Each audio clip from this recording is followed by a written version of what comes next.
Bearing with one another through love, striving to persevere, striving to preserve the unity of the Spirit through the bond of peace, one body, one Spirit, as you were also called to the one hope of your call, one Lord, one faith, one baptism, one God, and the Father of all, who is over all and through all and in all. Blessed are you, Lord God of all creation, whose goodness fills our hearts with joy. Blessed are you who have brought us together this day to work in harmony and peace. Strengthen us with your grace and wisdom, for you are God forever and ever. Amen. Amen. May the God of every grace and blessing grant you joy and peace. May you rejoice in God's protection now and forever. Amen. I pledge allegiance to the flag of the United States of America and to the republic for which it stands, one nation, under God, indivisible, with liberty and justice for all.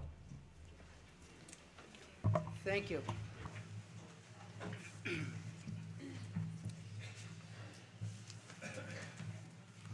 may call the roll, Madam Clerk. Lois Burry. Here. Brian Hurchin. Here. Julie Spear. Here. Joe Hurchin. Here. Bill Peavy. Here. Gerald Peterson. Here. Charlie Grant. Here. Tom Dowd. Here. Chuck Mills. Here. Richard King. Here. Wallace Halfhager. Here. John Mortensen. Here. Esther Wentz. Here. Gene Ritz. Here. Gordon Awesome. Here. Tom Kaflish. Here. Chuck Strumke. Here. Richard Marzoff. Here. Sharon Norton Bauman. Here. Ron Troyer. Here. Roger Rebholz. Here. Bill Cranmer. Here. Darrell Standifer. Here. John Borup. Here. Clarence Malick. Here. Don Jordan. Here. Ron Raymond. Here. Cindy Leonard. Here. Linda Lucky. Here. Stan Kruger. Here. Denise Gunderson. Here. All present. Mr. Whiting, do you have a report to give tonight? Yes, sir.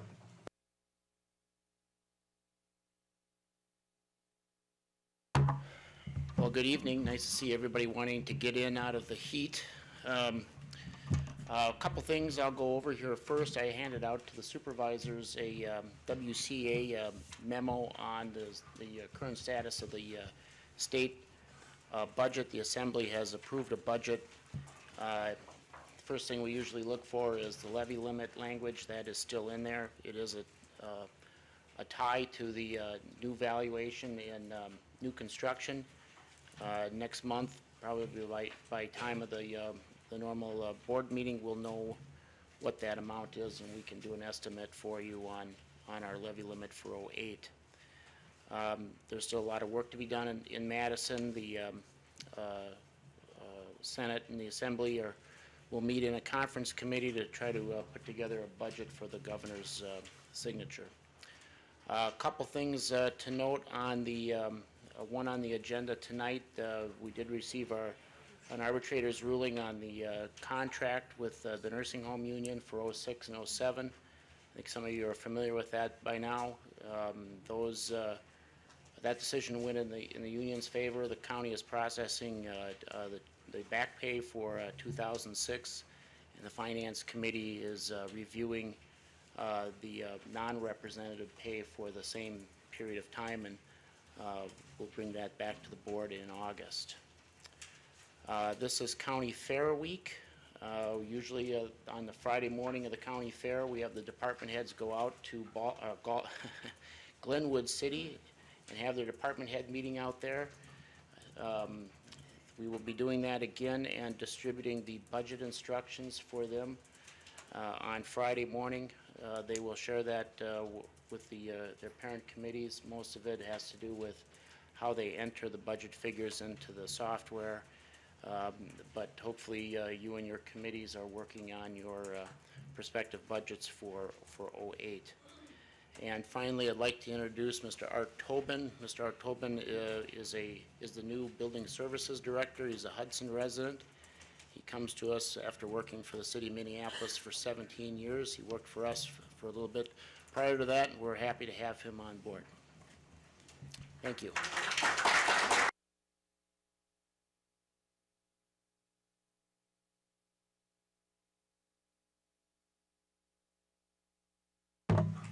Thank you, Mr. Whiting.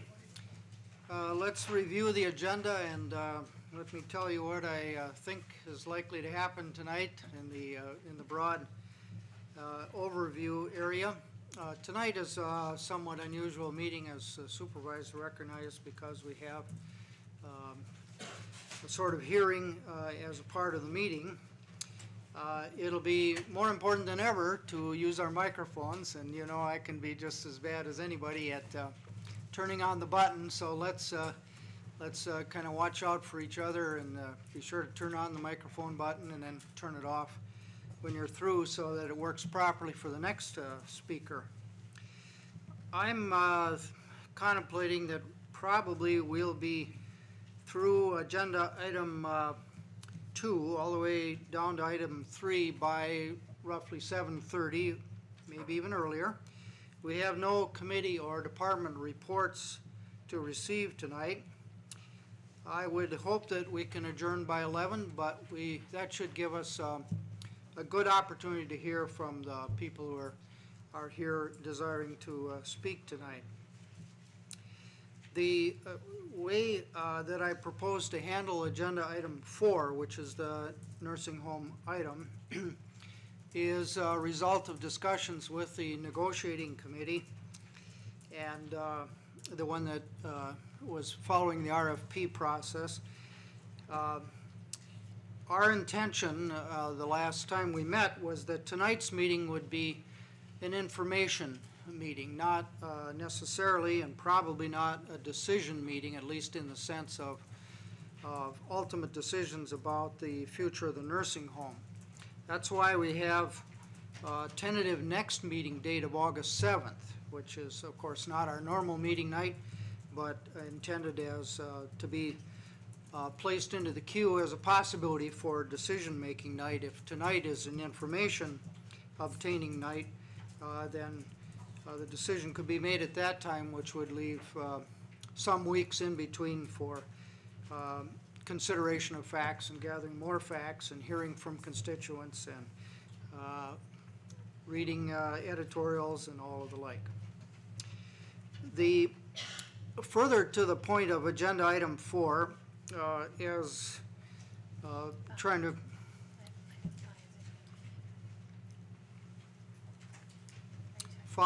yes, I'm sorry, I failed to notice the arbitrator's decision is in as number 4.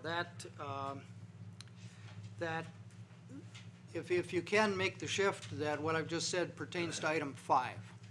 Okay, information exchange tonight, decision on August 7th, if you want to do it that way. Back to item 5 and how we might handle that so that information flows. We have some presentations available to be made by staff and consultants and such, and by the Christian Community Home that I estimate would take roughly an hour or so. I think it would work well if supervisors ask their questions of each presenter as that person finishes their presentation. And then I would propose that we take a recess after we've heard the presentations and you 30 have got the clarifications that you want from the presenters. And during the recess, we do what we normally do during recesses, but in addition to that, we make arrangements for residents of our districts who would like to speak. Now, Clerk Campbell and I have prepared some half-page forms and made a pile or several piles of them available at the back table. The form is set up to take the name of a person who would like to speak, the name of the resident who would like to speak, and the address of the person.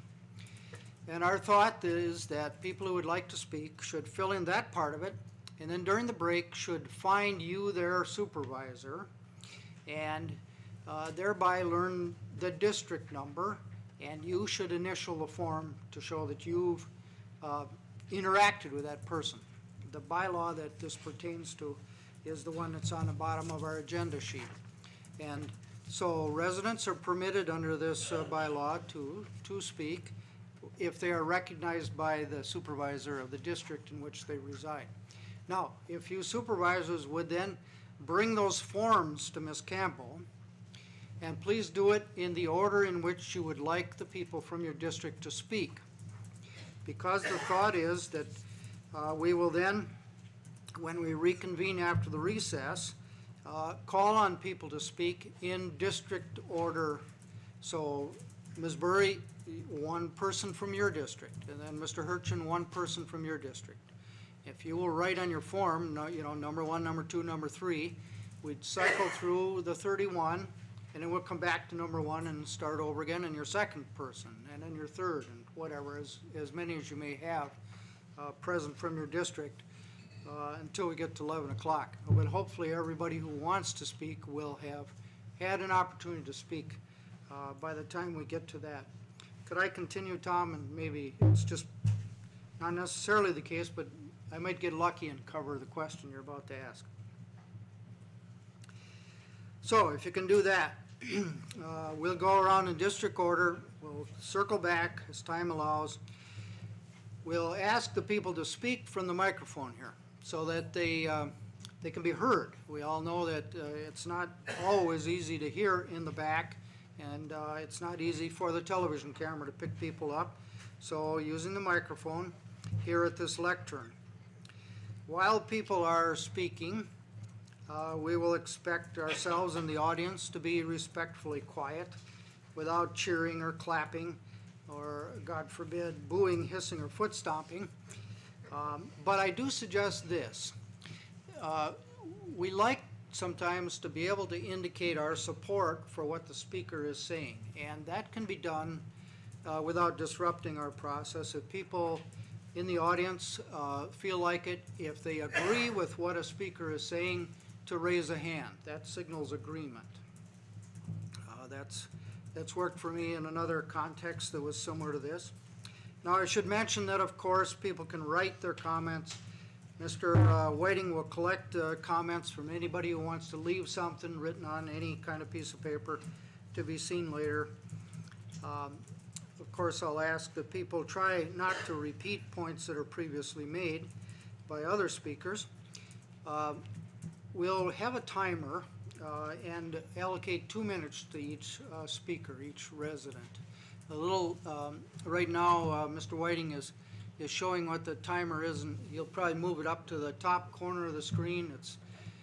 It's medium tech, not high tech, not low tech, medium tech, and it will be, you know, fair to everybody.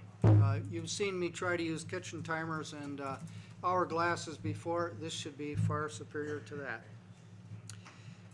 The timer counts down until 10 seconds from the end, and then it begins to flash a little bit. But the idea is not to disrupt anybody by making that the subject of attention. The speaker should be the focus of attention, but to be fair to everybody. Those are my thoughts. Now, I can be overruled, so I'm open. Tom, do you still have your question? Buck, at which point do the supervisors get a chance to say something? Okay, I suggest the supervisors question the presenters as they are presenting. You know, it'll probably work best if, while Larry Lester is up here, you ask Larry your questions and things like that. How about if we have something to say? Debate, discussion, points, yep. This process with the forms is for the residents who are here, the non-supervisors. No special bylaw is needed to have supervisors speak. Do you see Right. any problem with that? I'd just like a opportunity to make a statement, if I could, Sure. during that period of time. And I think there's a few other supervisors here would like an opportunity to speak too. That should be no problem. Mr. Marzoff? Mr. Chairman, can you give us an idea of the point at which in agenda item 5, the citizens will speak versus county board members would speak? Is there a precedence? Does one speak before the other, or? Yep, my thought is the supervisors should interact and make prepared speeches if they wish to before the citizens start speaking. And then when the citizens speak, we will listen to them, but not dialogue with them, and not have the staff dialogue with them, but listen to their points, take notes if you want, that sort of thing. Thank you. If anybody, well, that's fine. Did that answer your question? Yes, thank you. Mr. Raymond?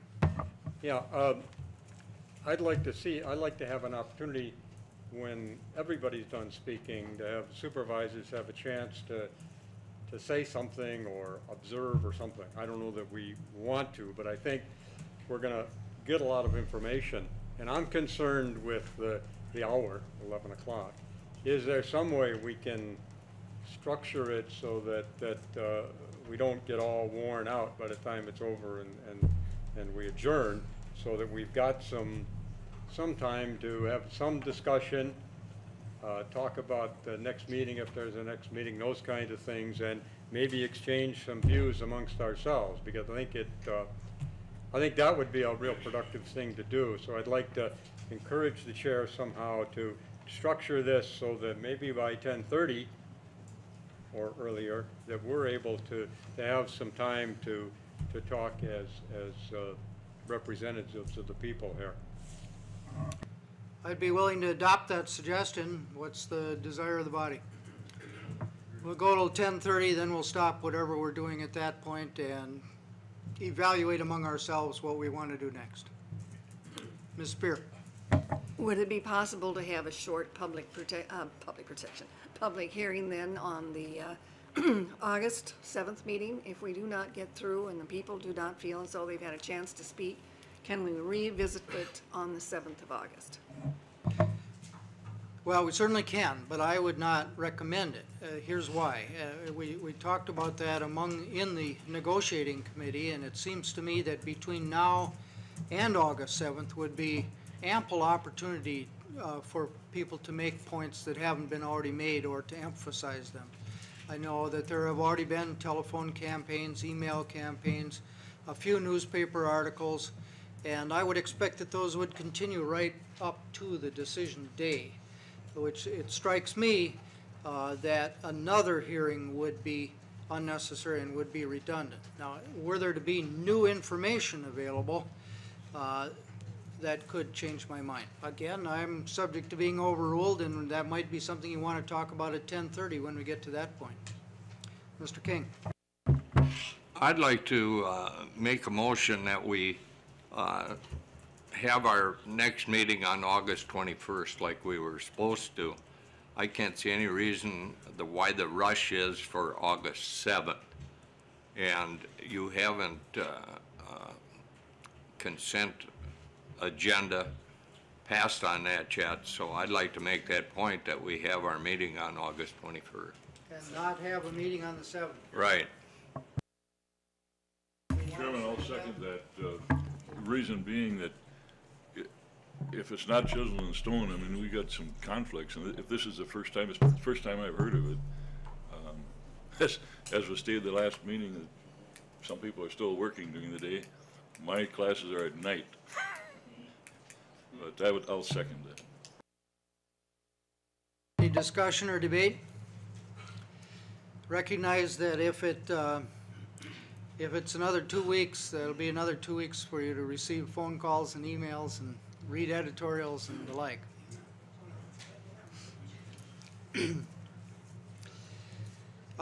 Now, do you want to vote on that now, or do you want to hold it till 10:30?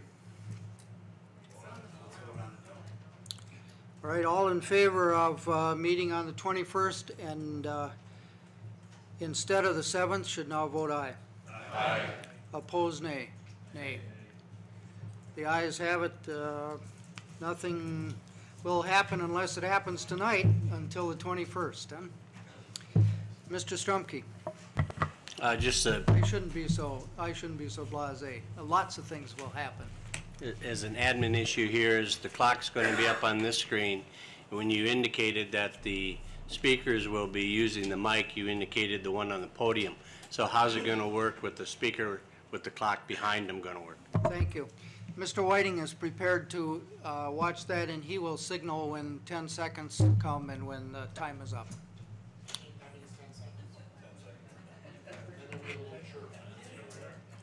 And the software produces a little chirp sound also, a discrete little thing. Now, I plan to go over these things again once more when we get closer to it, but this was kind of the preview of one way to do it. All right? With that review of the agenda, we're ready to pick up with the consent agenda except eliminate number 2. We have no rezonings for consent agenda number 3. The mileage and per diem report was the one that was on your desks for the month of May. June's is not yet ready. So the consent agenda had items 1 and 4. Mr. Raymond? Yes, I have a comment on the minutes. On page 3 of 5, item 7. There's in the middle of that paragraph, there's a statement attributed to me. And at that point in the meeting, I asked the question if the property was going to be sold at full market value, and I received the answer yes. And I noticed that's not reflected in the minutes. And I'd like the minutes to reflect that.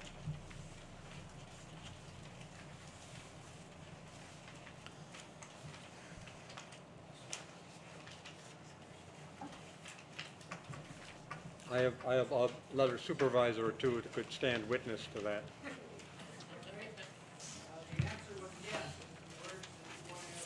Now, I asked the question, would it be sold at full market value? And the answer was yes.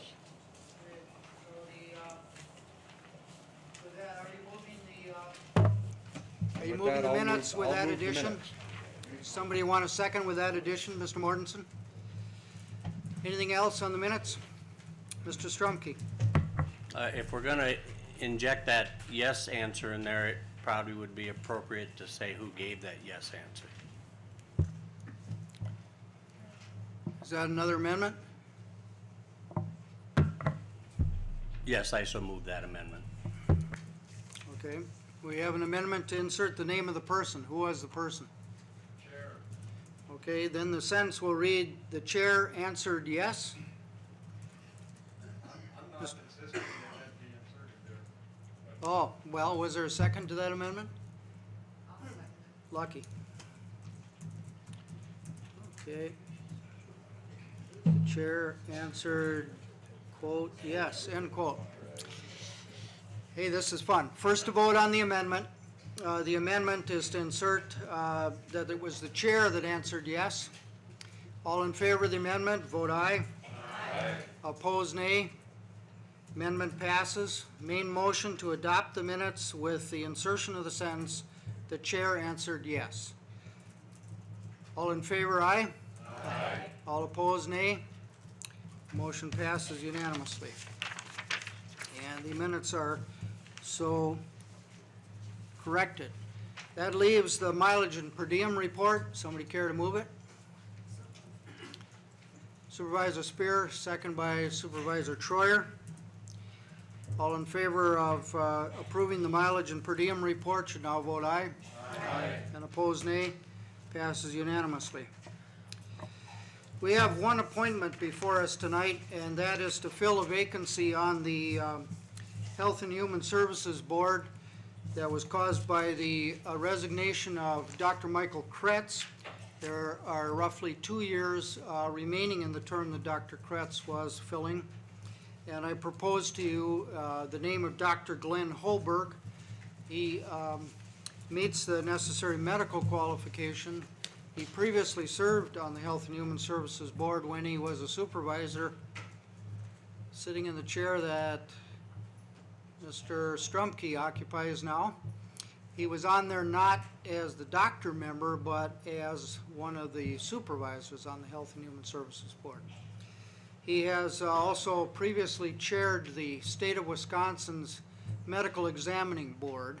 I'm not sure that that's exactly the right title of it, but it's the board that licenses doctors and doctors of osteopathy, which is what he is, licenses them in order to do their medical work in the state of Wisconsin. So I propose to you Dr. Holberg for the remainder of the term on the Health and Human Services Board. Would somebody care to make a motion? Mr. Grant so moves. Ms. Wentz seconds it. Any discussion about Dr. Holberg's appropriateness for that board? All in favor should now vote aye. Aye. And opposed nay. And he is on the board unanimously. Sorry to be dominating so much of the discussion. This will be the last item, I think. As we left last month's meeting, Mr. Awesome had made a request, and he had distributed a packet of information to every supervisor. On your desks tonight is the response that I gave to Mr. Awesome about his request. I bring this to you simply as an information item, but of course the board can overrule me if the board wishes to overrule me. But my position is that the matter was considered by the Planning and Zoning Committee. They knew very well that the witnesses Mr. Awesome desired to have speak in front of the Planning and Zoning Committee wished to speak, and that committee expressly decided not to do it that way. And that committee instead decided that an application for rezoning from the Bettendorfs was the proper procedure to get those witnesses before them if they still wish to address the Planning and Zoning Committee. In light of that, I felt that Mr. Awesome's request was repetitive, that did not bring anything new to the matter, and my understanding of the bylaws is that it is not the intention of that bylaw that matter should be continually sent back to a committee after it has once made a conscious decision on a thing. Did I properly summarize the committee's action, Mr. Hobhager? Yes, you did, Mr. Chairman. Thank you. Given that, that's my public explanation, and you can overrule me if you wish to. Mr. Awesome. Thank you. Today, I discussed the response and the rules and bylaws of the board and the whole matter again with the Attorney General of the state of Wisconsin's office. And based on that, I would say that our Article 5A, paragraph 2, is governing this subject tonight. And that is in front of me. If I could just read briefly, that it says any item of business to come before the board that is not on the agenda may be considered by the board after being placed on the agenda by a majority, and may be acted upon if there has been compliance with the Wisconsin open meeting requirements of section chapter 1985 Wisconsin statutes. And the Attorney General's office confirmed my understanding of that to me, that both of those matters are met in this. So therefore, I move that former County Board Chair Rich Peterson and former County Board Supervisor Stevens be allowed to provide testimony to the full County Board in open session at its next regular meeting in order for the County Board to redraft the conditions of the invalidly drafted county ordinance relating to the Bettendorf property commercial zoning. Would any supervisor please second my motion? I will. Thank you.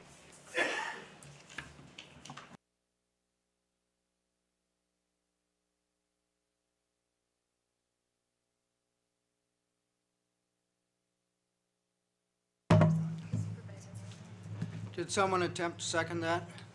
Mr. Marzoff? This is the first I've looked at this, Mr. Awesome, so I will have to make a decision on the fly. But after conferring with our corporation counsel, I believe that the reliance of yourself and/or members of the Office of the Attorney General is misplaced. In relying on section Roman numeral 5, section A, sub 2, because it says placed on the agenda by a majority. This was not placed on the agenda by a majority. It was placed on the agenda by me for the statement which I just made. And it says if there has been compliance with Wisconsin open meeting requirements, and I take the position this has not. What is on for tonight is my report to you that I've just given.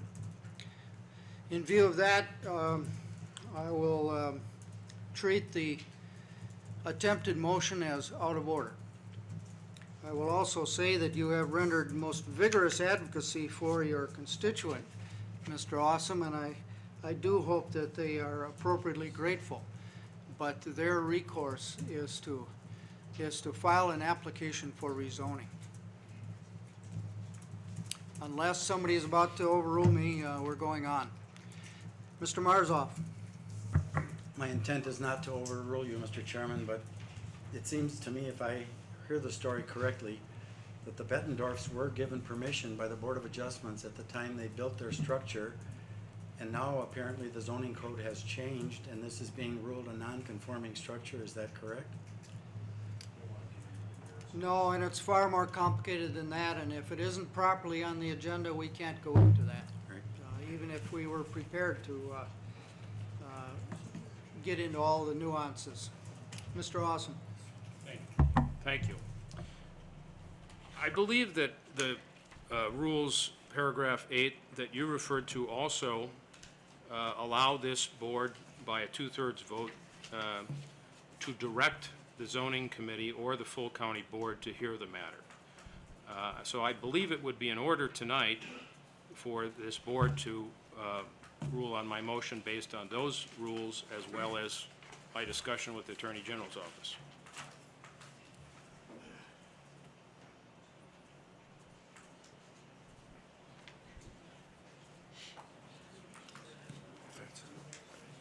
This is on the agenda. I believe that it's been very restrictive not to allow.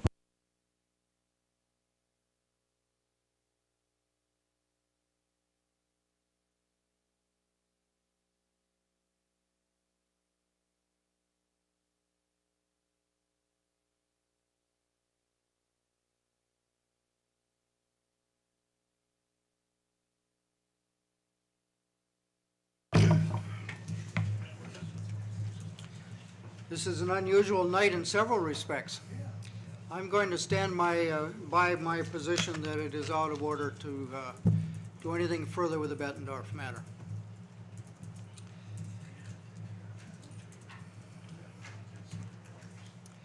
Next, we'll take up business item number 2, resolution authorizing the Highway Department to pave the St. Croix Industries parking lot.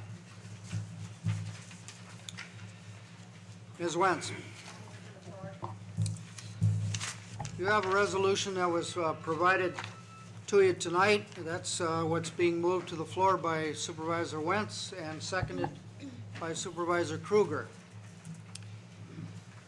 By way of brief background, I see my prediction of 7:30 is already off, but by way of brief background, the County Highway Department may do work for one of the county departments, such as is proposed here, but only if the county board authorizes it. It's apparently some statutory requirement which we have dealt with in the same fashion in the past. The money for it is already in the budget, so it's not a matter of money, it's a matter of satisfying the statutory requirement that the county board approve the highway department performing the work. Any discussion or debate about it? All in favor should now vote aye. Aye. Opposed, nay. And it passes unanimously. Point of order. Yes, Mr. Strumke. Did anybody actually move this Yes. One moved and another seconded. You're just trying to make me feel good. For forgetfulness, I mean. All right, that takes us to item number 3, which is a question that was brought up at the last month's meeting, asking for a presentation by Ron Lockwood, the coordinator of our long-term support department, on waiting lists. And Mr. Lockwood is here. We remember him. He probably would feel funny if we applauded, so we won't do that. And now he's at the microphone.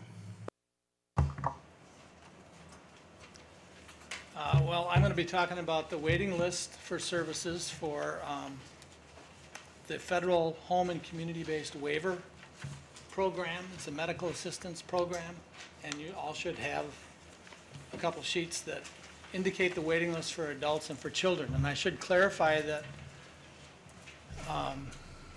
in the medical assistance program, low-income persons have a right, they have an entitlement to being cared for in medical facilities, such as a nursing home, hospital. But persons don't have a right or an entitlement to services in their own home or apartment or in assisted living facilities, such as residential care apartment complexes or community-based residential care facilities. There's assisted living facilities attached to a number of the nursing homes in the county. And then there's the Deerfield in New Richmond would be an example of a facility like that. So these programs are intended to serve people who have a nursing home level of care.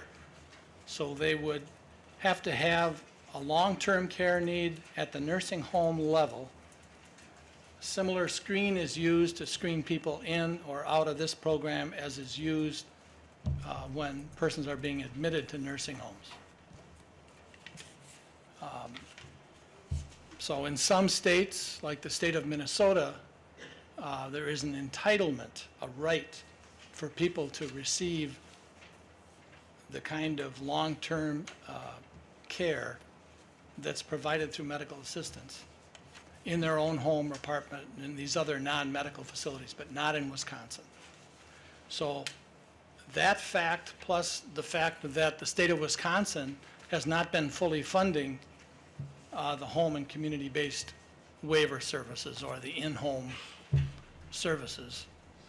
And so more and more reliance each year falls on the county, basically the county tax levy, to support the programs.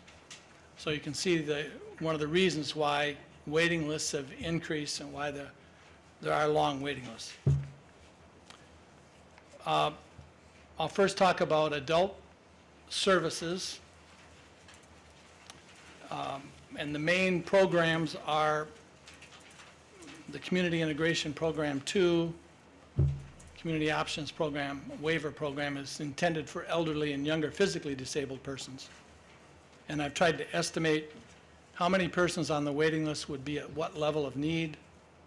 And then we have a daily cost estimate also related to various levels of need. And on this report, it would show that the total cost for caring for the 73 people that are on the waiting list, that are elderly and younger physically disabled persons, would cost almost $1.4 million. And of that total cost, the county would be required to pay 42% of it. And then the federal government pays 58%. The state of Wisconsin pays nothing. For the KIP 1B program, which is targeted for persons with developmental disabilities, there's 77 persons on the waiting list. The costs are somewhat higher in this area because of the level of supervision that's needed by most persons that are in this category. So the total cost would be about $2.2 million, with the county cost $944,000, approximately 42% of the total cost. So we can see that The cost for serving all persons on the waiting list would be $3.6 million, with the county cost being about $1.5 million. And that's for adults.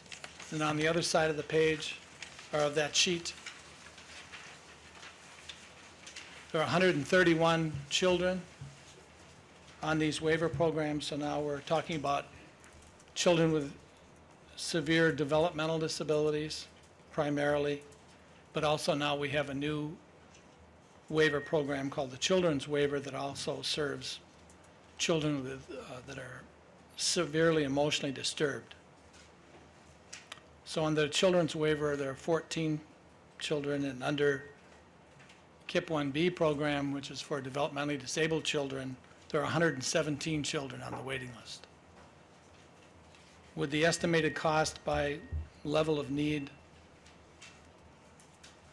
you can see the total cost for serving all these children would be $1.6 million, and the county cost would be $682,000. That would be 42% of the total cost. And as I said, there's no state participation in the program.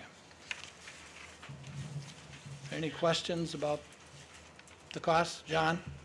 Yes. Do you have any records back 1, 2, 3, 5 years, 6 years of what the waiting list was like at that time?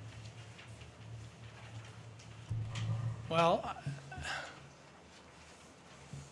for children with developmental disabilities, the waiting list is 7.5 years long. So it's been building over that period of time. For elderly and physically disabled, it's 3.5 years long.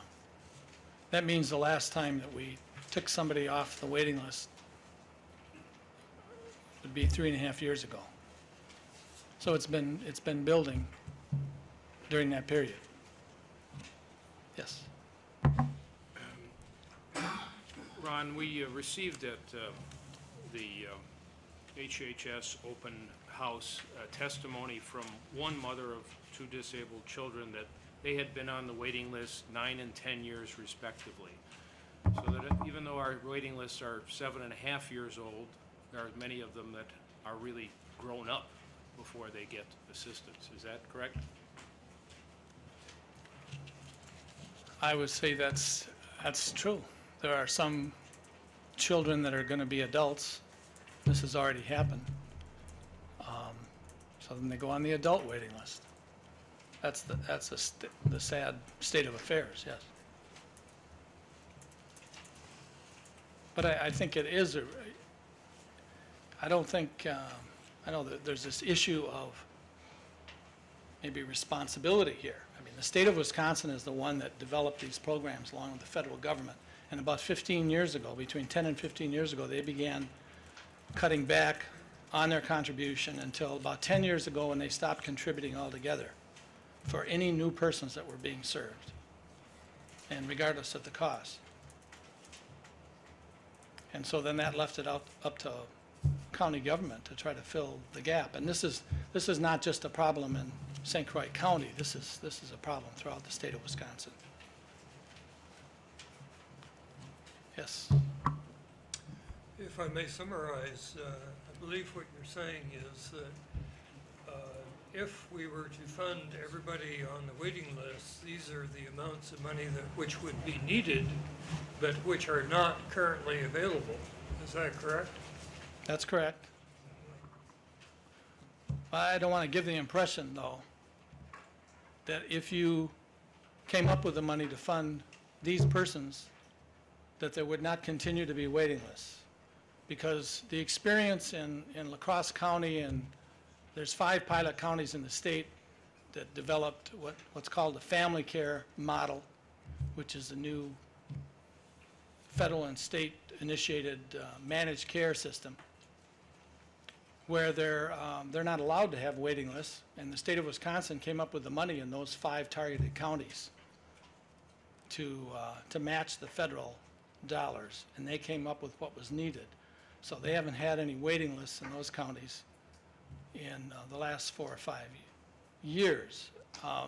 But La Crosse County is serving 4 times as many persons as they were serving under their original waiver programs.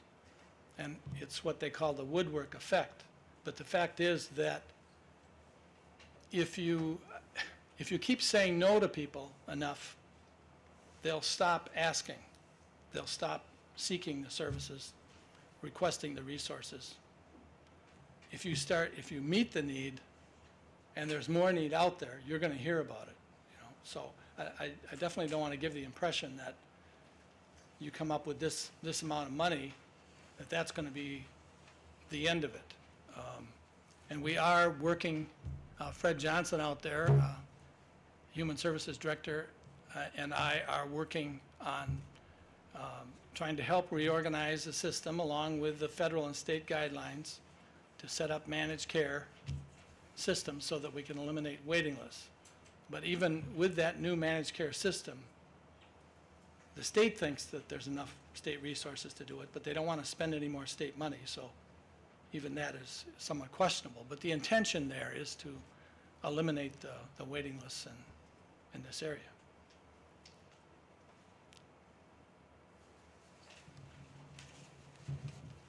Yes, ma'am. Mr. Lockwood, could you tell me, do you believe that there could be some migration to those pilot counties by people who know of the programs and therefore move their loved ones to the county in which they'll receive services? There has been some migration, but the state reports that it's fairly incidental. It's not very consequential. It would seem reasonable to me that there would be migration to those counties that are providing better benefit packages and going, doing without waiting lists and serving everybody that's in need. But the state says no, that hasn't been happening. I find that kind of hard to believe. Yes? Are these people on the waiting list receiving any help at all? I would say almost all these people, we did a study a couple times. John, you might have been involved in one of them. I'm not sure, but I know we did a couple different studies of whether these persons on the waiting list were receiving at least some services. And most of them are receiving some services, some level of service. It's not at the level of their need and professional judgment, but they're receiving some support, especially children. These children that are on waiting lists are all living with their families, so there's a lot of natural supports that are being offered. And the same with many of the elderly people and younger physically disabled persons.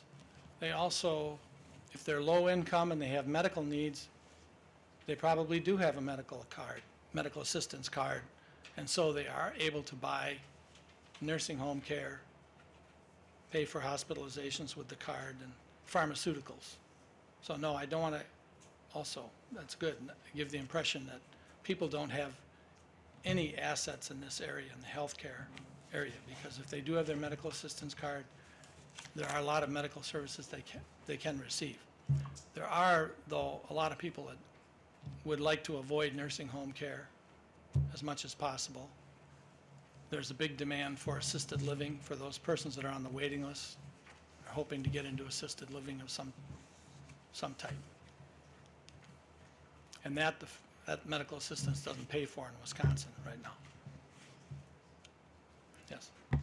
Ron, is it true that the law is that if we were to put these folks on assistance, that we would not necessarily be committed in the future if we didn't have the county budget to do it, and that is different than it used to be? Has that been the difference lately in the law?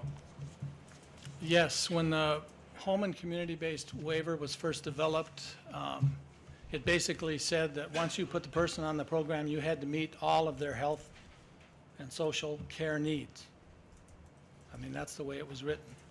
And just within the last few years, that has finally changed to say that as long as you're assuring health and safety for the person, well, that's the only requirement, the health and safety need. So you can put people on what they call a partial waiver program. They remain on the waiting list for the full program, but you can put them on So our at a lower level. Our choice before would have been to spend the whole $2 million or nothing if we were to take care of the waiting list. But now we could have the discretion to say that that the highest need children could be taken care of out of perhaps this year's budget surplus from HHS if the county board wanted to so entertain that idea, and we wouldn't be committed in the future. But we have that discretion now, is that Yes, we do. correct? Thank you. Let me follow that question up in a different way. Keying off what Mr. Mortensen asked, would I be understanding this correctly then, that it would be possible to provide supplementary medical assistance without taking over all of the bills of a person who has some level of support from their family? You can create what they call partially funded waivers, and you can set the limit on what you'll spend. The only provision is you can't sacrifice health and safety in doing so. All right. How about the possibility of the migration? I suppose that waiting lists are one way of being sure that people have resided in this county for a substantial period of, in this case, up to 3.5, up to 7 years. Would it be possible to address most of the needs of the people on the waiting list with partial waivers or the thing you just described, and also have a residency requirement that they had to have lived in St. Croix County for a year before applying or something like that? The residency requirement is going to be tied into the medical assistance rules, and which govern, and the federal rules with regard to medical assistance and regarding residency are that once they're in Wisconsin, they're Wisconsin residents. You can't discriminate between counties. That's what we can't do. Once they're in the county, they're eligible for the benefits because they become a resident. And the issue in our law, as I understand it, is intent to remain. That could still be an issue, but. Any other questions for Mr. Lockwood? Thank you for your presentation. Thank you.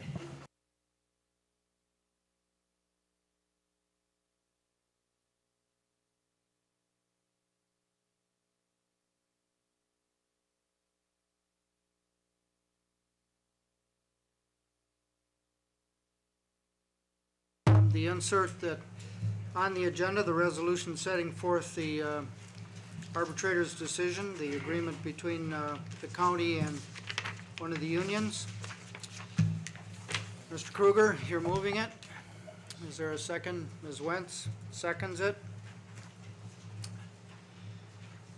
Anybody want to explain what this is about? Does nobody need an explanation? I guess there's been a newspaper report already. The Finance Committee saw it. Are you ready to vote then? Okay, all in favor should now vote aye, and those opposed nay.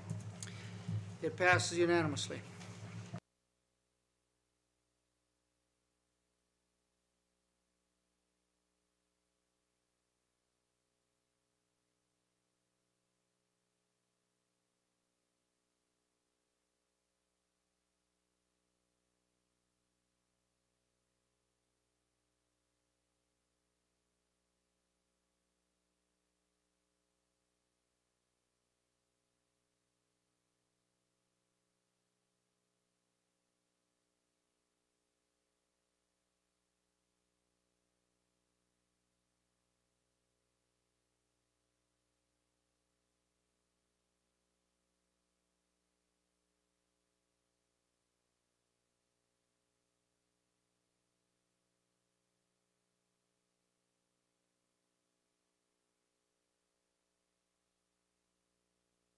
May I introduce to you Fred Johnson, a man who needs no introduction.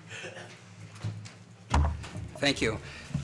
We have a group of folks here tonight that intend to run through this PowerPoint. This is our dress rehearsal, so we're going to be shuffling people back and forth to make certain that we try to get some information to County Board Supervisors. And I think we're going to start it off with Chuck Whiting. Chuck's going to review a little bit of some of the history around studies and levy and other things. So Chuck, you have the remote there, and I'll just turn it over to you. Okay, thank you, Fred, and again, welcome everybody. Part of my several slides here is to try to put into some context how we have arrived here at this point today. The fact of the matter is much of what has driven the considerations of the operation of the home have come from concerns about the amount of county levy that has contributed to the operations. This is a chart of the recent county levies going back to 2001. You can see the column there from the 2001 budget. That was the first year in a number of years that there had been a significant contribution to the operation of the nursing home by the county levy. The two columns on the far right show the amount of the county's levy that went to the operations of the home and the percentage of the county's levy that is that goes to the nursing home. That has the levy itself rose considerably from 2001 through 2004. Starting with 2004, 2005, the county board was attempting to limit the levy to what at that time appeared to be the legislative threat of an actual levy limit or a Tabor law. The levy limit actually went into effect for the 06 and 07 budget years, so the cap has been slowly declining the last couple of years, reflective of the slowing of county valuation, particularly the housing market. Mr. Chairman. Mr. Marzoff.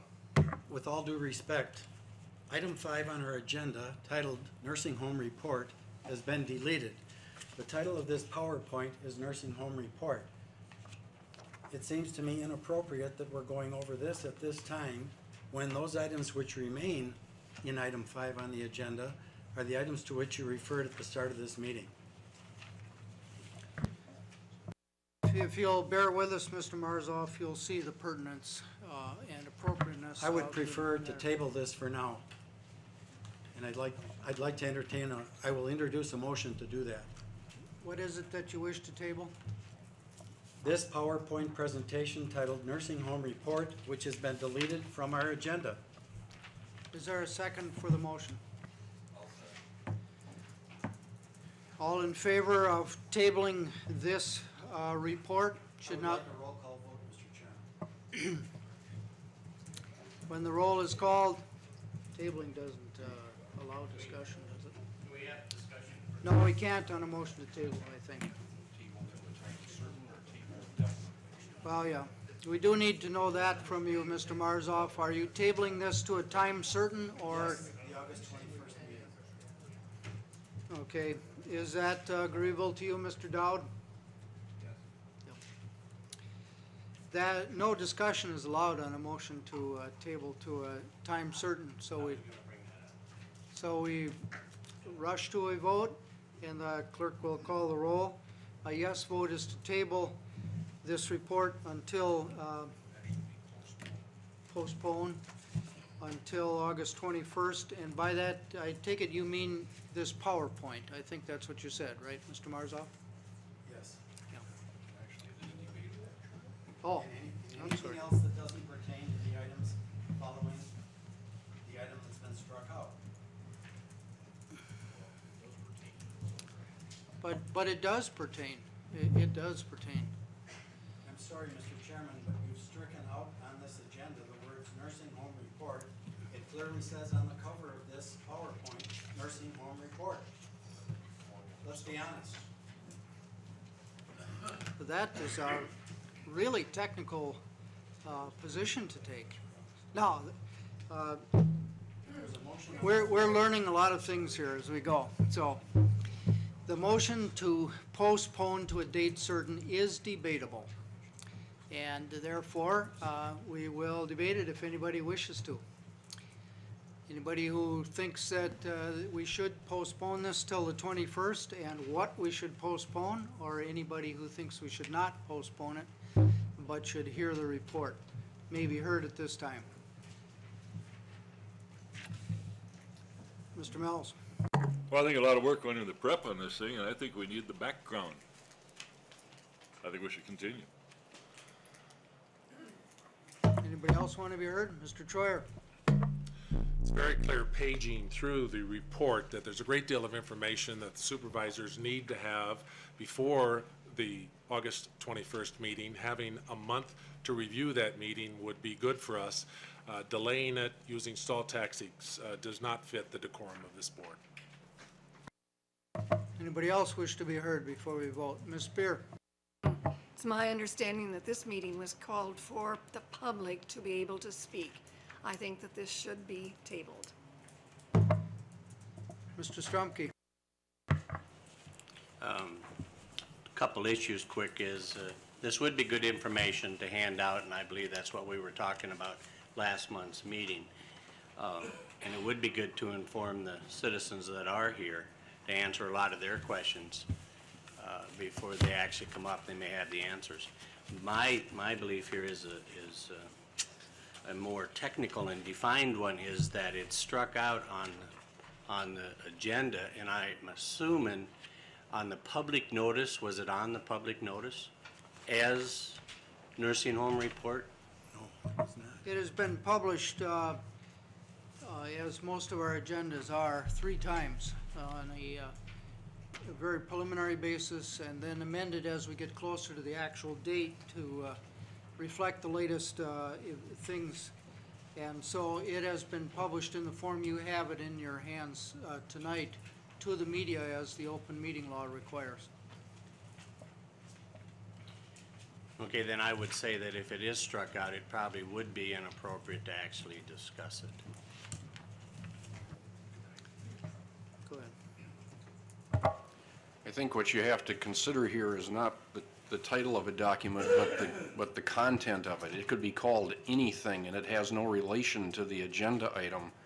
If the document has information that's pertinent to the county board's decision-making in regard to the nursing home, then it's appropriate under the heading that's on the agenda. The fact that those 3 words on this document happen to match 3 words that were stricken from the agenda really shouldn't be relevant.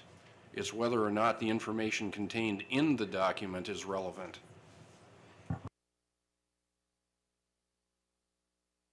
Mr. Raymond. Yeah, I was looking through the document to see if it was pertinent to the agenda, and I find words in here that talk about downsize, sell, reports, things that are pertinent to the decisions or the information we're getting tonight. I think if you page past the first page of the document, you find that there are words that are contained in the agenda, and it's material necessary to support the discussion of the agenda. So that would be my observation, and I would encourage others to page further in the report and draw their own conclusions. Mr. Dowd? There is no decision on this that's going to be made tonight. Therefore, Mr. Timmerman's argument isn't really correct. There will be no decision made tonight. There could be a decision made tonight. Nothing precludes it. It's going to be made in August, I thought. That could be the case, too. Mr. Jordan. Mr. Chair, I would encourage us tonight. I mean, we have a room full of people. We have the press here. We have a democracy. To the extent that all the supervisors need to be informed as to what's going on. If we're here to take testimony and learn from the people in the audience, I think the information flow is a two-way street. I don't know why we would not hear this tonight. I think it's a very arcane, narrow approach to take it off from the agenda. I would ask that if we need to vote on this, that we vote on it. We hear the report. We hear all the people in the audience that came to speak, and we move ahead. To take this off the agenda tonight and to be ill-informed on all parties, including the press, I think is extremely counterproductive. We gathered tonight to hear presentations about the nursing home, and then we're going to take a recess and reconnoiter with those of the public that want to speak concerning the reports that they've heard. I think this is absolutely germane to the reason that we're here tonight, and I would certainly oppose tabling it. Did I misunderstand you, Mr. Chairman, that you said when there is a motion to postpone, there's no discussion? No, I said it, but then I was corrected. There is discussion on a motion to postpone to a date certain. Are you now ready for the roll call vote? A yes vote would be to table this until August 21st. A no vote would be to proceed with it. Call the roll, please. Gene Ritz? No. Gordon Awesome? No. Tom Kaflish? No. Chuck Strumke? No. Richard Marzoff? Yes. Sharon Norton Bauman? No. Ron Troyer? No. Roger Rebholz? No. Bill Cranmer? No. Daryl Standifer? No. John Borup? Yes. Clarence Malick? No. Don Jordan? No. Ron Raymond? Cindy Leonard? No. Linda Lucky? No. Stan Kruger? No. Denise Gunderson? No. Lois Burry? No. Brian Hurchin? No. Julie Spear? Yes. Joe Hurchin? No. Bill Peavy? No. Gerald Peterson? No. Charlie Grant? Yes. Tom Dowd? Yes. Chuck Mills? No. Richard King? Yes. Wallace Habhager? No. John Mortensen? No. Esther Wentz? No.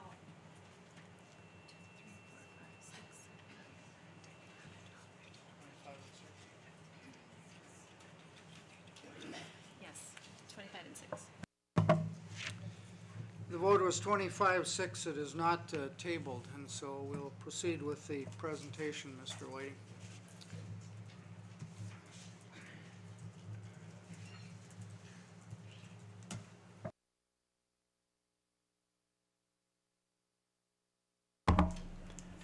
Thank you, Mr. Chair. The second slide here has to do with a trend that simply exists for nursing homes, not only ours. This is data that is relevant to the St. Croix nursing home. Generally speaking, over time, operating revenues do not meet operating expenses. That leads to the next slide. The issues for the board typically are how to fill that gap, make the facility cash sufficient. There are three colors there. The non-operating columns, the blue columns, are the revenues that come into the facility that do not have to do with revenues produced by the facility. These would be transfer payments, state funds that often come in. The yellow bars have to do with the year-end cash balances. You'll notice the 2000 and 2001 balances were negative, and that the red bars, the interfund transfers, those mainly are the levies that have been approved by the county board to help maintain the facility. The cash deficits actually were levied to be recouped by the county. County board approved that, and the board actions were able to recover those deficit figures fairly quickly. And as you can see, the last 3 years, 2006 being a projection based on our upcoming audit, that there is a fund balance again for the operations at the home. That fund balance in part due to the levy contribution and some of the efficiencies that have been achieved over the past few years. Oops, sorry.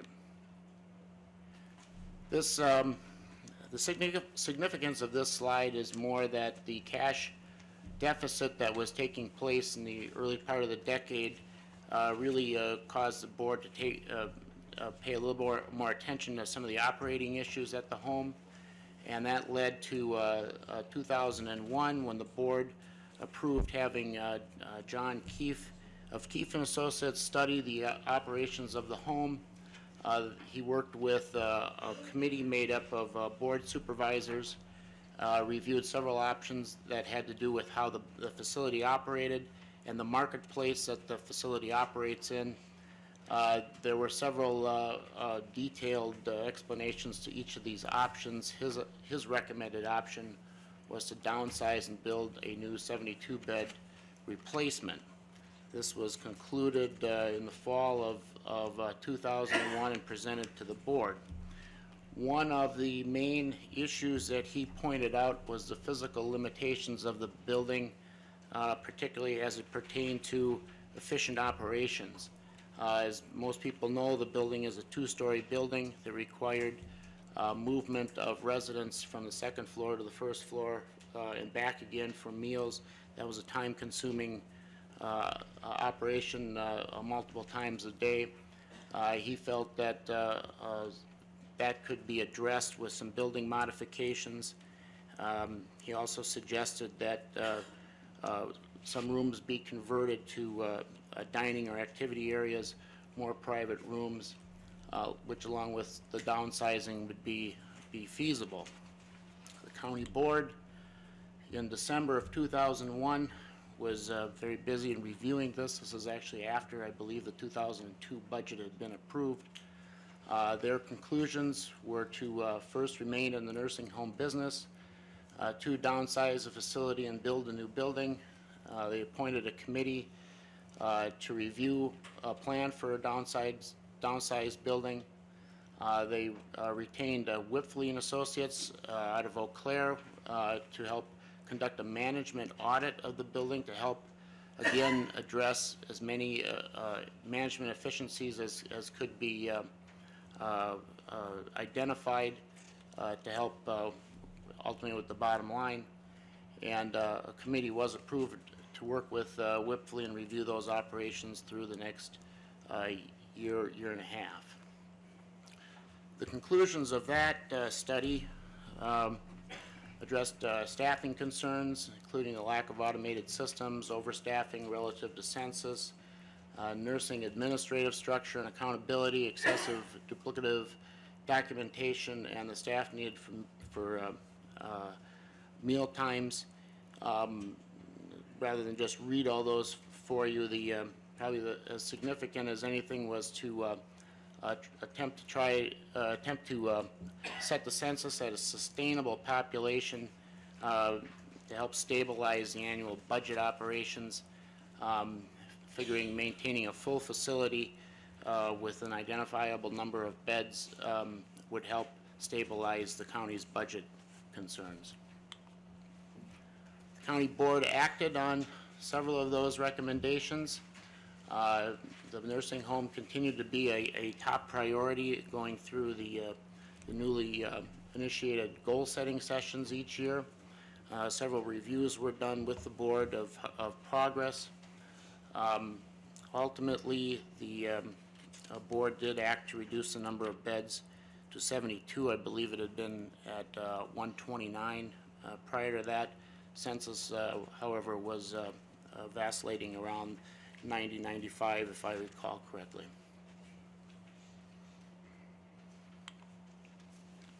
Oops. The 2004 budget actually saw quite a bit of activity for the nursing home. The county board approved almost $300,000 to do the remodeling based on some of the Keefe work. Along with the downsizing, the county set a daily bed level of about 70.5 for budgeting purposes. There was concern at the time that the intergovernmental transfer funds would be decreasing. There was a decrease for 04. But the main thing was that the activities that had been recommended started getting implemented by the board. A second study was done in 2005 to further address the staff to a bed issue. there was several cooperative issues that took place between management and employees on this, and there were some successes that had been gained from this, which helped again stabilize some budget concerns, which, as you can tell by my rambling comments, were the overriding concern quite often at budget time. This is just for information here. This was the levy requirements by fund for the 2006 budget, the first budget that was really based on the second Whipfly findings. While the levy for the nursing home had jumped up, several changes did take place during the year. The 2007 budget, which is shown here, actually required a decrease in the levy, but all those other departments there are the major competitors for the limited county levy. The total county levy, you can see right now at the bottom of the 2007 number is just over $23.5 million. The county's budget is about $89 million, so about $1 in $4, $1 in a little more than that actually comes off the levy. And a summary of the operation issues for last year and so far this year. The county is currently contracting for its nursing home administrator, Mr. Bill Van Offeren, who will speak a little bit later. Some further staff reductions have taken place. We did receive a site last year, but that also gave us an impetus to go back and re-review the operational policies, which helped, the final bullet point up there helped the county to receive a deficiency-free survey early this year. The per-patient day management approach has been more fully implemented. Probably the start of the discussion that led us to discussions for RFPs appear to have been prompted out of the Health and Human Services Committee last year not adopting a budget for the operation of the home. Finance forwarded that on what had been done, and the county board approved it with some understanding that an RFP for some options would be considered. And as noted there, and we just acted on it, the county did lose its arbitration on the wages. That I will admit was not necessarily a large surprise, but the attempt had been to address some costs due to the operation of the home.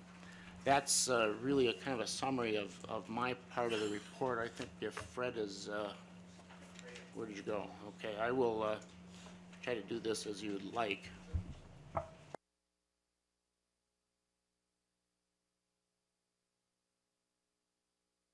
You can go ahead then. Oh, you did. Thank you. A couple of supervisors had pointed out the Wisconsin Counties magazine, that is the July edition, does have 2 articles in there with regard to nursing homes. So I would just encourage those of you who haven't had a chance yet to read those articles. I highlighted a couple of things in here. I don't intend to read the next slide. Go ahead to the next one, Chuck. But these are the opening paragraphs of the second article on page 36 of the Wisconsin Counties.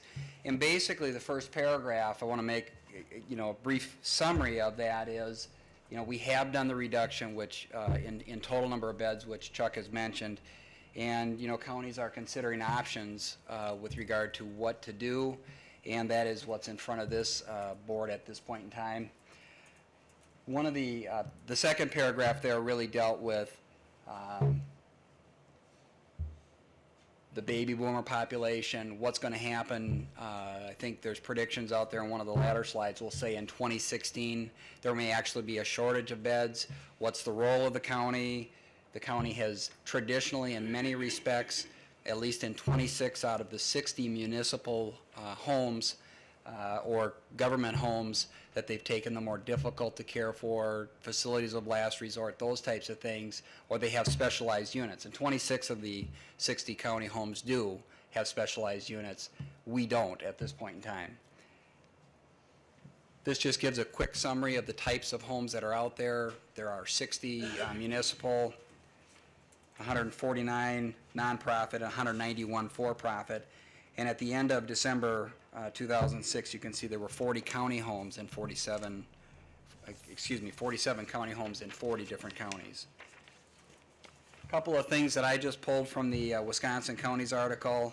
Both public and private bed totals have fallen considerably during the past 15 years. As data for 2006 becomes available, observers will be watching closely to see if property tax limits have an impact. That's, again, an issue Chuck already hit upon. And in there, they also talk about employment levels are fairly similar between public and private. The issues, again, not to be redundant, and this is, these are the last two paragraphs, I believe, of the article that talk about the issues. Baby boomers, what's going to happen in 2016. A couple of things that were referenced earlier tonight is long-term care reform.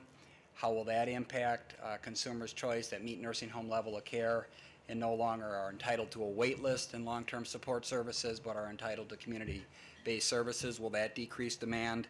That has been the experience in some of the pilot counties that Ron Lockwood talked about previously, that nursing home level of demand for services in La Crosse County, for instance, would decrease because people were able to be served in their home.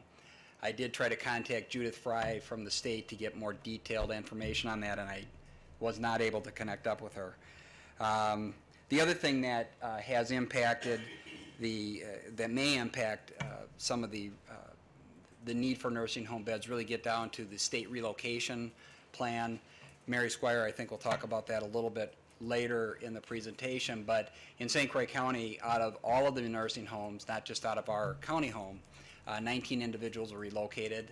So basically, we were able to apply to the state to relocate individuals that could be placed in the community. 19 of those individuals were moved out of nursing homes into community-based settings.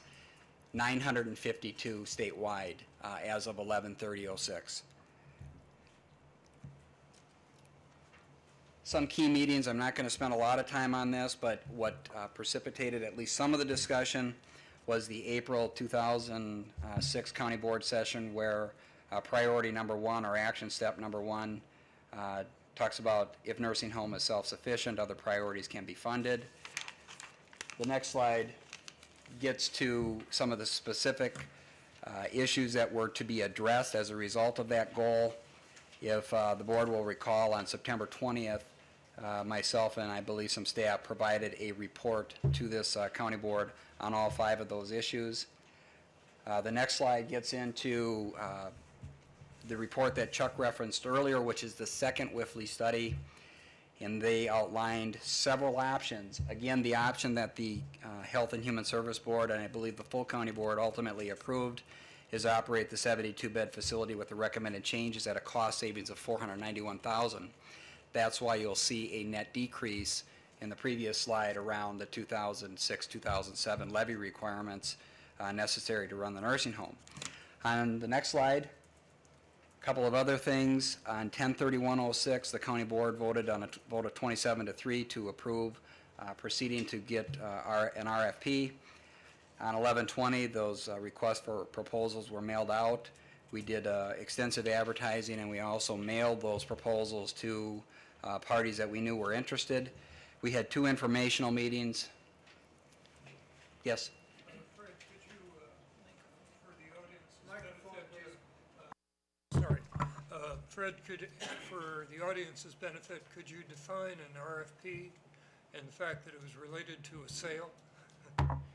Yeah, it was a request for proposal, excuse me, and the request for proposal, while I don't have the document in front of me, was for sale, lease, partnership, identified several options for vendors to respond to the county to look and to consider. Thank you.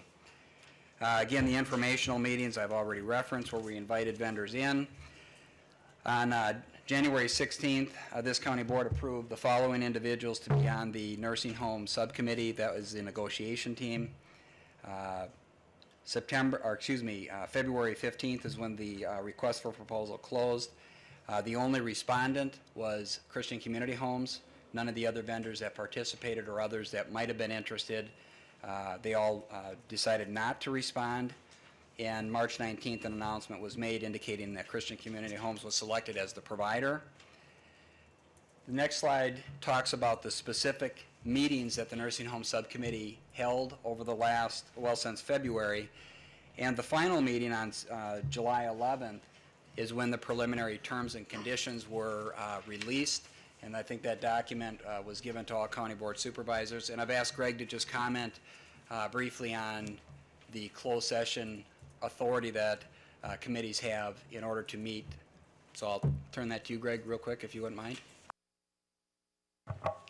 Well, as you all know, state law requires all meetings of counties and other governmental subdivisions of the state to be held in open session. There are some exceptions to that requirement, and they are listed in Section 1985 of Wisconsin statutes. The one that was used here is the provision that allows negotiating to be carried on between parties when bargaining reasons require it.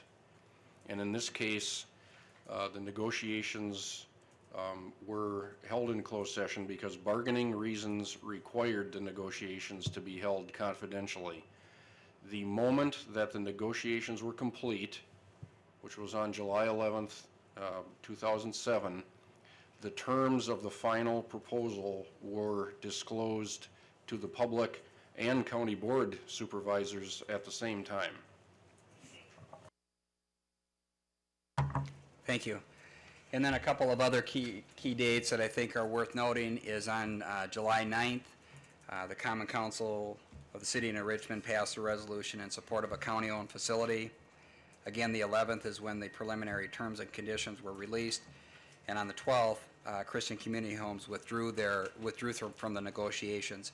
And I believe Dan Goodyear will be here to talk a little bit later about that decision and what they may have been able to consider in this process. I'm going to turn it over now to Larry Lester to put a little bit of information to the county board with regard to final financial considerations that were brought forth to the committee. And Brian Pertel will also be available, who has represented the county in these processes. So Larry, if you'd come on up.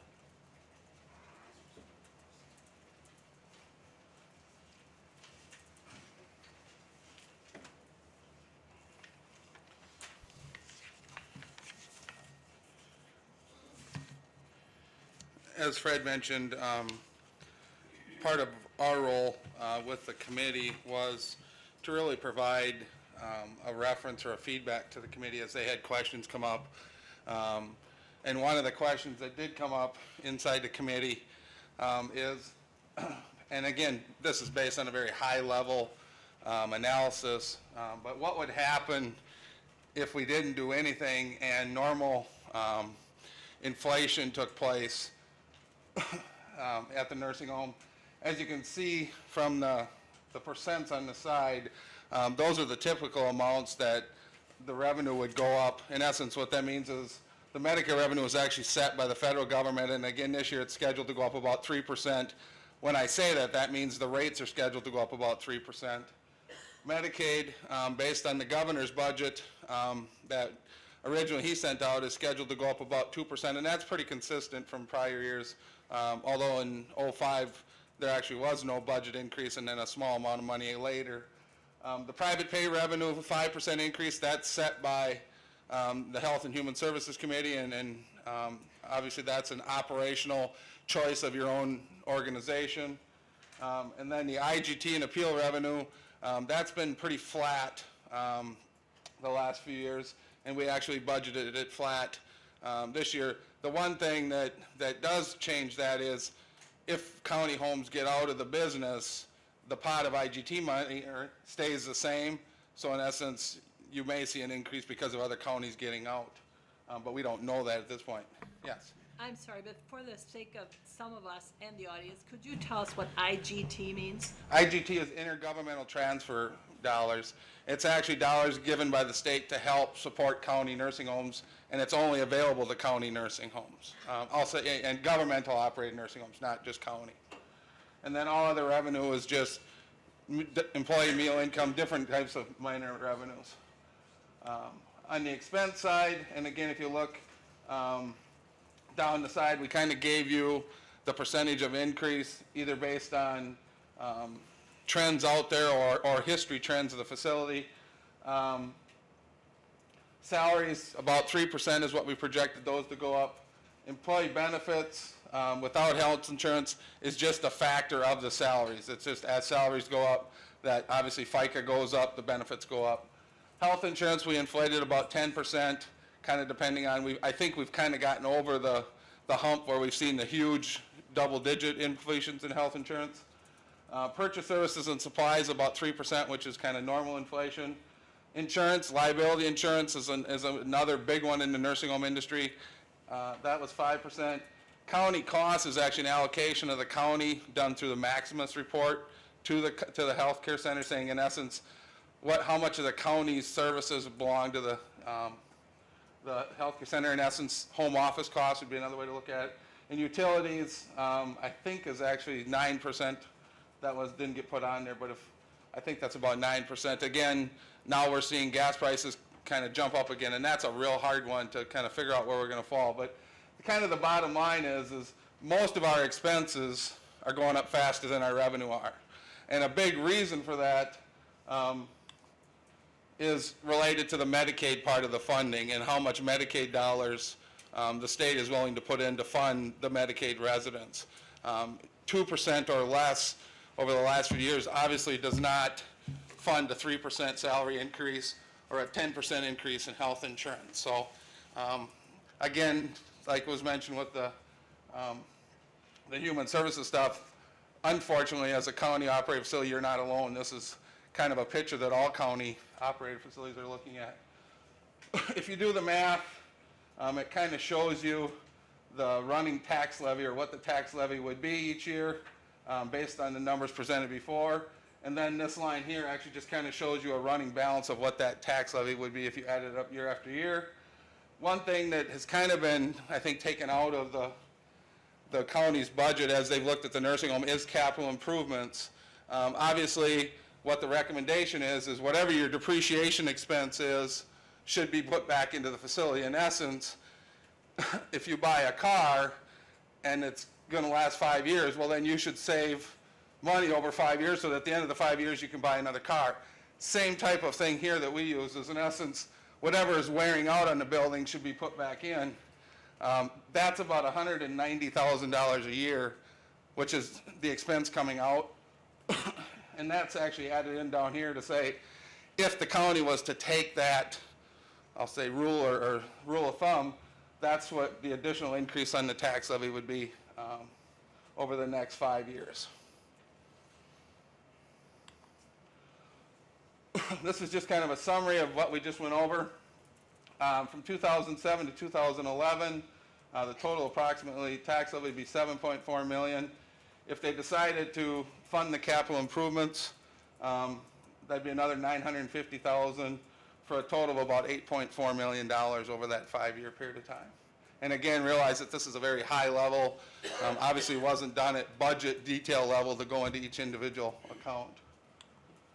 A little overview, and I'm sure some of you have heard this.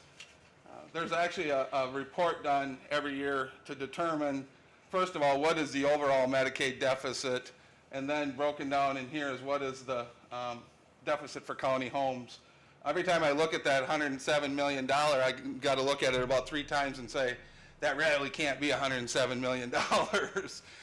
But it is. In the fiscal year 2006, 2007, in essence, the state underfunded the care that was provided by $108 million. And again, where does that come from? Well, it comes from private pay people. It comes from the county. Medicare actually ends up picking up a part of it also. The state of Wisconsin plans to use Medicaid deficits from the county nursing home to claim approximately $43 million in federal matching funds. The bottom line here is a lot of those funds that come back don't go to the nursing home industry. They actually go to fund other Medicaid programs. That's one of the differences in the budgets this year between the Assembly and the Senate is one of them wants to put that money back into the nursing homes. And then also, in addition, the state of Wisconsin uses a bed tax to generate more federal matching dollars. And again, part of that money doesn't come back to the nursing home industry that actually generated the dollars. So the bottom line is they're using the nursing home industry to generate the revenue, but they're not putting all the revenue that's generated back into the nursing home industry. It's used for other state programs. Brian. Mr. Chairman, is it all right if I present from here? Am I not the first person to have tried that? As a point of introduction, my name is Brian Pertel. I'm an attorney at the law firm of DeWitt, Ross & Stevens in Madison, and I was originally, until about 4 o'clock on Friday afternoon, I was anticipating coming to discuss with you the terms of the proposal that was kind of the state of the negotiations at this point. As referenced before, and I'm sure you've seen that roughly 4 o'clock on Friday afternoon, we received word from CCH that they were withdrawing their offer. That said, I think it's appropriate for me to at least walk through where the discussions were when we left, as much to clarify, because I think there's some misunderstandings about the nature of the transaction. So I believe everybody has this document, correct? The terms and conditions, they were sent that after the last meeting. If I could explain what this document is and what it is not. This is the second step in a much larger discussion. We started out with the letter of intent. So that was after the county had designated CCH as the recipient of that RFP. We entered into a discussion with CCH and their counsel to come to a letter of intent, which is truly the 50,000-foot view of an agreement. What you have before you is really taking that 50,000-foot view and putting it to about a 40,000-foot view. So there is had we proceeded under the discussions, there would have been a lot more information and a lot more detail that would have gone into this document. So I don't want people to misunderstand that this is a contract because there was copious amounts of documents that would need to be generated between the county and CCH. But for the purposes of today's discussion, I think it's important that we at least explain where things were left off so you have a better picture of the negotiations at the point where they broke off. As you'll see from the document, we'll just follow through very quickly, and I will try to not dominate the stage too long, but feel free, obviously, to interrupt me if I have any questions, or if you have any questions. The transaction itself would have been an agreement between Christian Community Homes and the county in which CCH would acquire all the business assets of the nursing home. And that would be for a very nominal cost, given the fact that they would take over items that were effectively expended their useful life, but also they needed to make a transition. So they would acquire all the business assets. The county would lease a piece of property to CCH under a 99-year lease. Again, a nominal fee of $1 per year. As you can see, it was 18.569 acres on the county farm property. Keep in mind that's the southeast corner of the county farm. There was some discussion about people thinking that it was the entire county farm. My understanding it's a large piece of property. It would be just the southeast corner of that. St. Croix was to provide a commercially reasonable assistance in obtaining financing. Not to say that the county would be financing the deal, but certainly would be assisting CCH as necessary to assist them in obtaining financing. The county would subsidize the operation. Keep in mind that if this were to go through, CCH would be operating the current nursing home for a period of time while the new nursing home was being constructed. And as I referenced, that CCH would have built a 95-bed nursing home within New Richmond, pending necessary approvals, and there was a lot, and we can go into excruciating detail about the approvals that was necessary, but obviously they would have to acquire the additional beds. They would have to give up certain beds in order to receive an enhanced capital reimbursement rate under the Medicaid reimbursement formula. For today's purposes, I don't think I need to go into the intricacies of the reimbursement formula. We got a long night ahead of us yet. As I referenced, that there would be some subsidies coming from the county to assist the CCH operation. Keep in mind, obviously, you've got somebody who's coming in to run a facility that the county has obviously been providing certain levy money towards the operation, and for them to make a go of it would require some subsidization. The proposal called for 5 years of subsidies, year 1 being $750,000, year 5 being $400,000. It's laid out in the terms document before you. These funds were only to be used for the transitional operations of the current nursing home or the construction of the new facility and/or for the benefit of the residents being served by the current and new facility. They were to maintain the funds in a segregated account so that we could determine that, yes, in fact, it was used for the stated purposes, and that they were to build the facility, complete the operation and construction of the facility within 24 months. CCH was to make a good faith effort to obtain the licenses. Like I said, a lot of things that would have to be done before this would actually be finalized. Licenses have to be approved, transfers, everything else. That they would continue serving the financially indigent citizens of the community, consistent with their past practices and mission. Condition precedent, of course, is that, this is the very most basic of terms.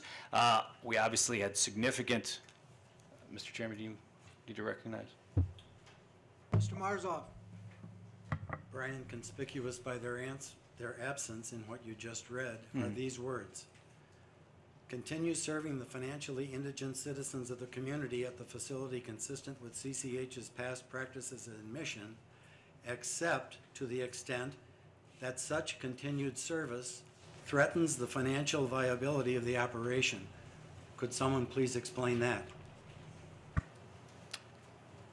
I can explain the reason for the inclusion in this term sheet. I mean, it's a basic. Why did you exclude that just now? Because it's before, I was summarizing the document in front of you. I think that's a very pertinent fact, and I don't think it should have been excluded. The exclusion was not intentional, sir. Mr. Troyer. To the extent that CCH was willing to seek financing, and obviously there would have been a dollar amount to build a 95-bed nursing home new for the community, how much debt was CCH willing to take on? Approximately, do we know what that cost would have been? The construction discussions would have involved the construction of a facility at roughly $12.5 million. I think Dan Goodyear from CCH might be able to clarify that, but that's the number that's coming to my head.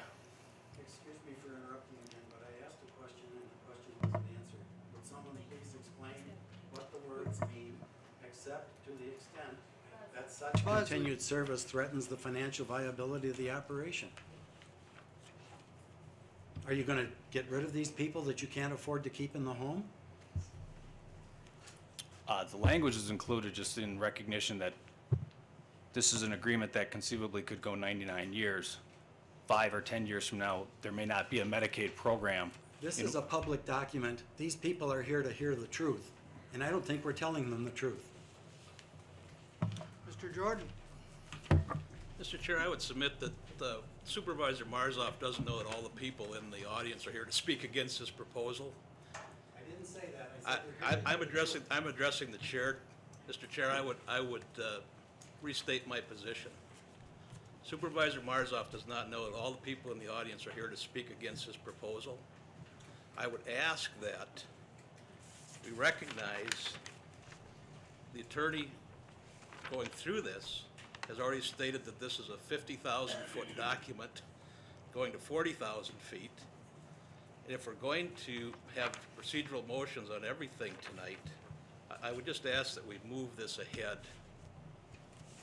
if at all possible. I don't think every one of these items is a entrenchment where we're at complete loggerheads on every one of these issues that comes up. Just to Supervisor Strumke. I think we're really just getting information on what the negotiations were, and it's important that people understand that while this was an agreement, it's null and void. So we're just getting information about what it was, but this is not what it's going to be, nor I would assume any part of this, because they've withdrawn. Well, certainly, I can indicate that during discussions there were extensive to address the concerns of the supervisor previously, that CCH would continue to serve the Medicaid population, and as is part of their mission, they would continue doing so. Again, Dan can speak further to that specific to his mission, but there was certainly discussions about making sure, and that's obviously this is a one-sentence term that would be fleshed out significantly during the, had negotiations continued to address the concerns like those raised by the supervisor. I ask the question again, would someone please explain what is meant by the terms "except to the extent that such continued service threatens the financial viability of the operation"? What was the intention of our board when they drew this agreement? And what is the intention of the recipient of this agreement? If that's an open door, it seems to me, to deter services from those who need it the most. I think that's unjust. Well, to the extent it was interpreted that way, that was certainly not the intention of the reason for that. It was just a recognition that to the extent we were going to have discussions in which there would be assurances that CCH would continue to serve and serve their mission, those discussions would not put them in a situation where they would be forced to continue operating a facility which was not viable. I see no misinterpretation of these words. I assume they were written by you? Is that correct? I had a hand in the negotiation, in the writing of it. It's very clear what the intent of this is. I would disagree, sir.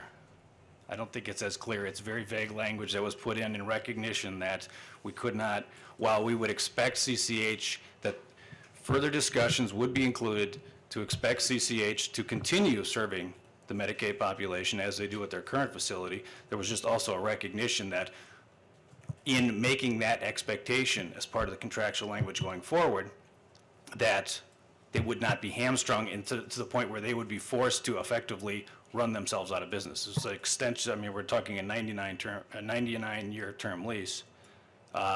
We may not have a Medicaid program 5 years from now. It may look dramatically different, but it was in no way intended to be included as an out for them to not serve the Medicaid population.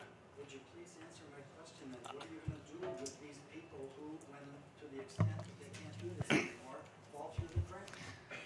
I'm going to let your point stand, Mr. Marzoff. Let's say that for the sake of discussion, we understand the point that you are making, and let's cover the rest of the terms and conditions. The question remains unanswered, Mr. Chairman. Your point is noted, Mr. Marzoff, and every time your microphone was on, we made a record of it. As I mentioned, there was certain conditions precedent to finalizing such a deal, obviously drafting significant documents for the leases, for the conditions in which these subsidies would be permitted, due diligence that would have to be done on both the county and CCH. Obviously, the execution of such documents, the governing law would be naturally Wisconsin law, as both parties are in Wisconsin. And that is that was the discussion until such time as CCH withdrew its offer Friday afternoon.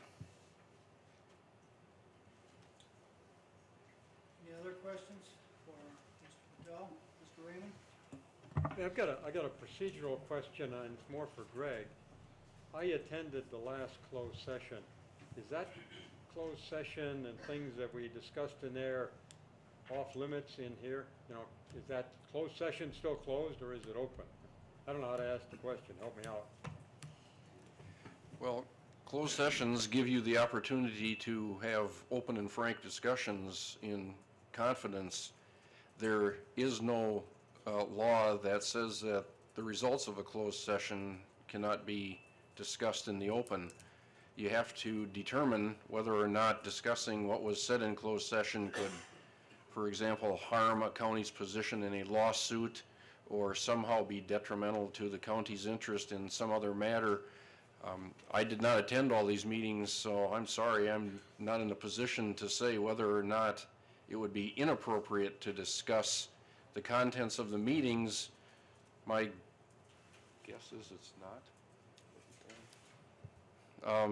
Brian would concur that it's not inappropriate to discuss the discussions in the closed session. Yeah, I don't want to delay the discussion, but I went to one of the closed sessions, it happened to be the last one, and as we were trying to wrap up, not we, but I was in the audience, but as the team was trying to wrap up, the discussions that we're seeing here were some of the discussions taking place. The Medicaid patients, the size of the amount of land they were going to get, there was a whole bunch of items that the team said were items that we were going to negotiate and work with CCH on after we got the thing out of the private meetings and into the public arena. So I think that many of the concerns that we've got were concerns voiced in that closed session. So it's not, it's not like that group. This is not a document cast in stone. I think this was a starting point for negotiations, and the county representatives that we had in that meeting had the same concerns that we had, and should this have gone forward, those concerns would have been worked out with CCH, I believe, to our mutual agreement. So. I just want to echo that. I mean, there was extensive discussions and concerns, just like those voiced about this continued service to the Medicaid population. Dan Goodyear's facility currently serves the Medicaid population. They were going to be Medicaid certified. There are certain restrictions. You can't just willy-nilly just shut your door to Medicaid recipients. And certainly, if discussions went further, there would be assurances that would be contained to address those concerns. And I assume those were marching orders that I would be given as part of the negotiations. Chairman, I just have one comment. I think it's important for everybody to realize that the county home that now services the Medicaid population also turns away Medicaid patients, typically based on what type of care that person needs.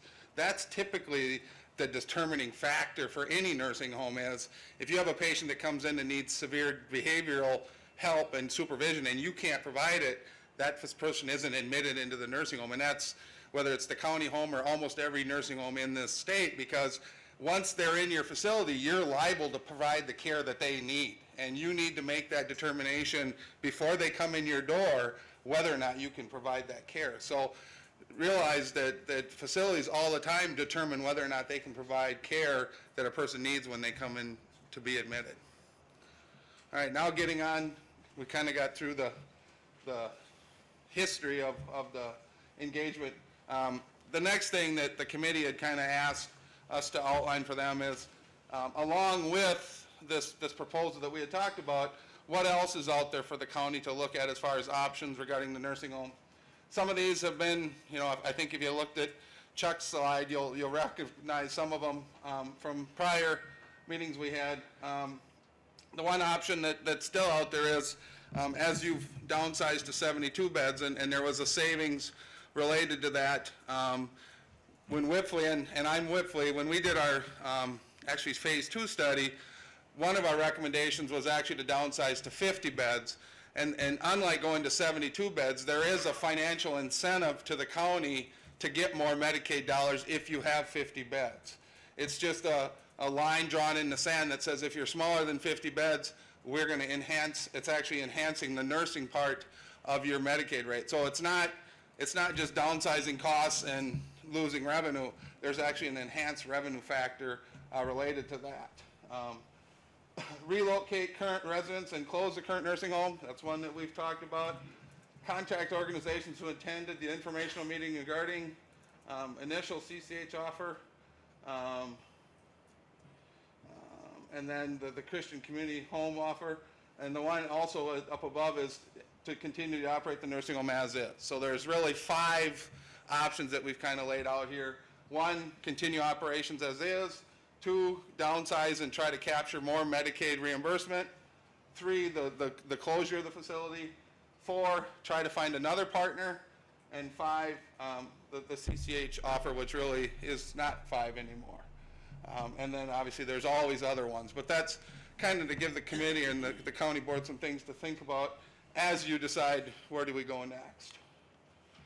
This is an analysis that was actually done back in 2005, I believe it was, and we just brought it back up to make you realize the biggest thing that I want to point out to you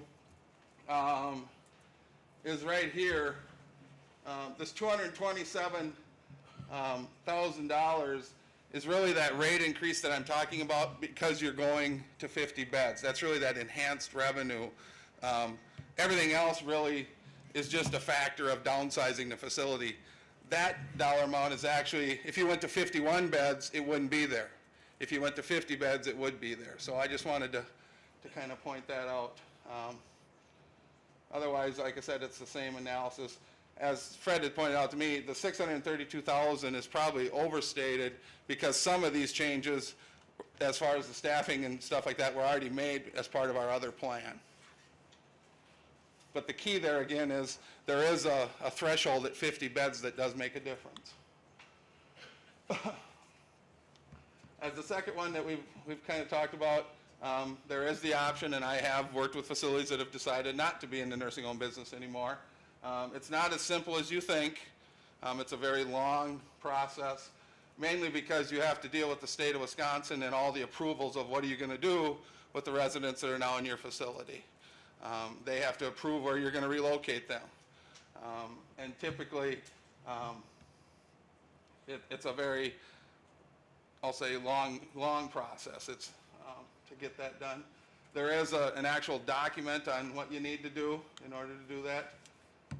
You do have to give, depending on how many residents are being relocated, you do have to give notice to the state. You can't just say, oh, today we're not in the business.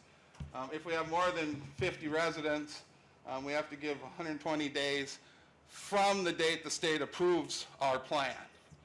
Okay, so first of all, we tell the state we don't want to be in the business anymore. And then they say, here's our plan, what we're going to do. And then they say, okay, and then you have 120 days that you have to stay in business. And this is actually the manual, and Fred actually has a copy of it on what you got to do if you're going to do that. Some of the things the county needs to consider on that one, political impact of closing the county nursing home, impact of the county nursing home closing on other county services, the lost jobs in the community, and then the financial impact of closing a nursing home. Obviously, you're going to have unemployment, paid time off, payout, and also a lot of times you lose staff, so you end up having to replace that staff with purchase services during that period of time. Contact other interested parties. Again, going back to the RFP process, there were a number of other organizations that came at least to the informational meetings. One of the things that the committee talked about is, should we contact another, kind of go back to that starting point of the RFP and start the process over again. A couple of the things that are key to this transaction that would be key to anybody else, I think from the RFP, one thing we can take from kind of the responses was we didn't have a lot of interest in somebody coming in and operating the current facility that we, the county, are operating. The only response that we got was to ultimately phase out of that facility.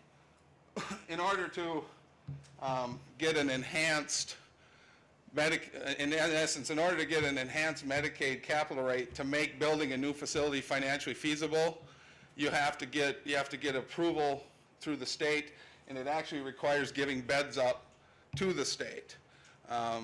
Obviously, at 72 beds, if you were going to do this without acquiring another facility, you'd have to be something less than 72 beds. The language today says 25% of your beds or 50 beds, whichever is less. So, and as of today, the $125,000 per bed cap or limit is just in the discussion phase. There's no statutory language that shows that that'll actually happen.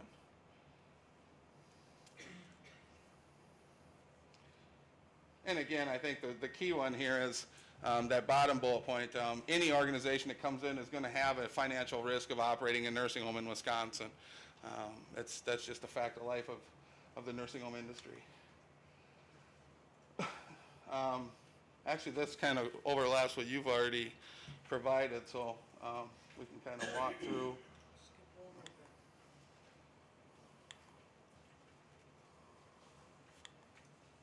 Yeah. And this is not me anymore. Any other questions for me?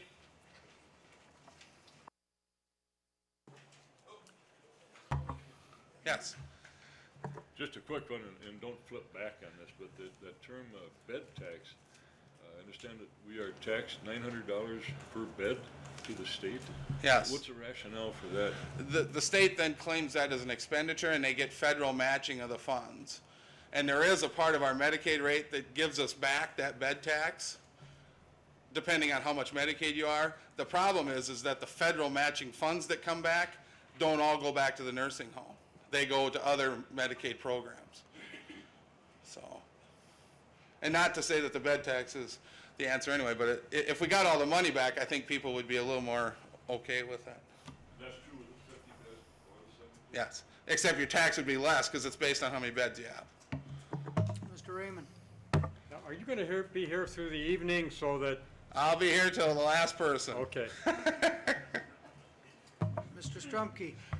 I just had a question here where relocation current residents and closed facilities don't need to go back.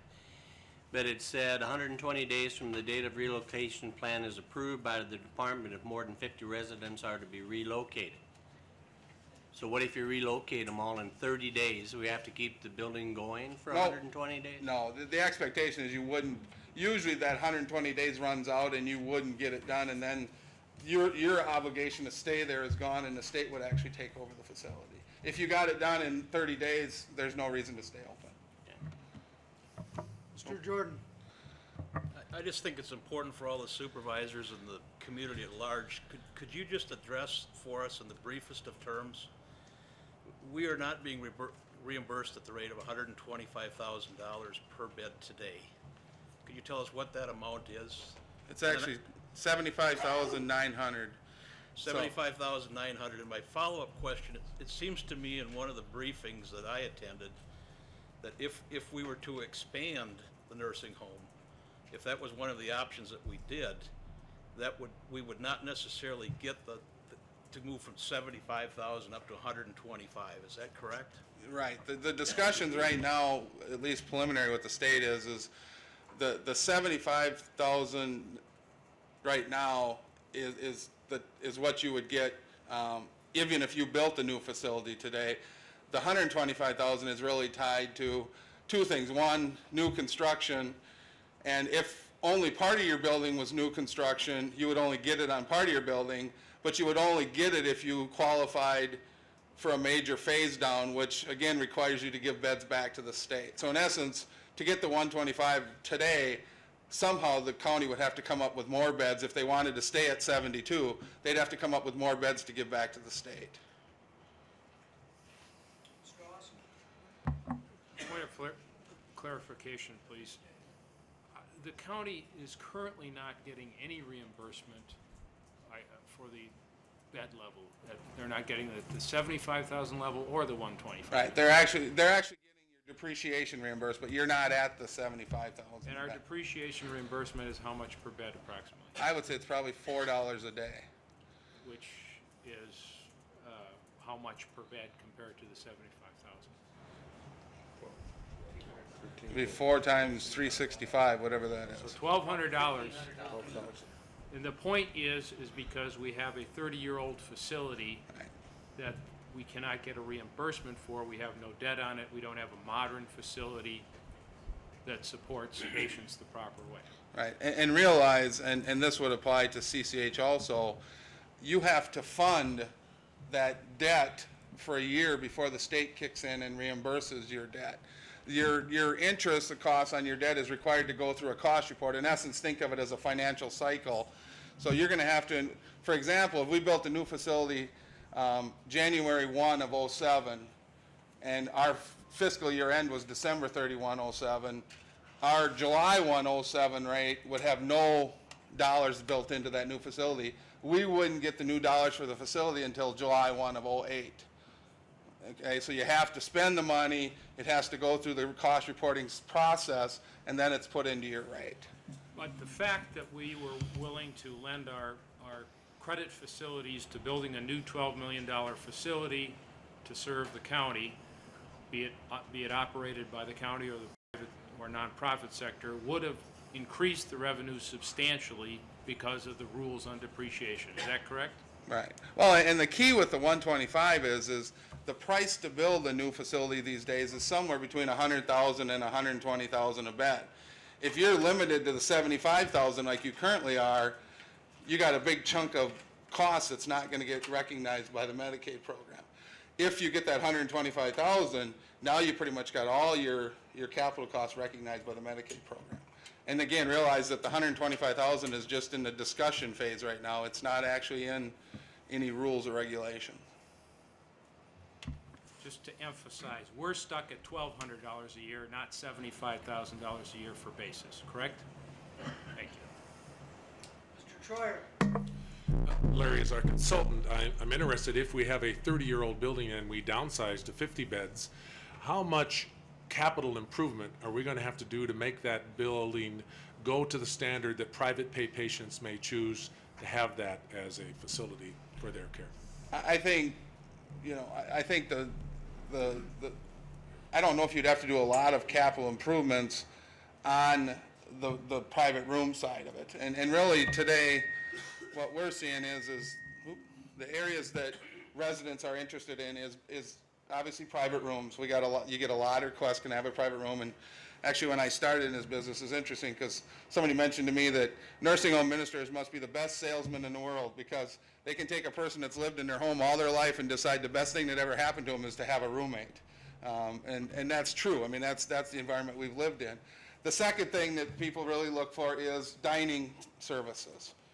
Meals and stuff like that are very important to residents. And the third thing is bathing facilities and how do I share a bathroom, don't I share a bathroom? Typically, the dining part is a somewhat cost, but the real issue is can you get private bathrooms for people because now you're talking about plumbing costs and that kind of stuff, which can get more expensive. I think the other challenge with the current home is would 50 beds fit on one floor of private rooms? And I don't think it would, but that would be a significant part of your question is if you can't get all 50 beds on one floor, now you're still servicing 2 floors of a nursing home. Thank you. And what we see in a business model with many newer nursing homes are that they're also combined with a assisted living facility or a senior living apartments campus type of effect. The fact that we have a standalone 50-bed nursing home doesn't seem to fit into that model. So what are the chances of us competing against that? Right. I mean, again, obviously, 2 things that draw that. One, assisted living is new and people like new. I mean, that's what draws people to assisted livings. And also many facilities use that assisted living, obviously, as a feeder program for their nursing home. As we talked about family care in the earlier discussions and the whole entitlement piece like La Crosse, remember what happens now if I'm a person who I guess can't stay at home and needs care and I'm in an assisted living but I run out of money, I have to go to the nursing home. There is no funding available for me to stay in an assisted living facility. Under the family care program, that funding is now available to stay in an assisted living program. What we anticipate then is we're going to see nursing home utilization actually decrease and assisted living increase.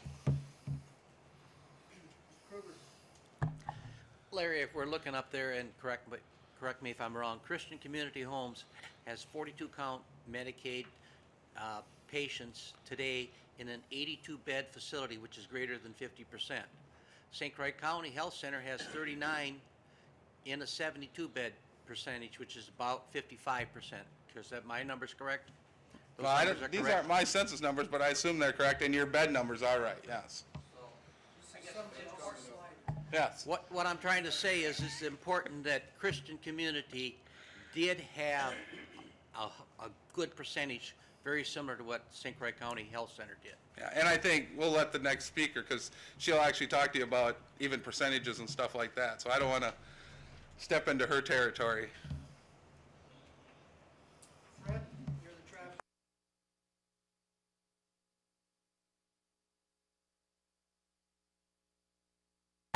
That was one of the questions that had come up was Medicaid utilization in the facilities, and I asked Mary Squire to be here tonight Mary's our economic support supervisor.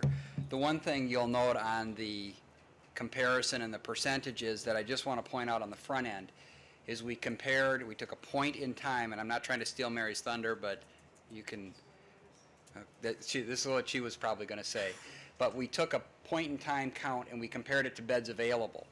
Now, if you compare it to actual census, that percentage could go up in terms of percentage Medicaid to occupancy, total occupancy, but we just took the total number of beds available, and I just want to make that clear on the front end because we have that information quick and easily available. So I'm going to turn it from here over to Mary and let her talk about her 27 plus years of experience working in economic support and during that time certifying individuals in various nursing homes. Is that just a push? Where? Just push that. Just that. Well, that's what I was going to say, Fred. Exactly what I was going to say. So everyone now knows it's a point in time. These numbers also do not reflect SSI or Supplemental Security Income recipients. They get their Medicaid through the Social Security Department, and so I don't have their numbers. I could get them if I wanted to call every nursing home. I did not call every nursing home and talk to them. It also doesn't take into consideration anyone who is a protective placement from another county. If another county protectively places someone in any one of our 9 nursing homes here, that county has to cover the Medicaid. I don't cover it. Equally as well, if we have someone here and we place them in a Dunn County nursing home, then my department handles the Medicaid for those. So there's 3 figures out there that I really truly don't have access, but like Fred said, this was a point in time, and any of those 3 things can go to any one of the 9 nursing homes that we have here. They don't just go to one individual nursing home. Wrong way? Yep, wrong way. And there you go, Mr. Kruger, you were right. So we do have the number of Medicaid recipients.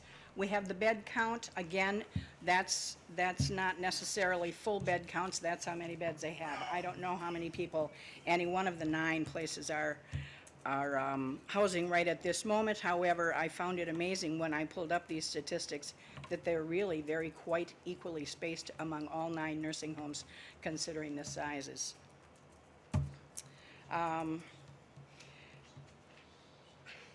The MA recipients that I deal with receive the same care that private pay recipients receive, no matter what nursing home they're in.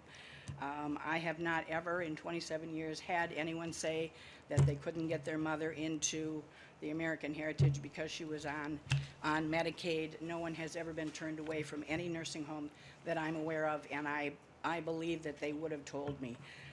I've had one complaint in 27 years that I called the state on. The ombudsman came down. It was not CCH and it was not our nursing home. Some things were done to make some changes. I've not ever had another complaint about any one of the 9 nursing homes that we have here in St. Croix County.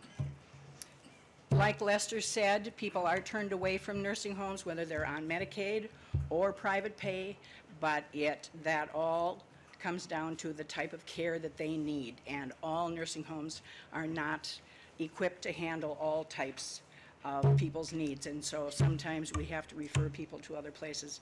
That's the only reason that I know of why anyone has been turned away from a nursing home. We've had a couple of instances in St. Croix County. One was at the Kinnick, one was in the health center, and we had to do good faith on these people for whatever reason. We couldn't get them on Medicaid, and it wasn't due to the client, it was due to the people handling the client's affairs. And so I then contact the state and I explained that it is beyond the client's, their ability to get us any of the information that we need, and it's also not fair to the nursing home to have them there and not pay, and at that time I can put them on under good faith. We then try and go after monies afterwards if we have a means to get it. Sometimes we do, sometimes the state just has to pay. We are a county that takes care of our elderly. We have 9 nursing homes. When I go to Madison and talk about having 9 nursing homes in our tiny little county, they are just amazed. We have 9 places of choice to make our residents at that particular time in our lives. Most places have 2 or 3. And I've been in all 9. In fact, I've been in 10 because we used to do the Northern Center. I've been in every one of them. I've had lunch with the residents. I've come announced, I've come unannounced. I have not ever, in any one of the 9 nursing homes here, have I ever seen anything that was out of line in any way, shape, or form. Our pay sources.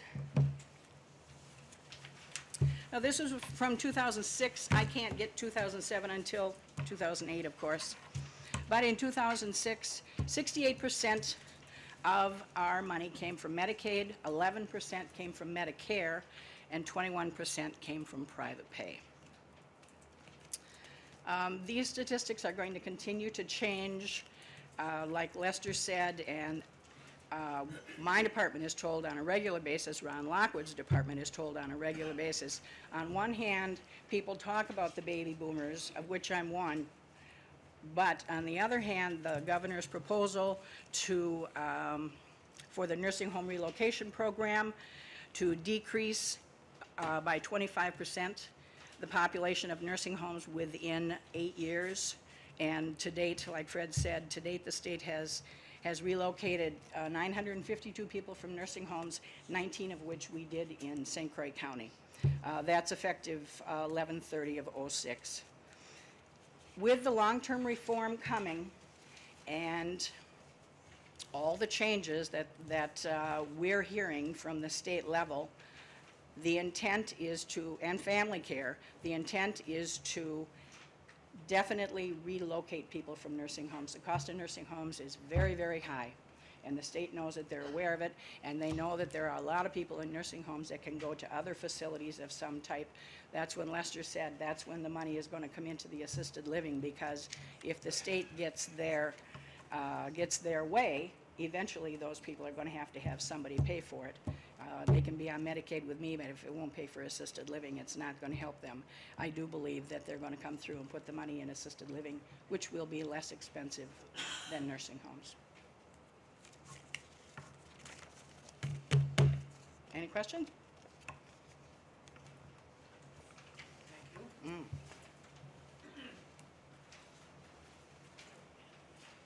And then finally we have Bill Van Offeren and Connie Sauer.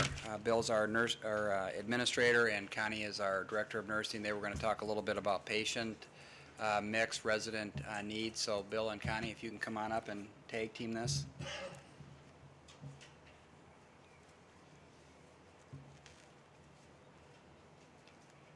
It's push that one.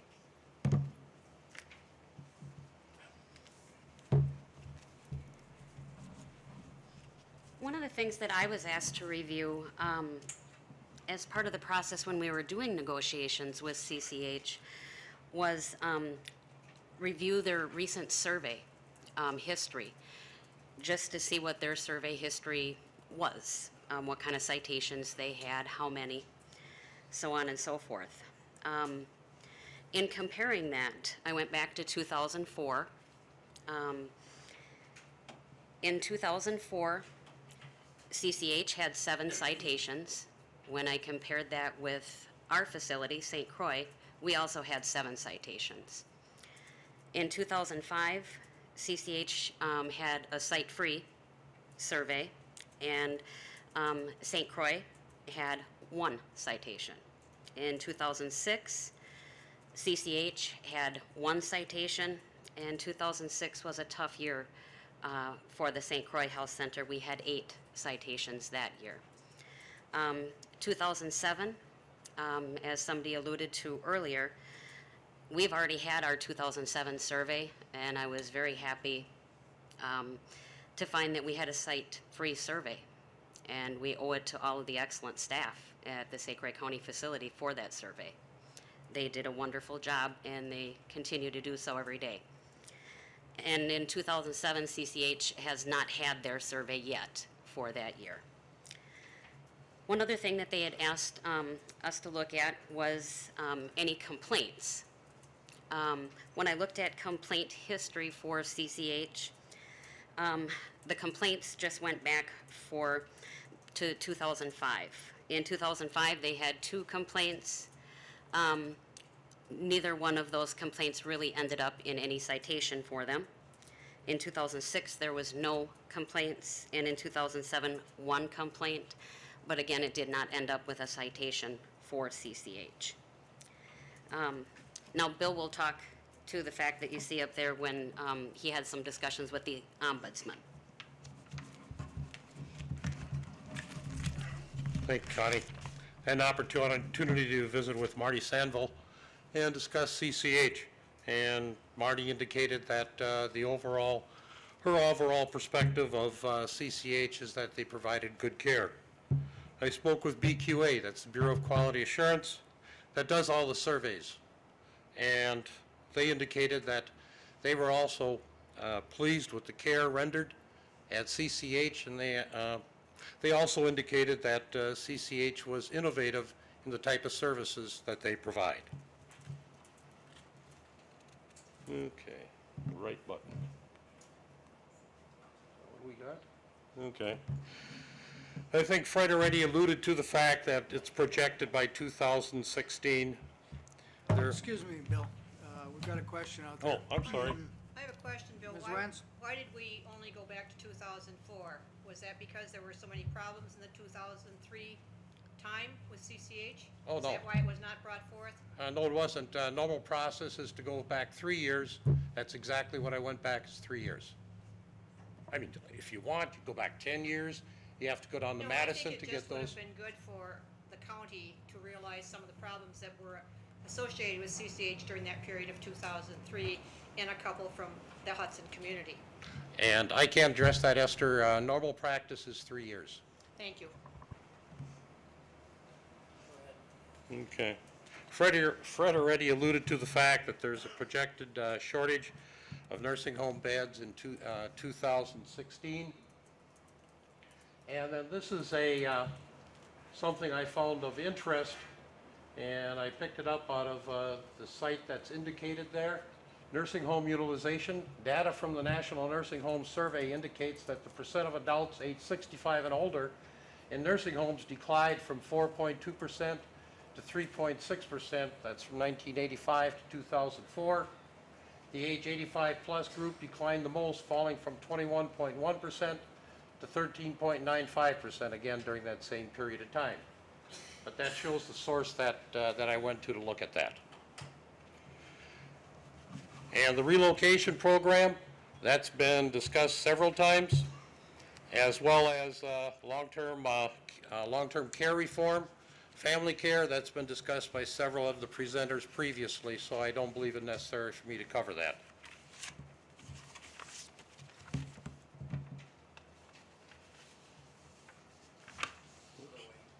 What did I do? Projection. Try this one. All right, we'll push this one. All right, yeah. This shows Wisconsin counties, nursing home beds, occupancy rates fall. Wisconsin's bed totals and occupancy rates, you'll notice, again, the general decline that's occurring.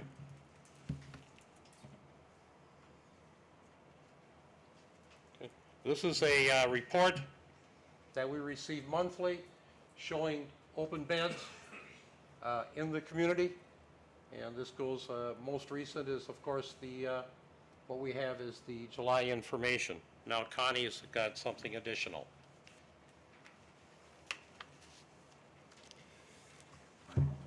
I was asked to take a look at, out of all of our residents that we currently have in the facility, which is 61, how many of those residents originally came from St. Croix County?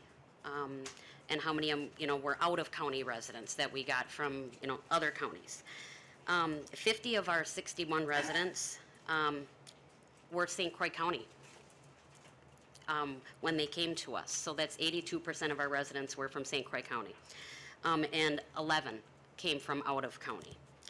I also was asked to take a look at how many came from New Richmond, and how many came from places other than New Richmond, but still within the county. 43 of our residents were all from New Richmond. I went through and calculated all the other towns and so on that they came from. The majority of them were within St. Croix County, with the exception of a few of out of state, a few from Polk County, a few from Burnett County. There were a total of 18 of our residents that came from cities other than New Richmond.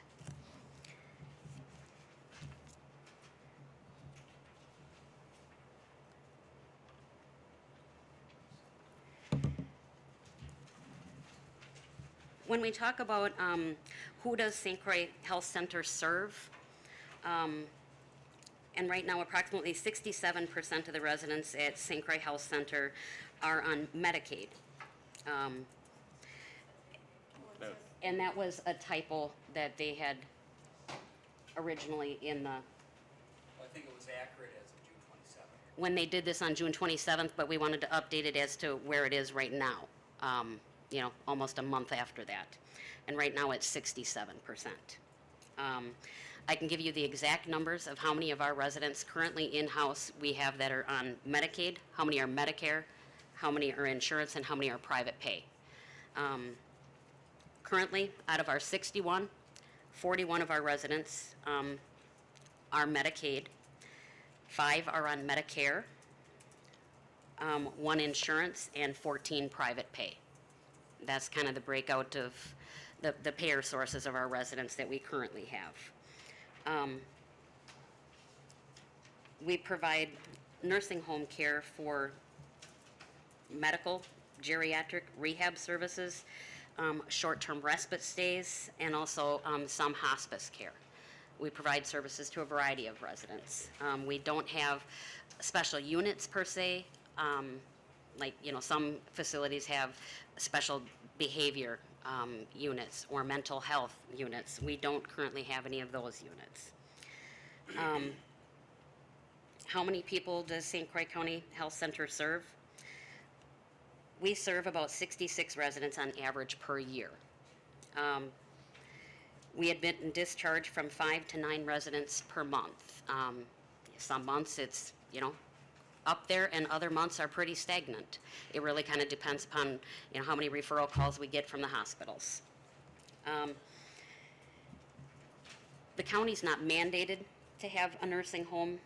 And then the question has also been asked, where would the St. Croix Health Center residents go if the facility was sold?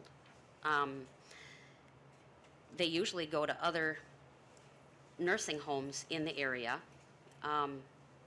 Not a whole lot can go to assisted livings, because usually once they come to a nursing home, they need the skilled care that's provided in a nursing home. Very few can go out into the community unless they have a significant amount of services built in to meet their needs in the community. But Connie, none of the residents, if the building were sold, none of the residents within that facility would be transferred, would be moved out. Relocated, we talked about earlier, right? It would depend upon, what kind of sale took place, whether somebody came in and took over. If another, entity came in and took over and ran it as a nursing home, no, none of the residents would be leaving. This is only if it were closed, would they have to go to another nursing home. But if it were just sold and somebody else was going to run it, I would say a good majority of the residents, if not all, would stay right at the facility.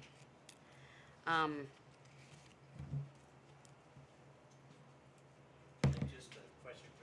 Yes. If the nursing home was closed, there are sufficient beds on the chart you provided here for all the residents to go to the 8 different other nursing homes within the county. Am I correct? When I looked at the number of open beds, currently, if you add them up, like for the month of July, there's a total number of 67. If our facility were to close, you would have to take into account the open beds that we have. and that would have to be subtracted from that. And right now, we had 12 open beds. So that would put us down to 55 open beds available in the other nursing homes. Right now, our population is 61. So it would not be quite enough, but certainly everybody in our nursing home that came from St. Croix County, the 50 people who originally came to us from St. Croix County, they would be able to stay in St. Croix County in another nursing home. But some of the residents, as you see, with only 55 beds, we have 61. There would be some that there wouldn't be a bed for within St. Croix County right now. And we're discharging 5 to 9 a month anyway, so if we just stop taking any more. Yes. Yeah. In essence, there would be enough beds within the county.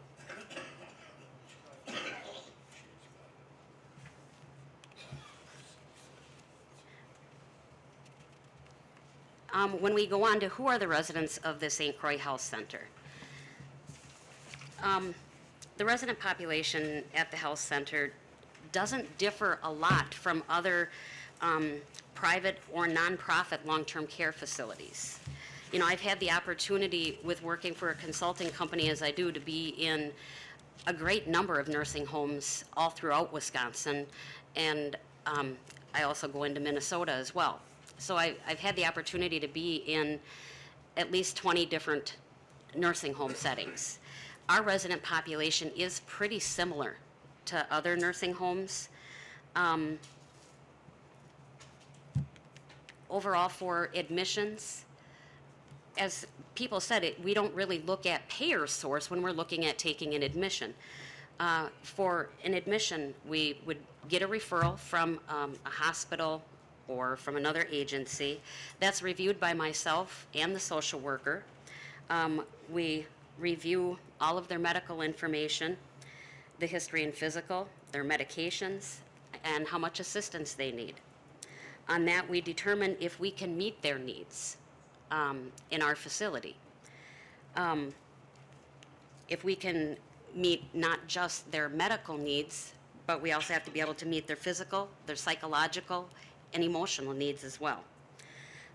We then determine if we have an appropriate placement. If we, see that yes, we can meet their needs, we look at the rooms that we have available. And we have to consider with that, we have some patients who maybe want to come in, who they will only come in if you have a private room, or they may have an infection or something like that that would require the use of a private room. We also have to look at a roommate situation, whether they would be compatible with a roommate, whether they'd be willing to accept a roommate. If we get a referral that has a lot of behavior issues, we also have to look at, are their behaviors, are they a danger to themselves or to others? And if they are a danger to others, we have to look at our vulnerable population that we're already serving. So there are a great number of referrals that we receive that we end up having to refer to other places. For instance, significant behaviors, we may end up referring them on to either like a Bethesda, Trempealeau, Cumberland, to specific behavior units that are equipped to handle those type of patients. Because those type of patients we don't currently serve in our facility if they're a danger to others. So overall, we serve right now dementia residents, long-term care residents, and rehab residents.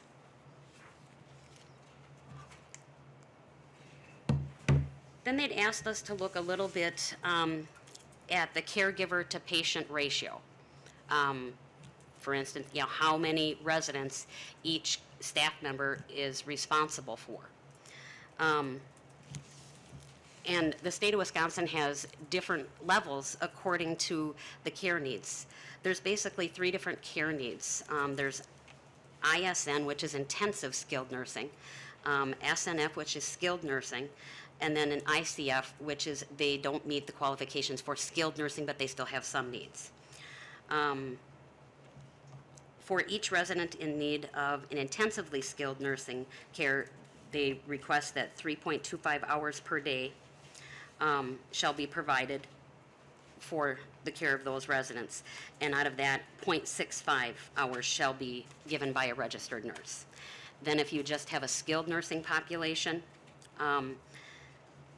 then it's 2.5 hours per day. Right now, in our facility, out of our 61 residents, 55 of them are in that skilled nursing. We only have 5 that are in that intensive section, and we have 1 that is in the ICF. And then it goes on to the ICF, the intermediate or the limited nursing care, that is only 2 hours per day. When I looked at what our hours are, our staffing ratios compared to other St. Croix County nursing homes, actually, we end up a little bit on the high side. Right now, we're currently staffing at like a 3.71. And the requirement, again, is the 3.25. Many of the nursing homes in St. Croix County are a bit above that 3.25. So it was actually, pretty comparable.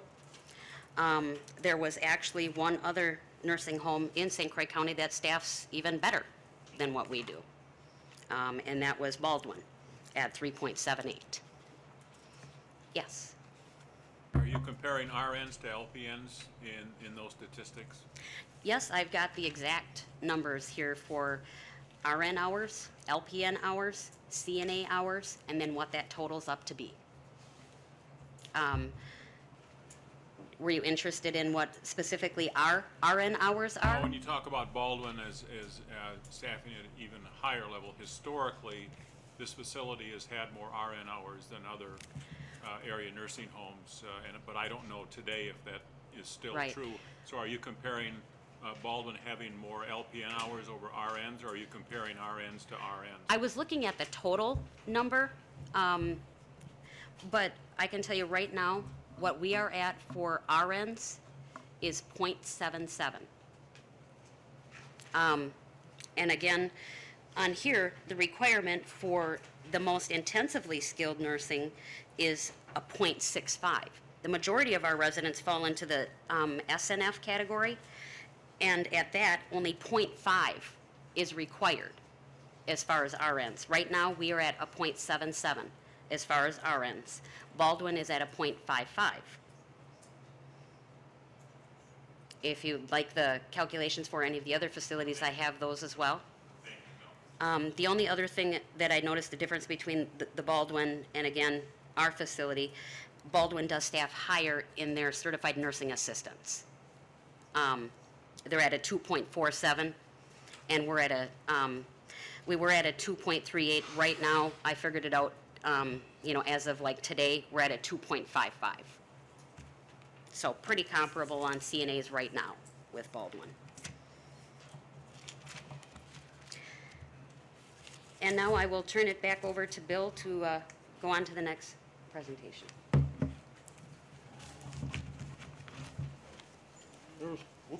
There was a question about nursing home staff, and right there it breaks down various nurses, various staff, how many there are, full-time to part-time.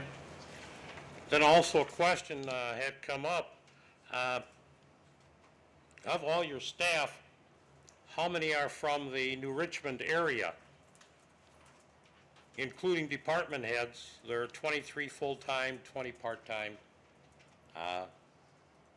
and 11 on call.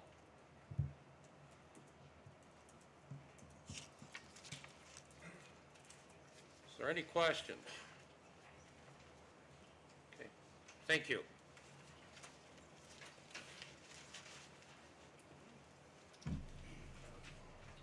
I think finally there was going to be an opportunity for Dan Goodyear to address the county board. So Dan?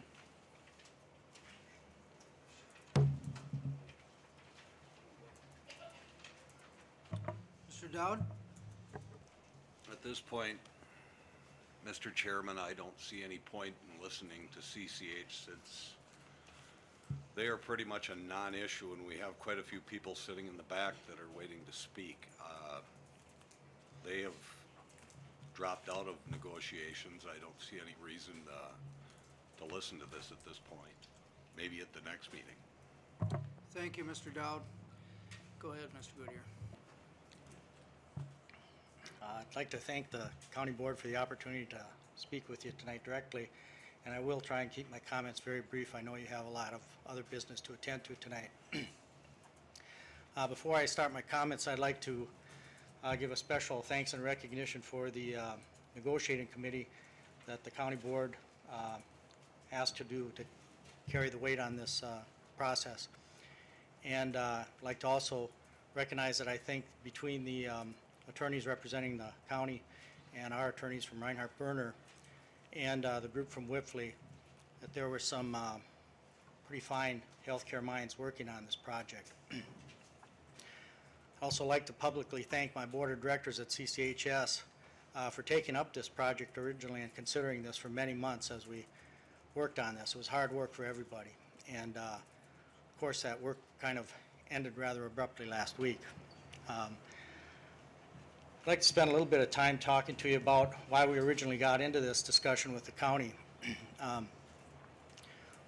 When the change in the tax levy caps law came into effect, we recognized that this was going to cause a great deal of difficulty for not just St. Croix County, but for every county in the state.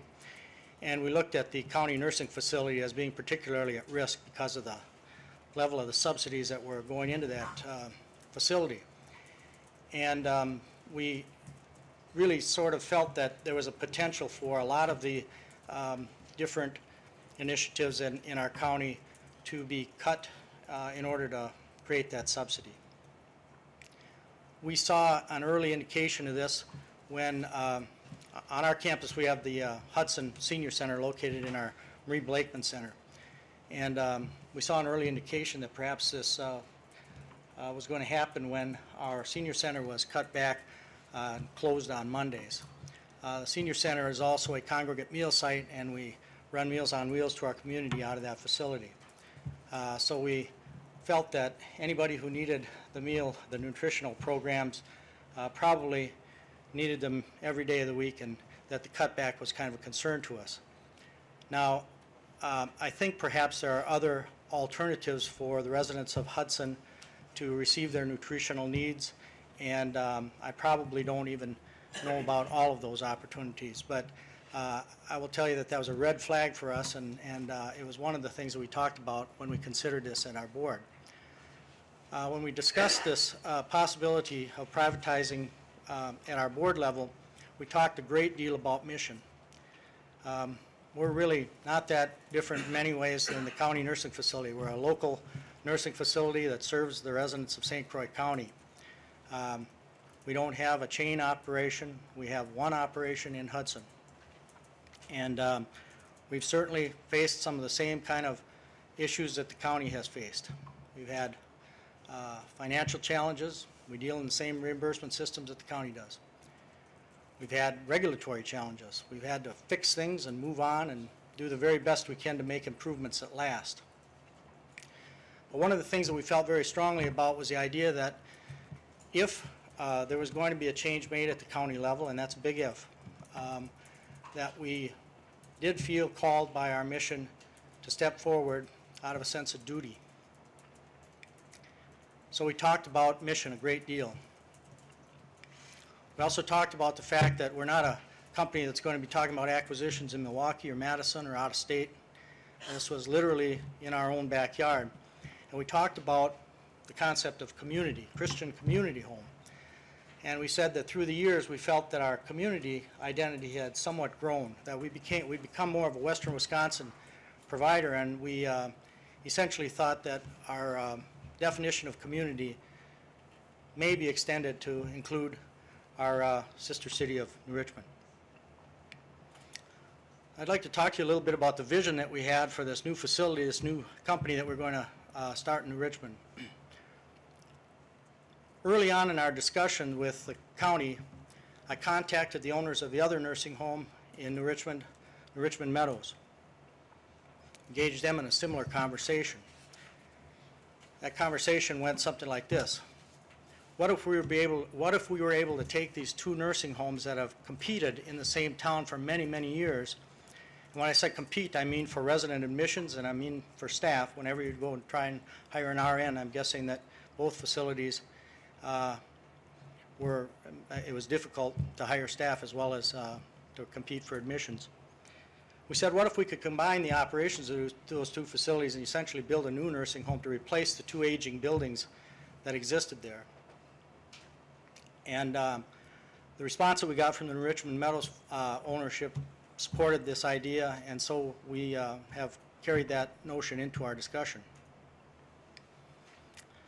The new building that we intended to build was sized at 95 beds. That was based a great deal on our own internal examination of the needs of the area, and it was confirmed by a bed needs analysis that was done by Larson Allen Wisher, a company in Minneapolis. So to proceed with a 95-bed facility, a new facility, we had obviously a lot of work to do. The 95-bed facility that we intended to build was going to be, the great majority of rooms in that facility would be private rooms, although we would certainly build some double occupancy rooms so that couples could share a room if they wished. Our plan essentially was to try and do some of the good things that we've developed here on the Hudson Christian Community Home campus and transfer some of those things to the new facility. And we also intended to try and create some new initiatives that we don't specialize in at CCH or maybe is lacking in our county. One of those was a very specific focus on residents with advanced dementia and the behaviors that come with the dementias. There's been a lot of talk tonight about private pay and Medicaid, and I think that the numbers have been pretty well documented. I don't think I have to go into that, but it's been my experience that dementia doesn't pay much attention to a source of pay. Alzheimer's disease is a very humbling disease process that has no regard for whether you're rich or poor. It's a great equalizer. So we really anticipated taking on a target population that we thought may be a little bit underserved in our county. There is a small initiative in Hammond, but we thought there was more work that could be done. Some of the things that we wanted to do in the new facility and even in the transition years, we thought this was going to be it would take about 2 years to build the new facility. Some of the things that we're doing at the CCH campus that we wanted to introduce along the way and incorporate into the new operation, I'll give you a couple examples. When the committee came to our facilities for a meeting and a luncheon, we were able to display to them our dining services. Larry mentioned that as a priority for a lot of nursing home residents. We're pretty proud of the dining services program at CCH. It's very much based on resident choice. When a resident comes in for breakfast, they're handed a menu. Tableside wait staff ask them, what would you like for breakfast? Would you like your eggs fried, scrambled, poached? Would you like an omelet? Would you like a pancake? Would you like a waffle, a Belgian waffle? Would you like sausage, ham? It goes on and on. If this sounds like an exaggeration, I'm just getting started. So resident choice is very important. And we think food service is something that a lot of facilities are lacking in. We try to purposefully slow down the meal program so that the resident can have maximum enjoyment out of every meal, instead of just hurrying through the meal in order to either toilet the resident or take them for their afternoon nap. And so meal service is one of the things that we highlighted for the committee that came to visit us, and we were hoping on another day to invite the entire board over for the same tour and highlight the same kinds of things and maybe show you a few other things. One of the other program initiatives that we're just finishing off at CCH, we should open up next month, is our Rehab and Wellness Center. We're developing a 5,000 square foot part of our buildings, remodeling it right now. It just got painted today. And we're going to move our rehabilitation initiative to that area, but we're going to expand that rehabilitation initiative, and we're going to take on something that's a little bit new for us and maybe a little bit new for a lot of long-term care facilities. We're developing a wellness initiative that actually is based on the concept of trying to keep aging bodies stronger so that you can avoid injuries from falls, because it's, for starters, it's a lot cheaper to keep people well than it is to fix broken bodies after they're broken. This place is going to look a lot like a health club. It's going to be very non-clinical, and we think that this was a specific initiative that we had hoped to try and make as kind of a signature element of our operations that we would be inclined towards trying to bring into the new facilities.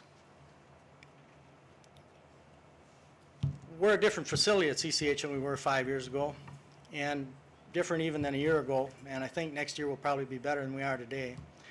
I'd like to think that we're a facility that our town is very proud of, and that I think we're proud of, but I hope we're proud for all the right reasons, as I think the county employees and the county board and the city of New Richmond is very proud of the facilities in New Richmond. I'd like to just talk briefly about the terms of the proposal. I think the document essentially speaks for itself, but I would like to just highlight that one of the things that we talked about in our board sessions early on is we had high hopes in trying to bring in a proposal that would essentially cost about the same as the county would have to spend in subsidies over the next 2 years. I don't think we quite made that. But our goal essentially was to try and bring the annual subsidies down for the course of the subsidy period, the 5 years, and allow the county to reallocate the difference in the subsidy that you would have if you keep the facility open and the subsidy that we were requesting to other programs that might otherwise have been cut. And that was kind of a big deal for us. We were looking for a win for the taxpayers, a win for the county, and still trying to have a safety net for our operations so that we wouldn't cut ourselves short and find that we simply couldn't achieve the goals that we wanted to. I'd like to, I guess, tell you about the reasons why we chose to withdraw from discussions last week. Clearly, that was not a fast decision on our part. We've been in this discussion for a long time. I think in a discussion of this magnitude, you always have to allow for an exit strategy if you run into a deal breaker kind of situation. When we received the word that the New Richmond City Council had issued their resolution, we read that very closely many, many times and had a lot of discussion on that. We felt that that was perhaps the deal breaker. And I want to make a real point on this because I'm not here to necessarily pick a fight with the New Richmond City Council over this. We really had a very pragmatic discussion about this in our board, and what we said was the City Council in New Richmond is really in the best position to speak on behalf of the citizens of New Richmond. We trust that they know what's on the minds of their citizenry better than we do. And so where we could really wish for a different approach, we really felt that we should listen to the council of the New Richmond City Council, the advice of the New Richmond City Council, and we made our decision based on that resolution. There's been a lot of other public discussion on this, and I think tonight you're going to hear a lot of testimony from the employees of the county nursing facility, and I want to tell you that I have absolutely utmost respect for the employees of the county nursing home. I honor the work that you do, and I also honor the work that's done in every other nursing home in the county. I think that one of the things that's been troubling to me is that this discussion appears to be taking a distinctly divisive tone to it, setting worker against worker and facility against facility, who's got the best staff, who's got the worst staff. That's just not where it's at. Every facility, every town in this county that is fortunate enough to have a nursing home is proud of that nursing home and thinks that their nursing home is the best one in the county. And we are all partners in a network of care in this county. I just would like to encourage everybody to try and understand that this is not an issue about who's giving the best care, who's giving the worst care. In my estimation, this is a financial issue, and that the changes that have occurred because of the tax levy caps have brought this to a crisis point. So as we withdraw from this discussion, I would like to simply say again thank you for considering our proposal, and I'm very hopeful that some kind of a decent decision can be made that will suit the most people. Buck, I don't know if you want me to entertain questions now, or if... Well, we might, but I'm mindful of the way that the time is going. And I think I at least would very much appreciate a recess at this moment, if you notice me squirming. And so I'm thinking that we're going to have to depart from the timetable that I thought about and presented to you earlier, but maybe keep it in the same order.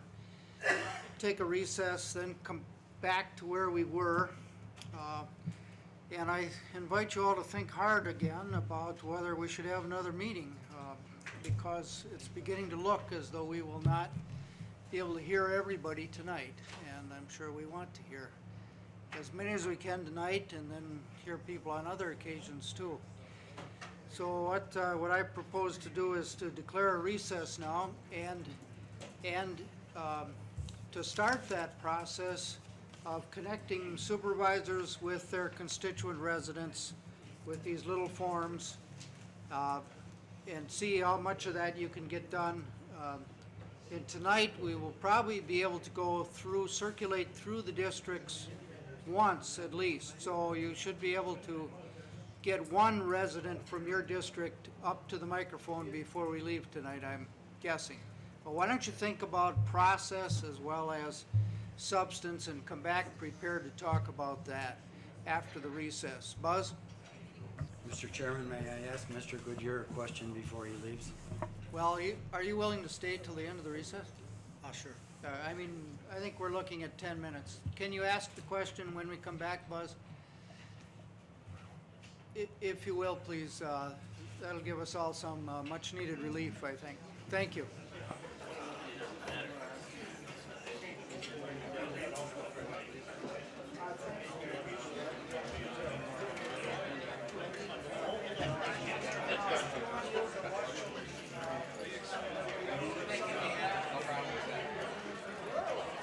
Sorry, just if you have that question you wanted to ask, you could do so. Yeah, there he is. Yeah. My apologies for not being back when we reconvened. That's okay. Now you're back. Did you, Mr. Goodyear, if I may? Goodyear. Thank you. Since no one was either able or didn't have the information that made it possible to answer my question originally about the county's offer to the Christian Community Home, which contains the section titled Obligations of CCH, Item 2, continue serving the financially indigent citizens of the community at the facility, consistent with CCH's past practice. I think that's admirable, but I really am concerned about the words "except to the extent that such continued service threatens the financial viability of the operation." When you and your board received this proposal, how did you interpret that, and how should we interpret it?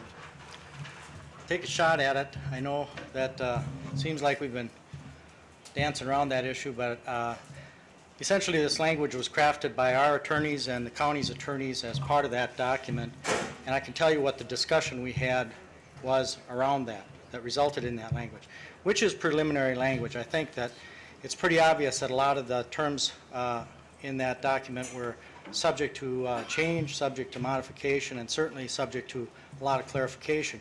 However, what we talked about on that, and what I instructed our attorneys was that we didn't want to paint ourselves into a corner with regard to this kind of language that gave sort of a open-ended statement that we would care for anyone on Medicaid, because there are certain types of services that we don't provide and that would be just incredibly cost prohibitive for us to provide. One of those today is like ventilator care. It's a very, very incredibly prohibitive type of service that not many facilities in Wisconsin have. We did not want to again, put ourselves in a position where we had to provide certain kind of cares simply because the Medicaid recipient needed those cares. I hope that is a little better indication on where we were going with that. We also looked ahead and said there's a whole lot of things that might come down the pike in the future.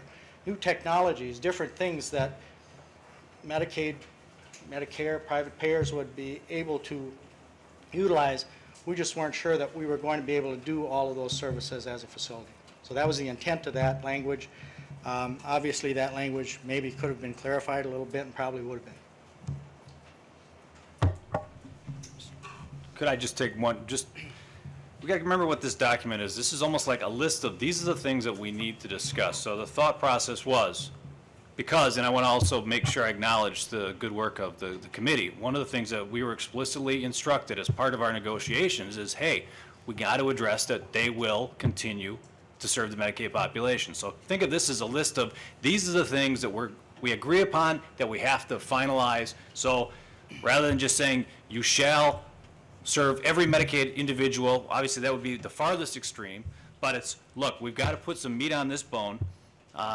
We need some level of assurance, particularly given the marching orders that I was given from the committee. We need some assurance that you will continue serving the Medicaid population. So let's make sure that it's memorialized here so that it can be addressed in the next negotiations, but recognizing we're not going to pin you down to say, you know, you shall maintain an 80% Medicaid population, which would obviously put them in a financial difficulty. So I don't know, I hope that explains. It was intended to basically say they will continue serving Medicaid, recognizing that, you know, the language we put in this document is going to be something finalized further. I hope that helps, because that's the intent. The committee, the negotiation committee put a lot of thought in that, and they said, make sure whatever documents that we have reflects that we want them to continue serving the Medicaid population. I don't want to belabor the issue anymore. There are many people who came here to be heard, and I think we're depriving them of that privilege. Any other questions before Mr. Goodyear steps down? No, apparently not. Discussion by other supervisors, preliminary to hearing from our public here. Anything you want to say? Did everybody connect with the constituents from their districts and turn in their little pieces of paper? And do you have them in some sort of numerical order so that they're ready to go? By district. By district, yep. Everybody in the audience who feels like they want to speak, did you get one of these forms and get it to your supervisor? There's a person back there who hasn't done it yet.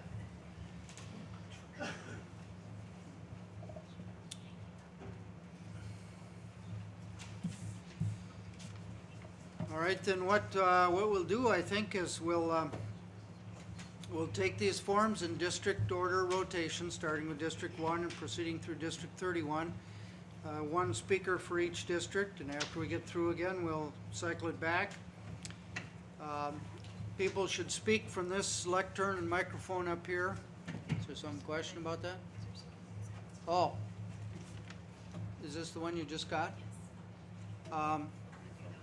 Yeah, Ms. Zielinski from New Richmond, would you find your supervisor? Does somebody, you as supervisor, who knows where 213 High Street is?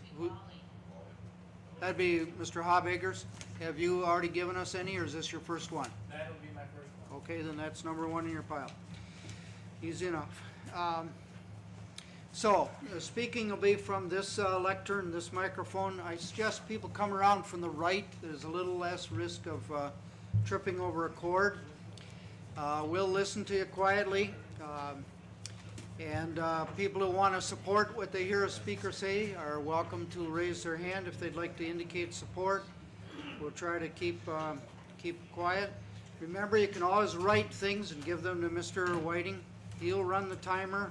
And he's got a marker for the 10 seconds to go and a little different for times out. 2 minutes. If you don't finish what you want to say in 2 minutes, you can be on the next cycle around and finish it at that point. Don't expect answers to questions. Make points. Try not to be repetitive.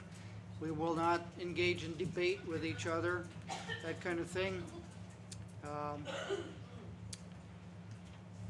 See, anything I missed? Guess we've got an understanding here, let's proceed. Who's first? From District 1, Ms. Dupre, Kim Dupre. And the next up after that, I'll just tell you so you can be ready, would be from District Number 9, Ms. Prokash from Star Prairie. After that, from District 10, Ms. Waskell. Come on up, Kim, and the microphone is yours. Thank you. Can everybody hear me in the back? Okay, good. We've been having trouble here in the back tonight. My 6th grade teacher taught us back many years ago, I won't tell you how long, but no matter how flat the pancake is, there's always 2 sides. In other words, there's always 2 sides to a story, or 2 sides to an issue. And I feel like tonight we've pretty much heard one side. And there's so many facets to this issue that we could discuss that we just aren't being given the time to do so. 2 minutes is just quite not enough time to even get started. These are real people with real families and real lives that live at our nursing home. Decisions about their fate shouldn't be made behind closed doors. We're not herding livestock here. The home that they live in, that building, is just not a used piece of highway equipment. That's where they live. That's what they know. They deserve better treatment and more information than what they've been given to date thus far. According to the bylaws of the county board, in Article 6, Section 2, this is a representative democracy. It's a government of the people, by the people, for the people. This is not an oligarchy. This is a democracy. The public is entitled to open government, full public disclosure, full public hearings, full conversations, not 2-minute sound bites, so that information can really be digested and understood and examined and considered by everyone, especially those who will be voting on this matter. Maybe one of the reasons Jesus taught us about the golden rule, to do unto others as you would have them do unto you, is because life can change in a second. Tomorrow it might be you or someone you know or your loved one that's in need of a nursing home care. Thank you, Ms. Dupre. The next person is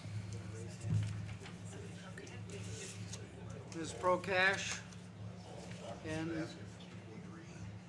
oh, they know how to do that. I mean, I saw them raising their hands. Yep. After that will be Ms. Waskell, and if you want to make your way partly up, you're welcome to do that. And then, let's see, that's also District 10, so the next one will be from District 11, Ms. Zielinski. Ms. Prokash. Today I come before you and I pray to God that each of you have an open mind in making the right decision for all concerned. I pray that you opened your eyes and your heart to all options that are available. I pray that you become educated to all of the factors of this situation and that you make the right decisions for the citizens of St. Croix County. I pray that you will take into consideration the effects of today, tomorrow, and the long-term effects that your decision will have on this county. If I were on the county board, I cannot imagine making this major decision about the nursing home without asking my constituents. I recommend that you provide a county referendum, an opportunity to vote on all of the options that are available. The St. Croix County Nursing Home has a history of superior quality care, and that is a direct result of the caring, loving, hard-working individuals that work in the home. Employees have a calling to the work in the nursing home. This is evidenced by the citation-free state inspection that was just completed a few months ago. This is not a one-time deal, as the home received favorable exams in past years also. Let us not forget the past. In the past, it was a facility that made a profit. It assisted with building the workshop area. The 1974 building, which now houses all of Health and Human Services. Now that the nursing home is struggling, the tables are turned. It was not that long ago that we had a waiting list to enter into the nursing home. Since the county has publicized its wishes to sell and now to possibly close, it has affected potential admissions. Would you admit your loved one into the nursing home if you didn't know who was going to be running it tomorrow, or what level of care would be provided? The referrals are definitely down. Families are now calling, and they're worried about having to look for alternate placement for their loved ones. The publicity and the negative comments has had an effect on the residents and the ability to adequately staff the facility. Thank you. Ms. Waskell, and followed by Ms. Zielinski and Mr. Shefflin.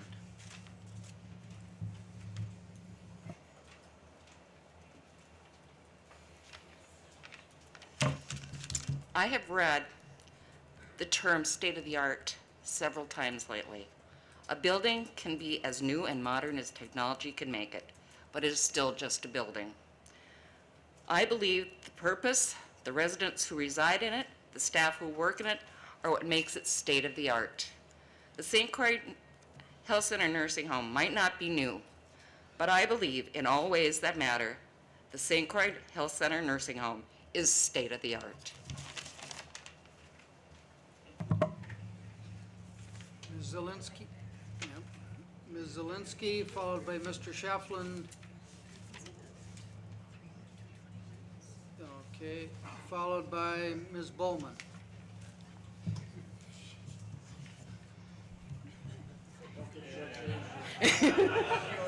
I was just thinking I could just start talking.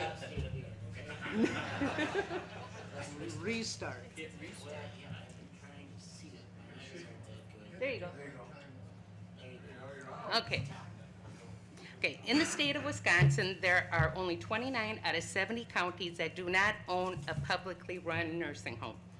With this county being one of the 5 richest counties in Wisconsin, that means there are about 30 counties less fortunate than we are, and they find it very important to continue to have a county-run nursing home. Some counties even have 2. One example is Dunn County. 2 years ago, they were planning on selling their nursing home, but now they are very glad they didn't because they found there is a need for it.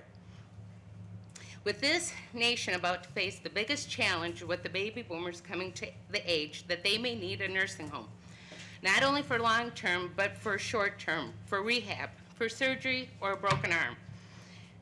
Where are they going to go? I am sure 90% of them will be accepted into private nursing homes.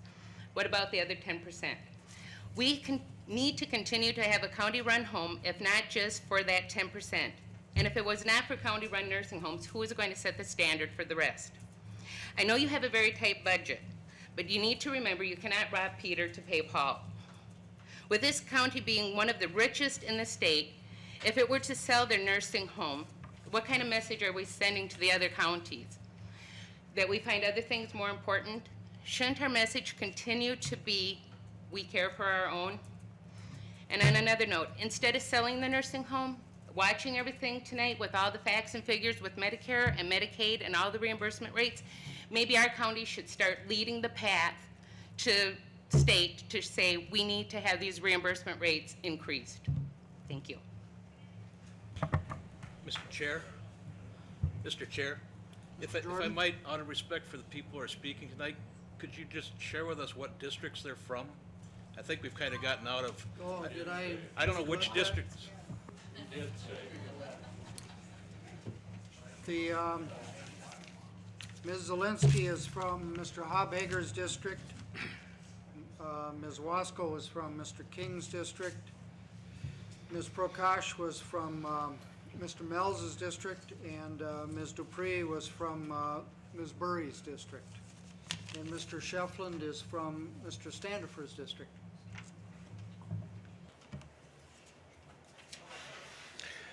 Well, I realize that cutting programs and raising tax levies are not the most popular things to do, and I'm sure if you had any choices, you'd rather do other things. However, the county, if we look at the county is not a revenue-producing agency. It's to provide services, and everything you do is service provided. It's a service-driven industry, and certainly our senior citizens are one of the products of our county. They started out in this county, and they've ended up in this county. Now, the school board, when they look at our real estate tax dollars, takes 53% of our tax dollars for the school children. The county board takes 22%, and of that 22%, I think the figure is 1.6% of that is used to run the county rest home, the county nursing home. Those figures can be one way or the other. But it would seem to me, after the senior citizens that live in our county have devoted the time and the wherewithal, they deserve some form of dignity, and to take away the nursing home that provides a place for those of our people who are less fortunate, as some of us are, doesn't sit well, and it shouldn't sit well.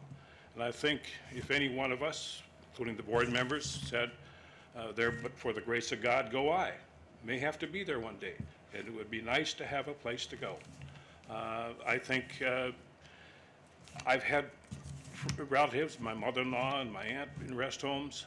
It's the last place I'd want to be, but it's a place where some of us have to go. The people who work there, to be commended. I'll tell you, some of the jobs I've seen them do and having to clean up after people, they do not get paid enough. They couldn't get paid enough. There's not enough money to pay them. Thank you. Anyway, keep the nursing home, please.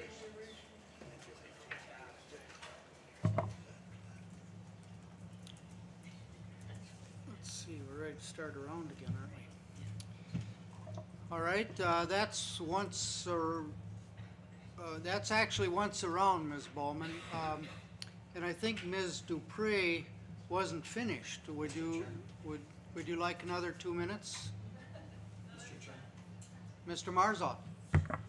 I have a letter that was brought to my home this morning by one of my constituents who is not able to be here tonight. May I read it in their stead? Yeah, I would think we'll have time for that, but why don't we hear first from the people who have sat and waited, have made the effort to be here tonight and have waited till this moment. The letter that you've got could be read at any time. We're in the first round, Mr. Chairman. And in the first round of letters. How's that, Mr. Marzoff? Did you wish to continue, Ms. Dupree? No, sir. Okay. Well then, Ms. Baldwin, you're next. And after that, Ms. Worrell of District 23. Ms. Bowman is from District 10, Mr. King's district. I have a loved one at the facility, and I'm against selling it, and I don't want it closed either. Tonight we've heard all about numbers, and numbers are important, but what's really important are the people, and they should be our priority for their care and their welfare.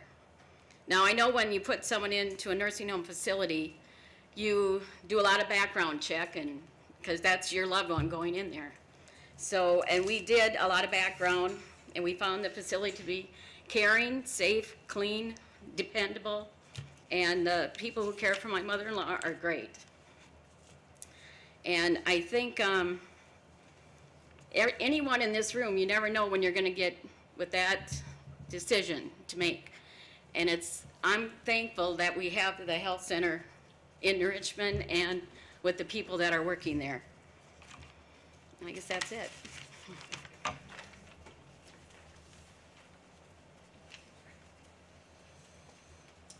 Ms. Worrell is from Mr. Standiford's district. Thank you.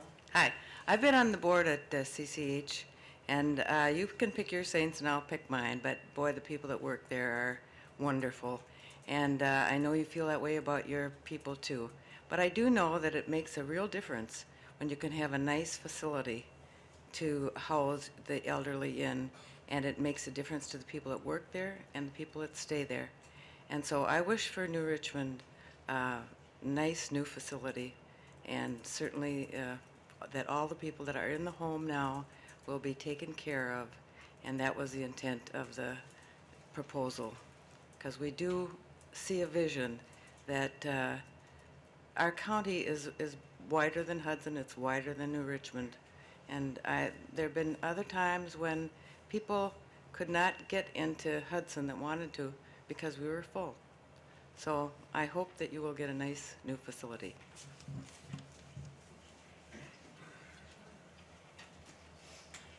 Well, those are all of the forms that we have received from supervisors, and having heard that, are there people in the audience, in the room, who would like to, who feel there's something that hasn't been said that they would like to supplement?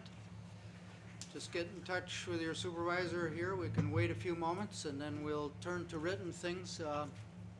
Mr. Marzoff and others, if you have them. I guess not. So anybody want to kind of like read something into the record? Buzz, you do. Want to turn off this mic? Thank you, Mr. Chairman. I received this letter this morning from Terry and Barbara Mahoney, who live at 351 Towns Valley Road, Hudson, 54016. Their phone number is 386-5603. To Mr. Marzoff and the St. Croix County Board, we are asking for your support for continued funding of the St. Croix County Nursing Home. The need for the facility is undoubtedly present. We need to show a continuing compassion for those less fortunate than ourselves and provide them the best possible care. In our opinion, the county home is positioned to provide compassionate care without the constraints of a profit motive. These patients cannot care for themselves physically or financially and share a status of life that cannot be duplicated by just any available facility. Thank you, Terry and Barbara Mahoney. And I would just like to add that I met these people for the first time this morning. Mr. Mortensen. I have a letter here from one of the residents. I could read it quickly, or whatever your wish is here. Sure, you could do it, Mr. Mortensen. Dear County Board members, I once was a farmer, a school bus driver, and now I reside at the St. Croix Health Center Nursing Home. I have been in 4 group homes plus the Pam Apartments, and this is the best place. I am very darn fussy. I have been here for 10 years due to a brain trauma caused by a snowmobile accident. My helmet was cut in 9 pieces. Here at the nursing home, they have the best of care, food, and activities. I don't have to do any work. They have the best aides and nurses compared to the other locations I'm in. Diane works in therapy department, and she is one of the best. I've seen 7 different psychiatrists, and Dr. Simon is my present one. He is very smart. Dr. Olson at Westfields in Richmond is my doctor, and he is very good. I am very happy living here. There's a lot of activities for me, and I never get bored. I attend church services, many table games, music groups, trivia, exercises. We go into the community. This is important to me, and we have a lot of community contact. Visitors mean a great deal to me. Taxpayers' money goes for a lot of foolishness, but this is not one of them. This is a good service to the community. And I would say that as a Knights of Columbus member, I would go up to the home, and Victor was one of the members or residents that I would play cards with. What is the gentleman's last name, Mr. Mortensen? Victor Olson. Olson. O-L-S-O-N? Yes. Okay, great. Thank you. Any other letters to read into the record? Mr. Dowd? Just one written by me, Mr. Chairman. Oh, sure. I know most of you county supervisors know that I don't speak up at meetings unless I feel very strongly about the subject in which we are discussing. This would be one of those times. Unfortunately, I'm bound by the code of ethics that I can't, and I had to delete the first 5 pages of my statement. My father served on the county board for many years. In his wisdom, he knew that we someday would be having this discussion. So I have decided to read the following letter that I wrote to him after his passing. Dear Dad, I'm proud to be your son. I hope that you have bestowed even a fraction of your wisdom on me, so I may pass it on to my children. I'm very pissed off that you're you talked me into running for the county board and then leaving me here alone. I'm angry that you left me here to raise my three children on my own without your shoulder to lean on and help me through the troubled times as you have so many times in the past. I only hope that I can make you proud of me in all of the decisions I have made. I love you, Dad. At that, I would like to make a statement that I believe my late father would be proud of. I was elected to represent District 8 in St. Croix County Board in April of 2004. My father, Jack Dowd, was a longtime member of the county board, and we were looking forward to serving on the county together. Unfortunately, he passed away March 30th, just prior to the election. While in United Hospital, he made me promise him that if elected, I would do everything in my power to make sure that the nursing home remained under the control of the county, because there were certain members on the board that wanted to get rid of the nursing home because it was causing a drain on the budget. I wasn't sure who on the board would want to sell or close the nursing home, but after being here a while, it's becoming quite apparent to me that I knew what he was talking about. The nursing home was very dear to my father, and as he said many times, very important to the community. The county is spending an incredible amount of money having Whiffley managing the nursing home, and it's time to get down to business of running a nursing home and quit complaining about the cost and take care of our elderly. This talk of selling, leasing, and closing the nursing home must stop so the county can get on with the business of running the nursing home in an efficient manner. I received an email from Colleen Bates, who is a supervisor with Eau Claire County. She said that in the late 90s, they sold their nursing home, and now it is costing the county more money to care for their elderly than having their own nursing home. La Crosse County operates 3 care facilities, one being a 199-bed nursing home, and they were operating in the black, not the red. In our 2004 goal-setting session, our mission statement remained the same. It is provide services, prepare for the future. That's what government does. It provides services.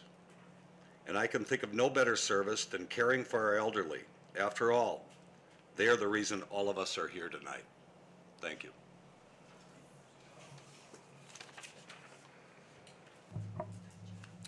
Any other supervisor have something they want to read into the record? Yes, Ms. Burry.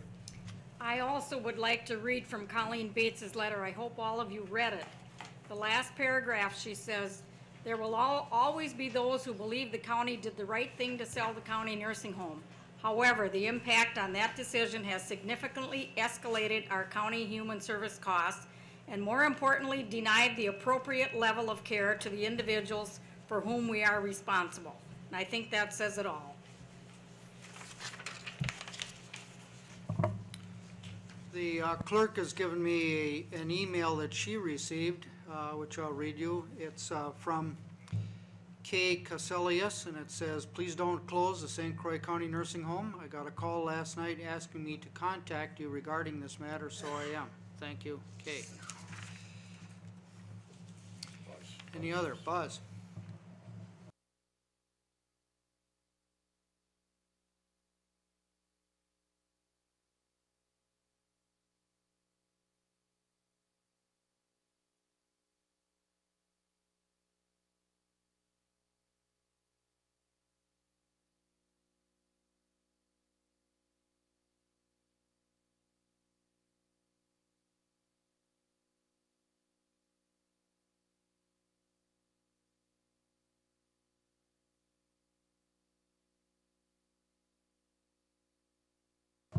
Do you have a,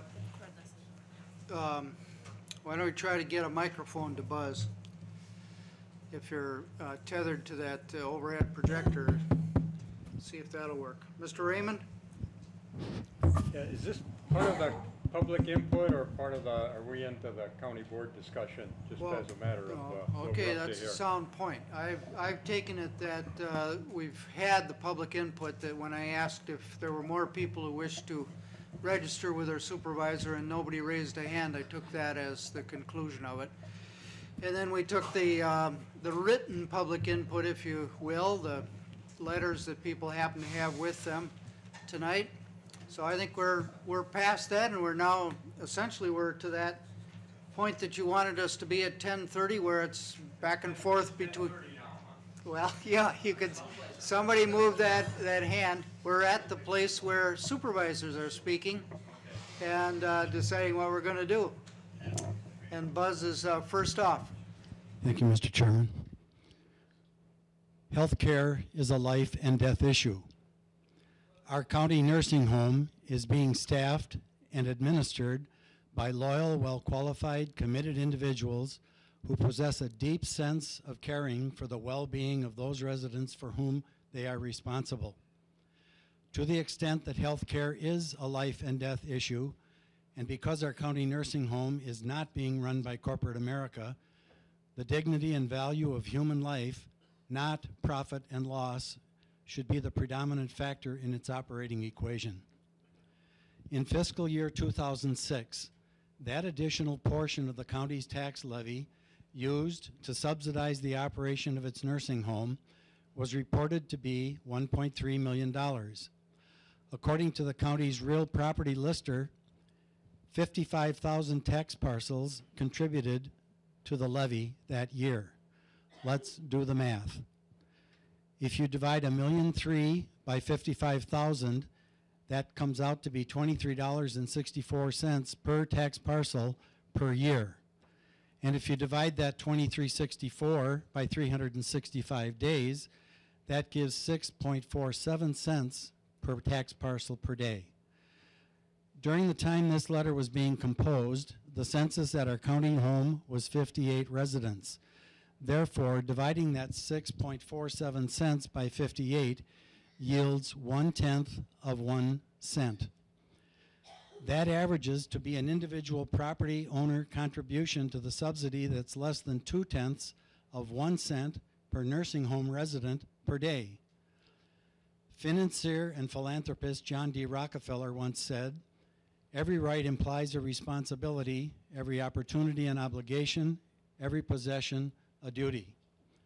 St. Croix County is among the wealthiest counties in the state, and our county's motto is, "Service is our purpose."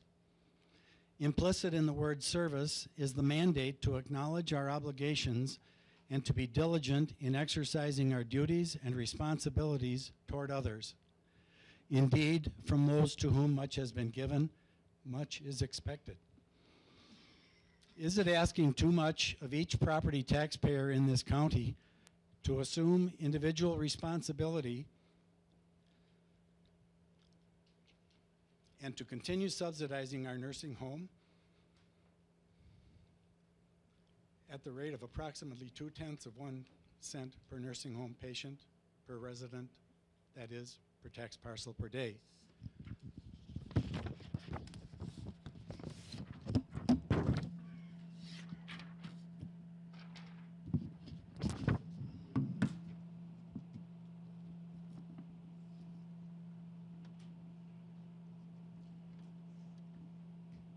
Please just repeat the last sentence. Is it asking too much of each property taxpayer in this county to assume individual responsibility and to continue subsidizing our nursing home at this rate of approximately 2/10 of 1 cent per nursing home resident per tax parcel per day, in order that we may therefore provide care to those who are no longer able to care for themselves? Surely we can do that much on behalf of those residents. Surely we can do that much on behalf of those residents who are only able to do so little. Two of the articles featured in the July issue of the Wisconsin Counties magazine, titled Wisconsin Counties, focus on Wisconsin nursing homes. On page 27 of that issue, it is pointed out that one of the principal shortfalls in funding Wisconsin nursing homes is the Wisconsin Medical Assistance Program. What follows is a direct quote. You've seen this before when Larry had it on his PowerPoint. The state of Wisconsin plans to use the Medicaid deficits from county nursing homes to claim approximately $43 million in federal financial participation matching funds. The $43 million, however, will not be returned to the county nursing homes. it is currently scheduled to fund.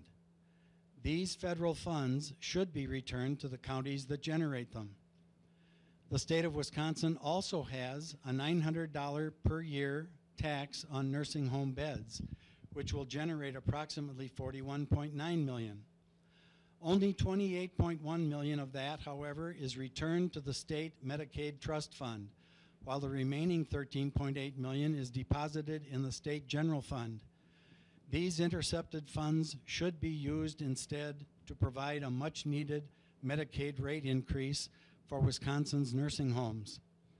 This preemptive practice is blatantly unjust to every county in our state, and it behooves each of us to contact State Senator Sheila Harsdorf and Assemblyperson Kitty Rhodes. In particular, Kitty, as you know, is high in the finance area of our state, in order to seek their advocacy in reversing this inhumane capital injustice. I therefore ask each of you board members in this heartfelt appeal to not support any resolution whereby our county nursing home would be sold, to not support any resolution whereby our county nursing home would be closed or leased, but instead to zealously explore and consider other viable alternatives which would make its continued operation by our county more cost-effective. Not the least of these alternatives is that of reclaiming St. Croix County's fair share of the $56.8 million in combined federal financial participation matching funds and Medicaid trust fund dollars being currently and unjustly withheld from Wisconsin counties by the state of Wisconsin.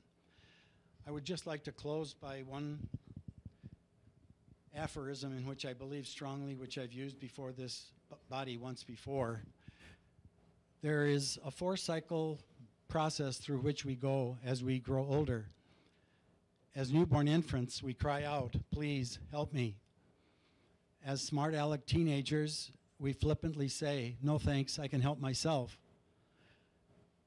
When we go into our young adult years, we learn the courtesy of saying, "May I help you?" And then again, as seniors, we cry out, "Please help me."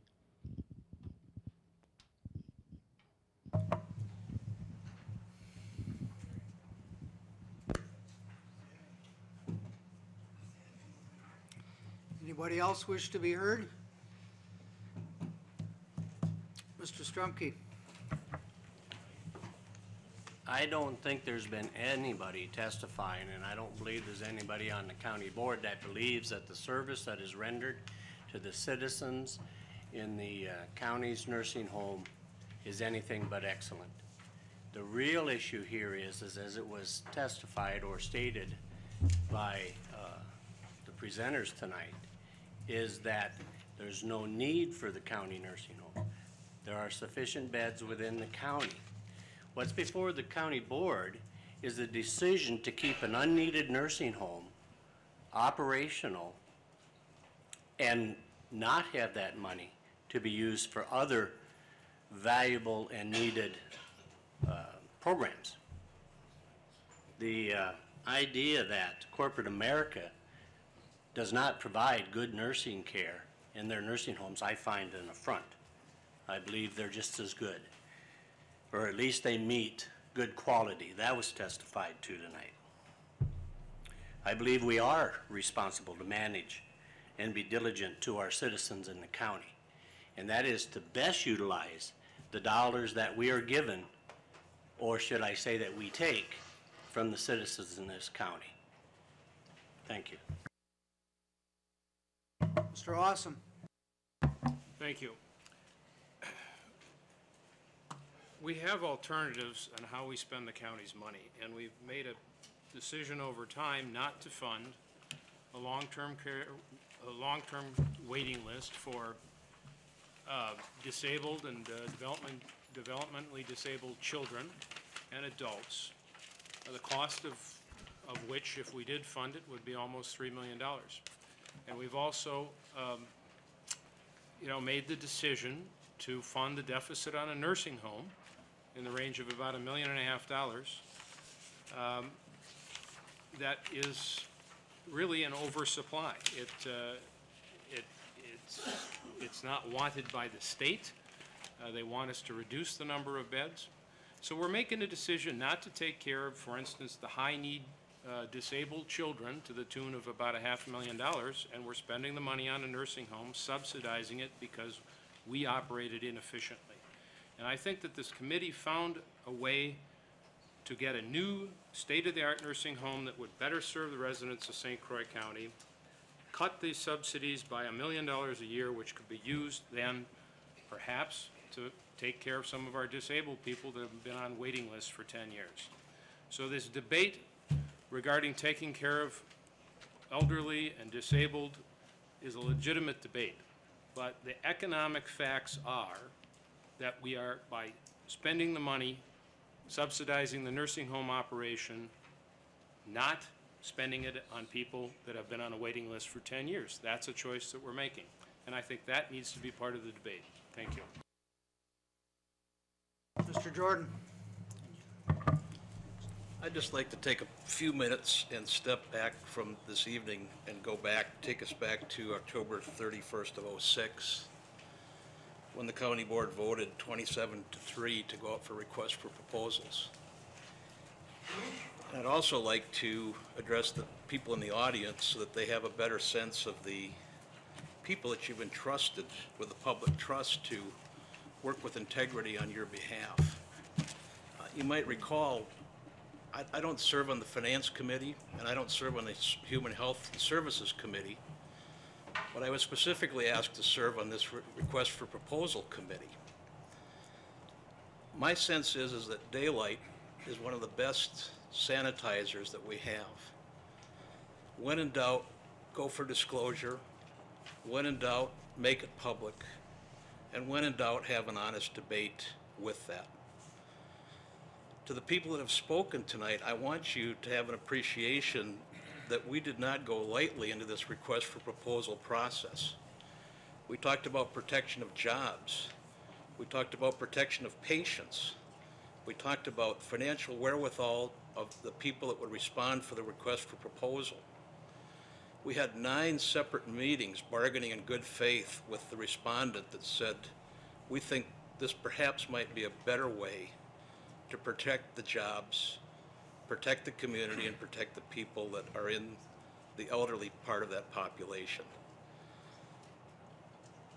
That process, I think, got short-circuited.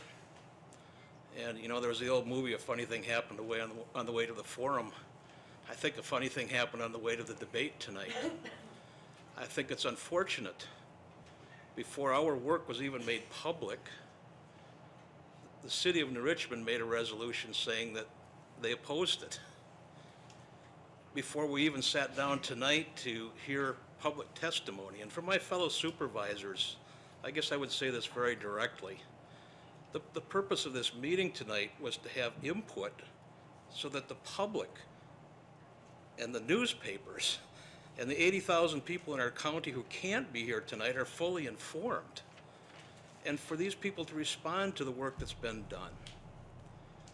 So for us to use procedural debates, maneuvers to cut off debate, or to even have a whiff that those of us that served are somehow less compassionate or have less concern for the people is disingenuous on a good day. And I have nothing but respect for the supervisors that have spoken about the need for compassion and everyone who spoke here tonight. But I'm saying, as an individual who was asked to serve on this committee, and I spent a significant amount of my time worrying about this process, I think for us to say, we don't need to hear from the Christian Community Home, they withdrew their offer. We don't need to hear the debate. We don't need to hear the preamble this evening because the people are here to speak. One of the central guiding principles that we talked about repeatedly, and I think we're constrained by being in closed session, and by the way, we needed to be in closed session because this was a $13 million project, and we have a fiduciary responsibility to protect that. But one of the things we talked about over and over and over again is the diversity of thought, the diversity of debate.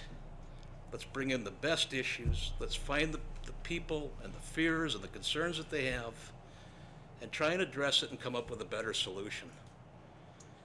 So I think the presentations that you saw tonight were a tremendous amount of response on behalf of the staff and the people that serve to say, these are legitimate questions, and we're trying to respond to them. But I am troubled that before this even gets out, we've moved from, let's go from an RFP with a 27-3 vote. We serve for 6 months, we go through 9 different meetings. Before we can even make our information public, we see this campaign that the Christian Community Home has violations. We have a phoning campaign that this is not there. And now tonight the debate's shifted that now we can't close the nursing home. Well, we have abandoned the one opportunity that we had to find a better plan. And from an individual who's not ready to vote to close it tonight, I would just encourage all of us to step back and say, the issue for me is not that we are not a compassionate county. And for those of you that think you can get the high ground, that you're somehow more compassionate than the rest of us, I would ask that you just step back and try and understand what some of the rest of us have gone through. So with that, I have several technical thoughts that I will delay for a later time. But as someone who served, and I'm saying this for the people that I saw with integrity, for the rest of the people that served, to kind of see this all unravel in light speed is a disappointment on a good day. The issue, we're going to keep hammering this back and forth. It's not a New Richmond versus Hudson. We're getting impacted by federal and state issues, and I think all of us that listened actively are seeing that. So for all my friends in New Richmond and all the people that work there, the issue is not how we're going to sit up nights figuring out how to close the New Richmond nursing home. But we have major problems that we're going to have to address, and they're going to keep coming back. And for those of you that are either acting out of fear, which is a natural reaction, or anger, but I would just ask that there's an acknowledgement for those of us that serve that we try to do our best. Thank you, Mr. Chair.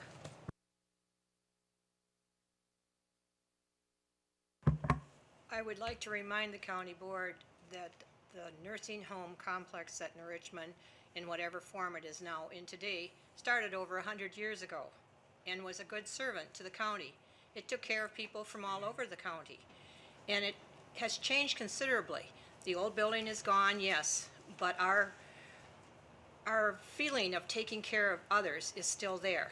As a county board in 2001, we voted to build and downsize. We were going to build a new facility, and it was part of the record, it's part of the minutes. We never followed through on that. I wonder why. I don't know why we didn't. That was a big issue then. For many, many years, the county home provided a lot of jobs, a lot of places for people to live, and a lot of money for the county budget.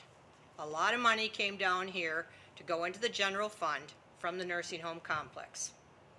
And now when we are in need of money, and I grant you, it is expensive, but I would also caution, remember, you may have to have a place someday. And the talk about, well, these people can go to all those other nursing homes in the county. That could be true for some of them, but a lot of them will not be able to be placed there. They'll have to be put in areas far away from the area. I'm not so sure that is what we as a county want to do, especially if our motto is service. Let's stop and think a big thing about service.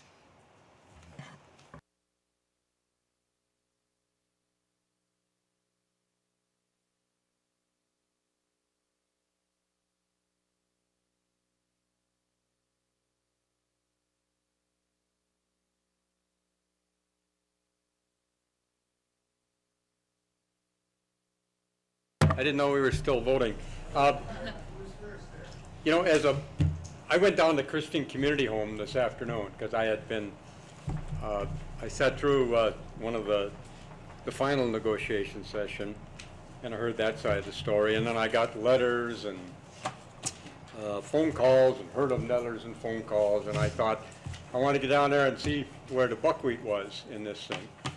And so I went in, and I got a tour of the place, and I talked with the lady that's the finance director down there, Beth Ann, and she was real open with me, and I asked her the questions that I had heard, all the bad stuff going on with them, and, you know, we talked about, did they take Medicaid patients? And she answered those effectively to my concerns. You know, they said they do not turn anybody away. If they've got a bed and can provide that service, they turn nobody away. I went through a whole series of things.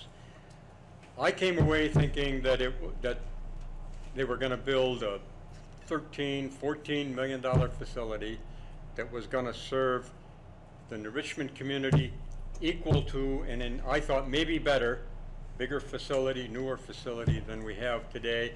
It was going to serve a dementia community. And I came away from there thinking that we have just lost a real opportunity to improve the service to the people of this county and to bring some services that are needed and to bring a pretty progressive organization in here. So I don't know where I'm going with this, but I took the time to get down there and look at this thing. I'd never been there before. I've been to our nursing home, and it's not bad, but Christian Community Home really looked impressive to me. They put in a lot of new facility. I saw their wellness facility. I was really impressed. The people seemed to be really pleased with the place. If I were going someplace, oh yeah, and they got a waiting list. There's people trying to get in there, and I checked around with some other nursing homes, and they've got openings. So that to me said that customer satisfaction is pretty good down at CCH. Nobody's checking out of there because the service isn't good.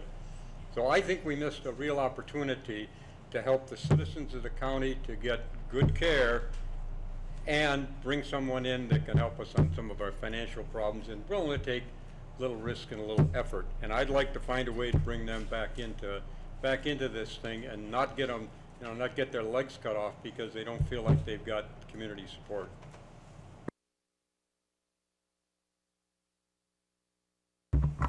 Along the same line, excuse me, I feel the county should try to salvage a deal or permit a new negotiation for the sale of the nursing home with a new partner, depending upon whether or not CCH wanted to continue. But clearly, the county needs to persuade the New Richmond City Council and the New Richmond public to at least remain neutral over the critical period when negotiation is taking part. But it does seem to me that we should ask New Richmond what its major concerns are and attempt to accommodate them.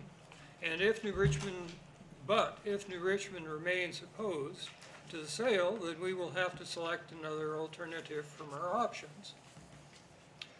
And I have a motion, maybe a little premature, but I move that representatives of the county board request from the New Richmond City Council the opportunity to discuss the background and content of the county's recent negotiations over the county nursing home, and request the New Richmond City Council to rescind their July 9th, 2007 resolution opposing the sale of the county nursing home.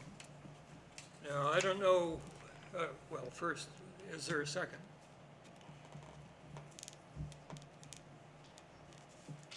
There is a second. Mr. Raymond, second.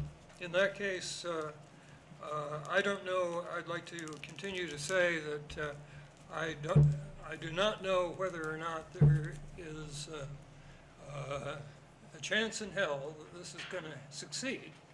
But I think it at least deserves the negotiators and the people who in good faith went forward with this because of the county authorizing the search for a buyer or other partner with the county on a nursing home should have the opportunity now to go forward and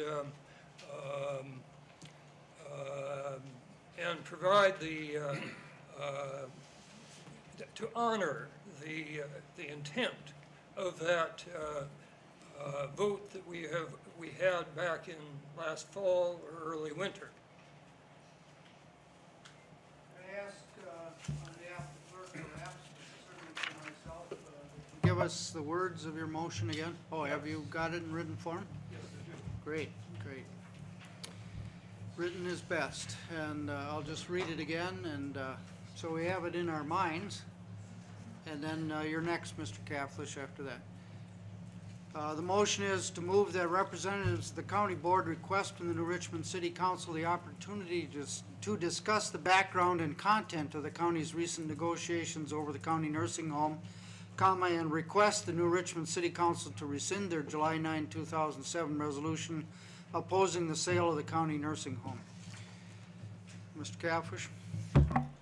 If this motion passes, I don't see any reason why anything will change. I think it's imperative that Christian Community Home be the one that have an opportunity to be able to discuss, if they so desire, whatever the intentions were of the New Richmond City Council. I do not believe that if this passes, first of all, serving on a city council, I would not assume that the New Richmond City Council is going to be excited about us wanting them to change their mind. And second of all, even if that all occurred, we have no knowledge whatsoever as to whether or not Christian Community Home would even be interested.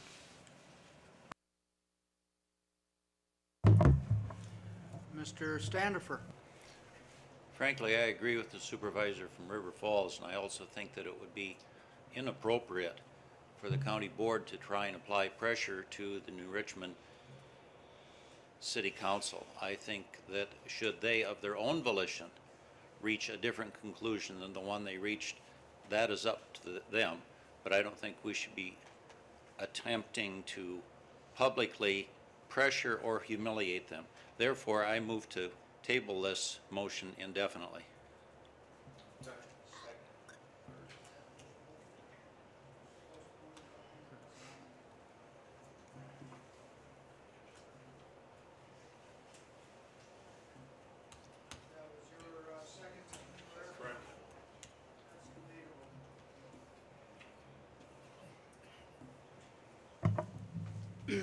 You know, I try to stay out of the debate, but I can't help but have much the same feeling. I really object on principle to the idea of one governmental body telling another governmental body what it should do. Now, we do petition the legislature all the time to do things, but I think that's a little different because we are a creation of the legislature.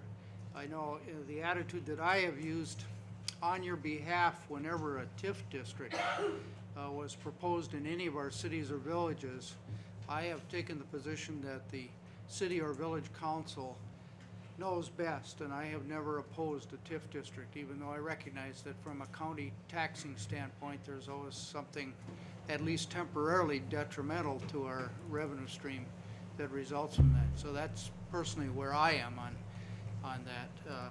Mr. Troyer. Yeah, I think it's wrong for us to try to provide any pressure on them to change their mind. Perhaps now that it's been made public as to what the plans were, they might rethink their position since they chose to issue that document before it was even publicly known. And perhaps in their, if they choose to rescind it, in their next statement to us, they'll tell us how much of the tax levy dollars they're willing to pay to keep the nursing home in New Richmond, so that the subsidy we pay, 1.4 million, might be reduced by New Richmond dollars. That would be nice of them. We have a motion before us to postpone the motion indefinitely. Do you need more discussion before deciding whether to do that indefinite postponement? All in favor of such an indefinite postponement should now vote aye. Aye. And opposed, nay. The motion to postpone indefinitely carries. Any other discussion you'd like to engage in? At the moment, the way things stand, our next meeting would be August 21st, and it's been pointed out to me that I may not have been very clear when I dealt with the negotiating committee. What was intended would be that we would have a meeting on August 7th devoted, and that would be a morning meeting, devoted to the nursing home topic, figuring that we would not make a decision on the nursing home tonight, as we have not made it. But then we would still have our regular meeting date in August on the 21st for the normal business. And I know the Highway Committee, among others, has business to bring forward. Of course, the Finance Committee will have its usual business, and others. Mr. Grant? August 7th is a Highway Committee meeting at 9 in the morning. Are you usually through by noon? If we were to schedule it for the afternoon, would you? Dick is out there by noon. He's kind of a slave driver, probably better at it than I am, huh? At adhering to schedules. I know Land and Water also has a meeting on the morning of the 7th. You normally run past the noon hour, don't you? We run till, depending on the chairman, we run till 2 o'clock. But you are the chairman, right? That's why I said depending on the chairman. Mr. Chairman, maybe our chairman could get us out a little earlier that day. But as I There's said, one supporter for you, Mr. Raymond. yeah, as I And said. I saw I've, Mr. Peavy smiling too. Well, we run a loose ship, I'm afraid. As I said, on the 8th, I've got some commitments that require my attention, and so yeah, I know it. I'd like not to. So you don't want it to spill over from the 7th to the 8th. I hear you. None of us want that. I got to be on my game on the 8th, if you would. So I'd prefer, if you're going to have a meeting, I'd prefer actually prefer to personally to do it in the morning. Well, the problem about not doing anything till the 21st is basically the budget problem. You know, we are in the process of putting together our budgets, and when do the parent committees have to send those in? I don't remember the dates, Stan or Chuck. That's sometime in early September, isn't it? Because we have our 3-day marathon in about the middle of September this year. The middle, a little bit earlier. If we don't know what the future of the nursing home is, how does the Health and Human Services Committee? I mean, I don't think we want to see the kind of thing we saw last year where the Health and Human Services Board refused to approve a budget for the nursing home and sent a big question mark to the Finance Committee. That's not the way it's supposed to work. Mr. King, yeah. I still don't think we need a meeting on the 7th. I think that's too soon, and if we're going to mull over everything we've heard tonight, there's no question in my mind we wouldn't be making a decision on the 7th. We might have a chance to make a decision on the 21st, if that's possible. I would like to make a motion tonight on what we would do with the nursing home, but I'll wait until the 21st meeting. We've heard a lot of talk here. We've heard from a lot of people, and I appreciate everything we've heard, and I can't see why we would make a decision on what to do with the nursing home on the 7th.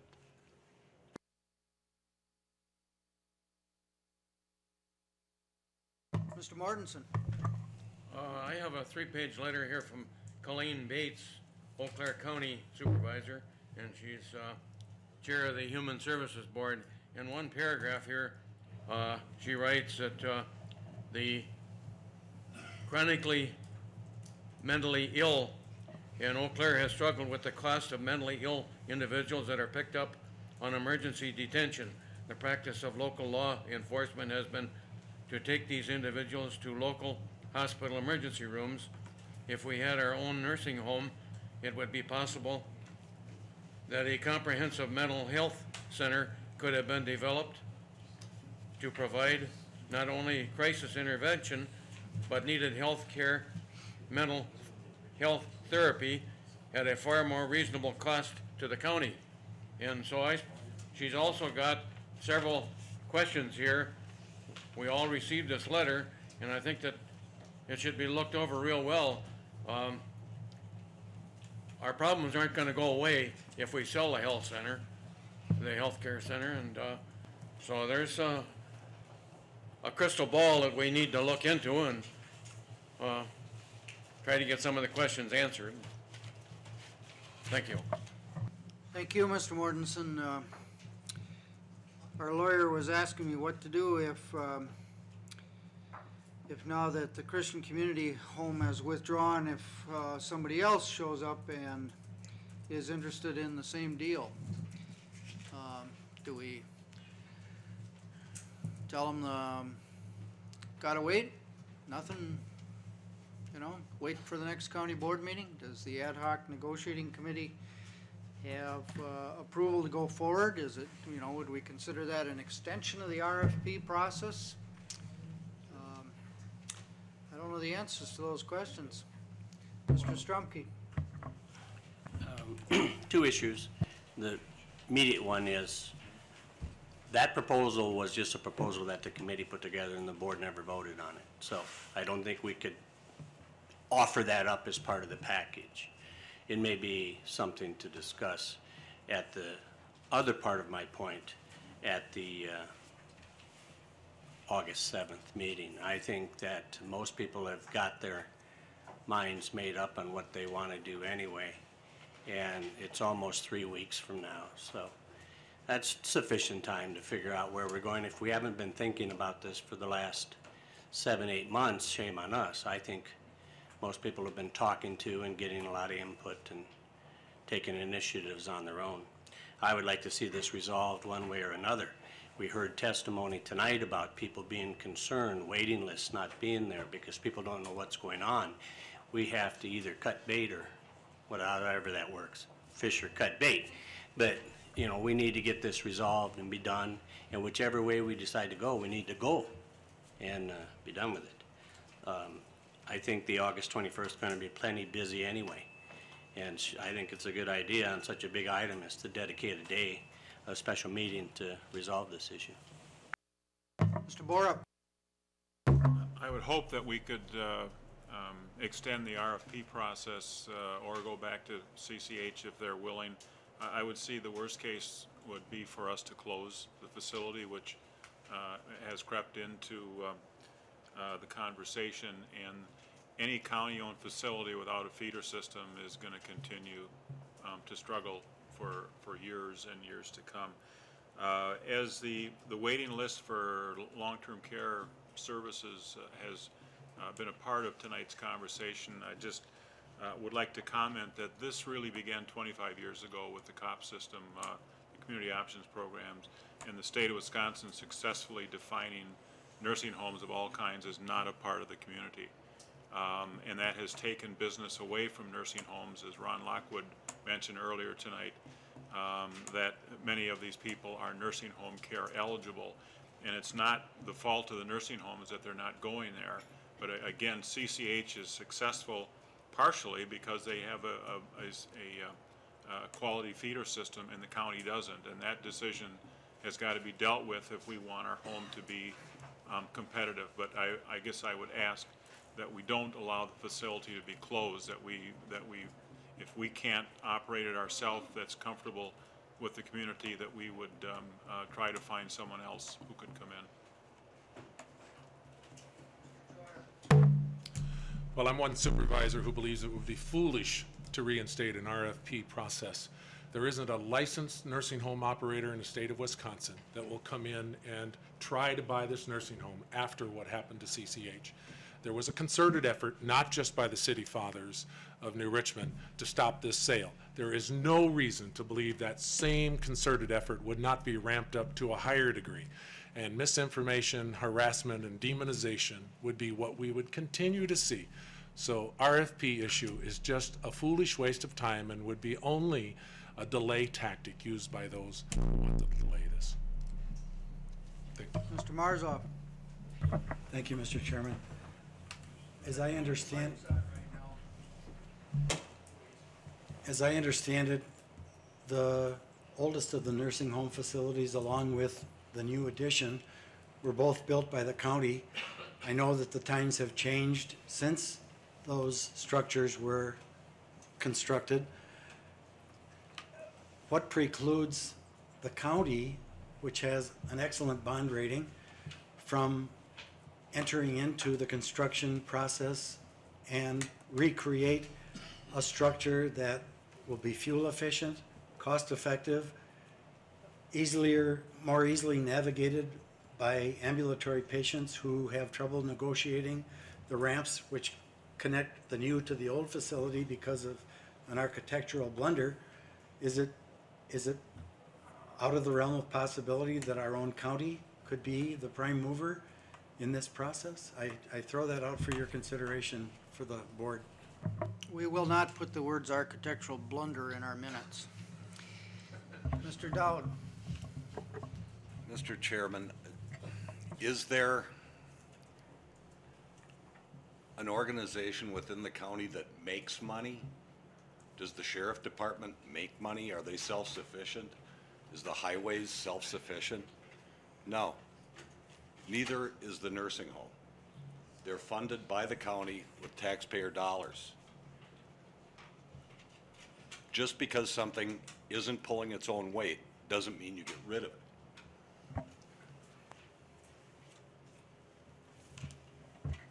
I don't see anyone else asking. Yeah. Oh, I do in my peripheral vision. Mr. King? Going to tell us about how cost efficient the highway No, I'm department not is? going to say that, but, Go right ahead. but we're doing pretty good down there. I agree with Mr. Marza that if these other people think that building a 95-bed hospital can pay, why isn't the county doing it? We have the people to run it, and we've got 600 acres up there that all paid for. We wouldn't have to buy any land. All we'd have to do is build the hospital. I would go along with that 100%, and it's other counties are doing it right now. I don't remember the counties, but there's a couple building nursing homes right now. I would like to see us explore that rather than giving our facility away to somebody who thinks that they're going to make money. These people aren't taking that deal if they're going to lose money. Let's see now, who's signifying Raven?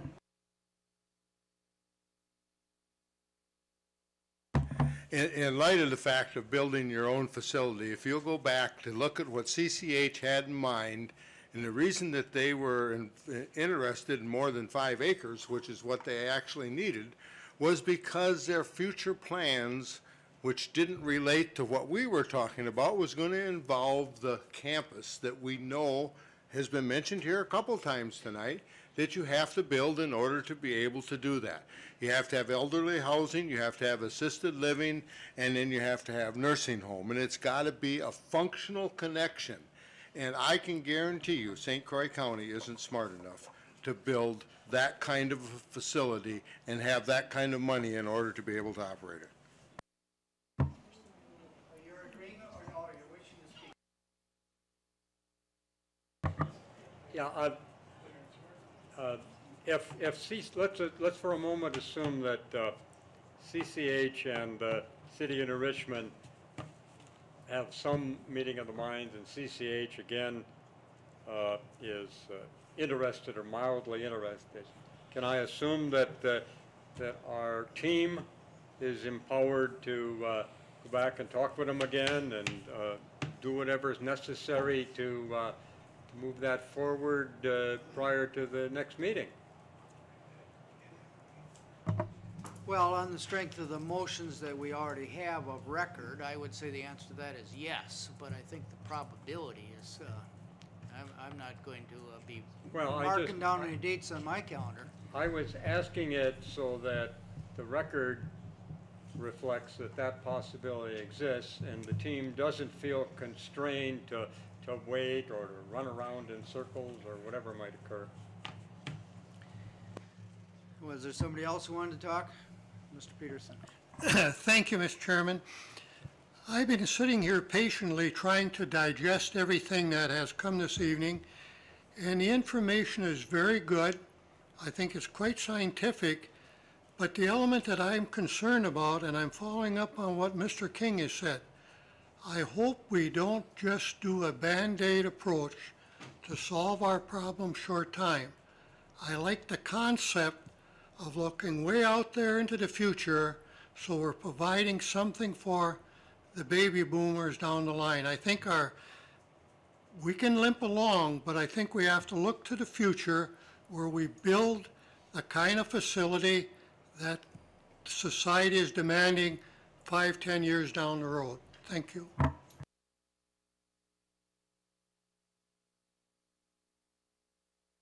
I guess if we look at the future of a nursing home, we have to look at what Larry Lester from Whiffley has reported, given to us about the increasing losses or the increasing county subsidy that we have to keep paying for that. You listened earlier tonight that we had people talking about, Ron Lockwood, talking about other people. We have people on the waiting list for 4 and 5 years. I mean, just some of these problems could go away by selling it to community Christian homes, and then we could have used that part of that money for some of this other stuff. And I think that, you know, you had the opportunity to do double the amount of people for less money. And I think it's very important that we look at the future.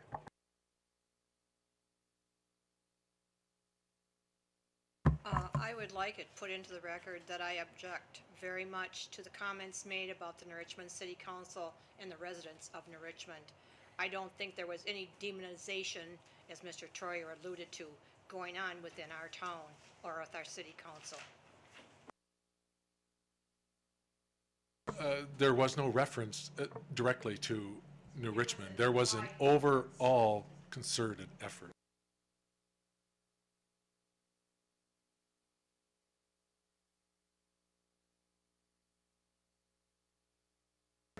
Thank you, Mr. Chairman.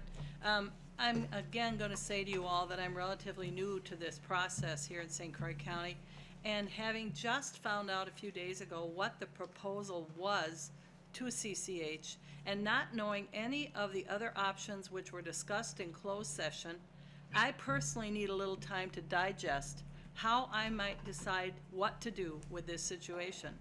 So going through to August 21st, I think will handicap the budget preparers in the Finance Committee. I think if that's how it must be for at least myself to have time to talk to my constituents, think about the options, and then come to a reasonable conclusion of how I will vote, I think that makes sense to me, to give myself the time to do that. And all these options that were now put before us tonight, not myself, who did not attend any of those closed sessions, nor probably a lot of my fellow supervisors, had any idea that there were potential other options on the table. So I'm asking for more time for me to think. Thank you. Well, unless new facts or something come to my attention, my plan would be to put this topic on the agenda for the 21st. There's something else I want to bring to your attention before we adjourn, and that is our ad hoc committee for negotiating the labor contracts has served a cycle, and it's not an automatic, that is not a standing committee, and so it is a natural time to ask if you would like me to make new appointments for the next round of negotiations, which should start pretty soon. Suppose we leave it this way: anybody who would like to be appointed to that three-person committee should let me know. If it's more convenient, you can let me know through the clerk, through Ms. Campbell, and I'll consider the applicants and make appointments as I think best. Also, I do want to bring to your attention that that we have a celebrity in our midst, you know, and, even more than you might have known. Mr. John Mortensen received a phone call telling him that the New Richmond Chamber of Commerce had named him Grand Marshal of the Fun Fest Parade, He was caught totally off guard, but of course, in the best traditions of the St. Croix County Board, he managed to handle it without making a fool of himself. Congratulations, John. You have anything? Thank you, somebody Mr. Chairman. It was quite an honor. That's good. I'm sure you did us proud. Somebody else had an announcement they wanted to make. Oh, Mr. Ritz, yes. I was just to tell you that the fair starts Thursday, St. Croix County Fair. It's no longer called the Fairgrounds, it's the St. Croix County Fairplex.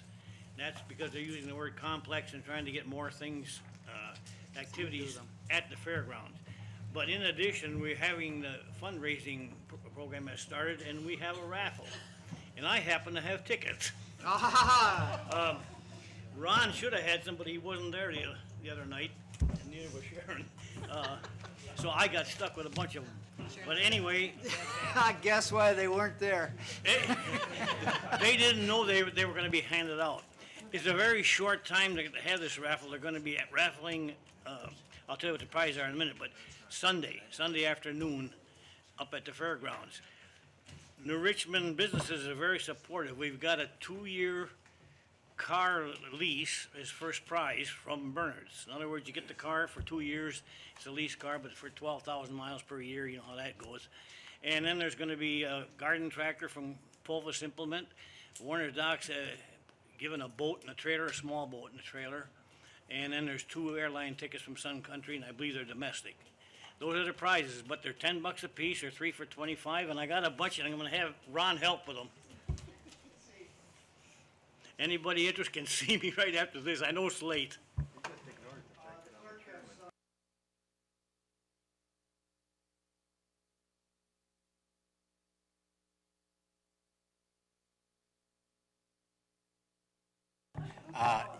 Yes, I am, and I've been a strong supporter of the fair all the years I've lived in the county. I do have a question, though, sir, Mr. Chairman. I guess I'd like to know how we can have a county employee working for the county as a department head and then contracting for the county for other services. I can remember an incident with Mr. Repholz over there. When he came on the board, he was driving for the Department of Aging. And he was reprimanded by you that, hey, he had to give up one or the other. It was a threat. But anyway, I guess my question is how can we have the department head and communications also be our medical examiner on a contract for services? And I think that should be looked into. I got a problem with that. Is that one of those questions you want me to refer to a committee? Yes. Should I be speaking into my microphone when I say that? So you want me to refer this to some committee, huh? I would want that, yes.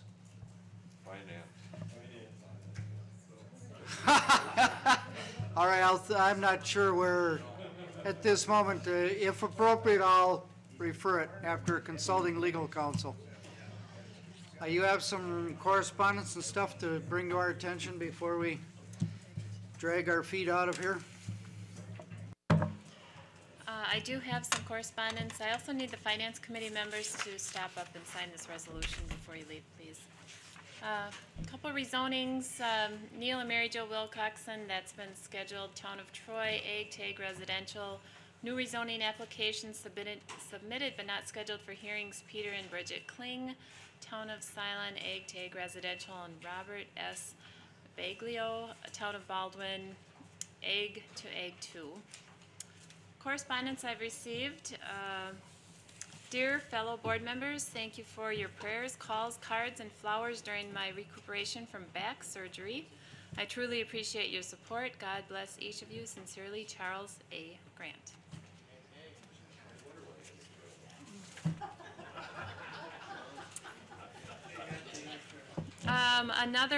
We received through Supervisor Troyer a thank you from the Hudson High School girls track coach. Thank you very much one last time from the Hudson girls track team and myself.